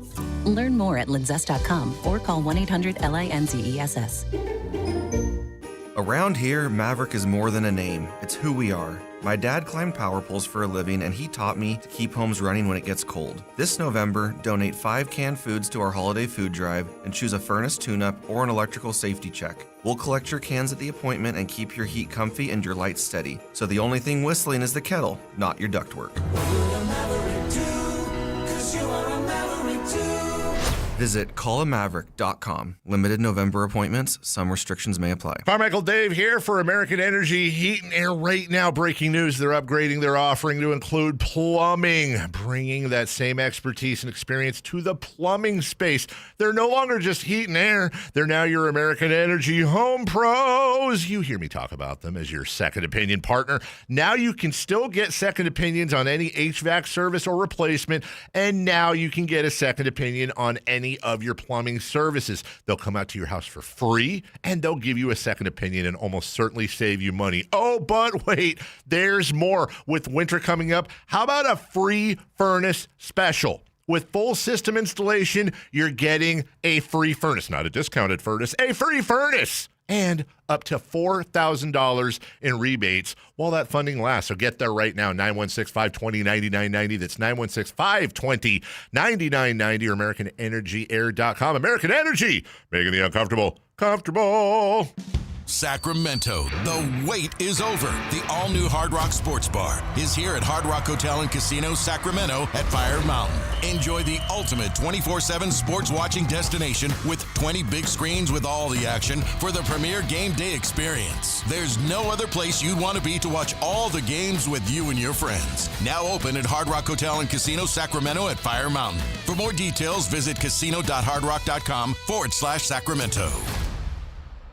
It's time for the news of the day. The latest headlines, the biggest stories, hard-hitting analysis. Yeah, this is none of those things. And now, here's Carmichael Dave and Jason Ross. Ask it on the air. No, I just wonder what you got. Oh, I stole them out of there's a lunch with the GM today. They were laying stuff out, and I decided to stand up for myself and grab some chips. Wait, so there's going to be leftovers? Well, I don't know if there's going to be leftovers, but I know there's one less bag of Cheetos. Yeah, there'll be an email. I thought that was from the training yesterday. Nope. Well, I mean, they might be, but they're repurposing them because I think the music side's having lunch with the GM today or something. Did you do the second training? Yes, I did. Nice. By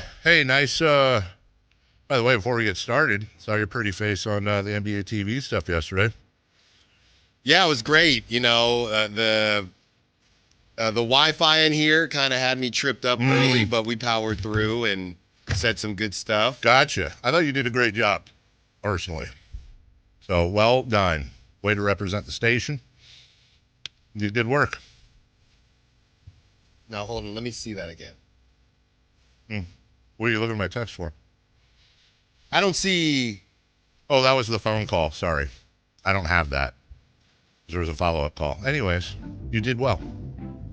Thanks, Dave. Thanking me for it. It's your talent. Thanks, Dave. What are you thanking me for? It's what you did. Talent styles. Talent styles. That's actually pretty good. That's pretty good. We're so close, guys. We're so close. To what, a good nickname for you? No. Oh, what are we close Well, to? tomorrow, so, you know, obviously we've had the new kiddo, so tomorrow is our night on the town. Gonna go see Ty Dolla $ign. I won't give the place free promo, but where he's playing, you can have a good time, and they got a good steakhouse out there. So I sent my wife. You know, you can generate those countdowns. So the toddler this week, she's been crazy, and the baby, she's now back. regressed a little bit. We were going eat at 11, sleep all the way till 4. This week, no. I need to eat at 2. I need to eat at 11, 2, 4. So the countdown, we're so close, guys. So that's what I'm thinking about. You I'm said not you're thinking gonna about go. You're gonna go see Ty Dolla $ign and G-Eazy. G-Eazy's just there. Wait, he's hold on. everywhere. Hold on, they're touring together? He's there. This is an incredibly true story. I think you know this. Why? I've seen them both once. No, you haven't. Everything I'm about to say, I swear to God, is truth and a lie. 100%. No, there's no lie here. Okay. Well, okay, let's see. Let's do a quick 2 truths and a lie. Number 1, I've seen Jeezy and Ty Dolla $ign before in Sacramento. Okay. I saw them in a warehouse. Okay. Outside of the warehouse was a pen full of goats. I saw them with about 50 other people for my buddy Andrew's birthday party. Well, clearly this is all true. 100% all of that is true. Were they a special? Why were there only 50 people there? Because it was his birthday party. It was a birthday party. He said goats, and your first question was why were there only 50 people? There was that's true. But There was a pen. There's always some goats out here. There was a pen of goats outside because his buddies put it together saying, "Hey, you're the Tom goat." Brady, So Michael they Jordan. they actually had like 7 goats outside. So It was they a gag. So I guess this Ty Dolla $ign G-Eazy. When was this? 5 years Yeah. ago. I'd never heard a song from either of them. And then Jeezy the only one I remember is the one where Jeezy got up and says, "If you love me 2 times, I'm a wifer. If you love me 3 times, I'm a piper." Or whatever the song is, but you know the song I'm talking about, right? Yes. Yeah. And I was G-Eazy, like, that's a jam. Yeah, G-Eazy, I think it's Berkeley's finest. He had a good run, and he's around. And I can't get away from him this year, guys. Went to Summer League, and there were some other media members that we kind of stumbled into this situation. Not stumbled, but did not expect to be in this situation. It's about 11, 12, midnight, last night in Vegas. And next, we're just at a bar, club type of deal. And next, G-Eazy. I just can't get away from G-Eazy this year. So it's G-Eazy, it's not Jeezy? There's a dash. Yeah, I know, but G-Eazy. G-Eazy. Sounds a little, that's a But easy. he had a good run, but we're going to see him tomorrow night. So that's Countdown all. is on. The Kings stuff, guys. Round table, we're going to talk at 12, but Ramsey and I, we're going to break down what happened, but we ain't talking about that game. I didn't watch the 4th quarter. I don't care. I'm not telling you. So you missed it? Wow. I watched the challenge, MTV. You didn't wait? Did you at least hear about what happened? Like 3 minutes left in the 4th, or did you legit not watch it and you haven't heard? Did you? I know. You know? I know. What's the challenge? Daquan Plowden. Daquan. Let him eat. He's bigger when you see him on the court. Let's get him some run. Plowden through the lane. Philly's finest. What's the challenge? Yeah, what is the challenge? Yes, you know what the challenge is. I don't. Challenge is to try to figure out who turned what while you explain to him. It's Celebrity Birthday Time, brought to you by Crumble Cookie. Hey, getting blown out by 30? It's even better with a Crumble Cookie. Crumble Cookie. Cut that. Yummers. What is the challenge? It's on MTV. It's kind of evolved, but it used to be people that did Real World and Road Rules.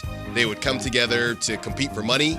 But now, years later, it's evolved into people from Big Brother, people from Love Island. They all come together and they battle physical tests to... All right, that's enough. Celebrity birthdays go. Why are you pointing to me? I was just pointing to Jason. I'm talking to Jason. Yeah. They have 41 seasons of this, by the way. Yeah, literally. Chris Watkins is a big fan as well. Okay. We're all going to die. Celebrity birthdays. This show's been on the air longer than I've been alive. This is a callback from earlier in the show, which I'm sure you didn't hear because this was in the 6 o'clock segment. Yep, I'm locked in. But on this date, in what year did the television show? No way. What's happening? No way. It happened. Rerun, right? Yeah. How? Do you know who Rerun is? Yes. How weird is that? Yeah. 1978. Yeah, Davis. You have no idea. Spot on. Spot on. 1977. Based on the video you showed me and no other context, I'm going to guess 1979. Alan's closest, 1976. Told you. Wow. How about the movie I Still Know What You Did Last Summer? Oh. Alan, go ahead. Was that the early 2000 or was that the end of the 1990s? I don't know. That's the question. I'm going to be wrong or I'm going to be right. 01. Kyle? I'll say 99. I'll say 02. All right, Kyle's closest, 1998. How? Happy birthday. I have the Verlad powers. To, and you should be wishing him a happy birthday. I should. Meta. World. Peace. Order. I should know this. Ron Artist? Was it Artist? It was Ron Artist. Ron's 44 today. Yeah, Ron. Re-Ron. He's either 44, older, or younger. Yeah. 46. Say 45. We have a correct answer, and it goes to Alan Styles. Sorry, Ron. He wanted to be called Bill for a minute on the show. That's his middle name's William. So he said, call me Bill. There was like a week where he wanted everybody to call him Bill. Throw him a text. Happy birthday. He doesn't answer. Whoopi Goldberg. Whoopi Goldberg is 74. Whoa! I know. Whoa! I know. She could be 74. She could be 65. We know she's one of those numbers. And which one is it, Alan? 72. Go 70 on the nose. We have a correct answer, and it goes to Kyle Ledbetter. Wow. I should have known that. Whoopi. Last one. Jimmy Kimmel. Oh. Jimmy Kimmel is 52. No, these late night guys. These late night guys. They don't have gray. They're always younger. But they've been around. Mm-hmm. Dave, what did you say? 52. 52. Yep. What it do? Me and you. Is he okay? 53. 55. Kyle is closest, 58. Wow, he old. Yeah, but very old. No grays. Yeah. I'll do it today. Coming up on the Alan Styles program, based on the conversation we had during the break, Alan's going to tell you, not about last night's game, but why the best plan perhaps in the history of the NBA was the plan launched by De'Aaron Fox last year, how he was right about everything, and he's taken a victory lap. Alan's going to walk you through why Kings fans should apologize to him and why he's living large right now. All coming up next on the Alan Styles Show. But please.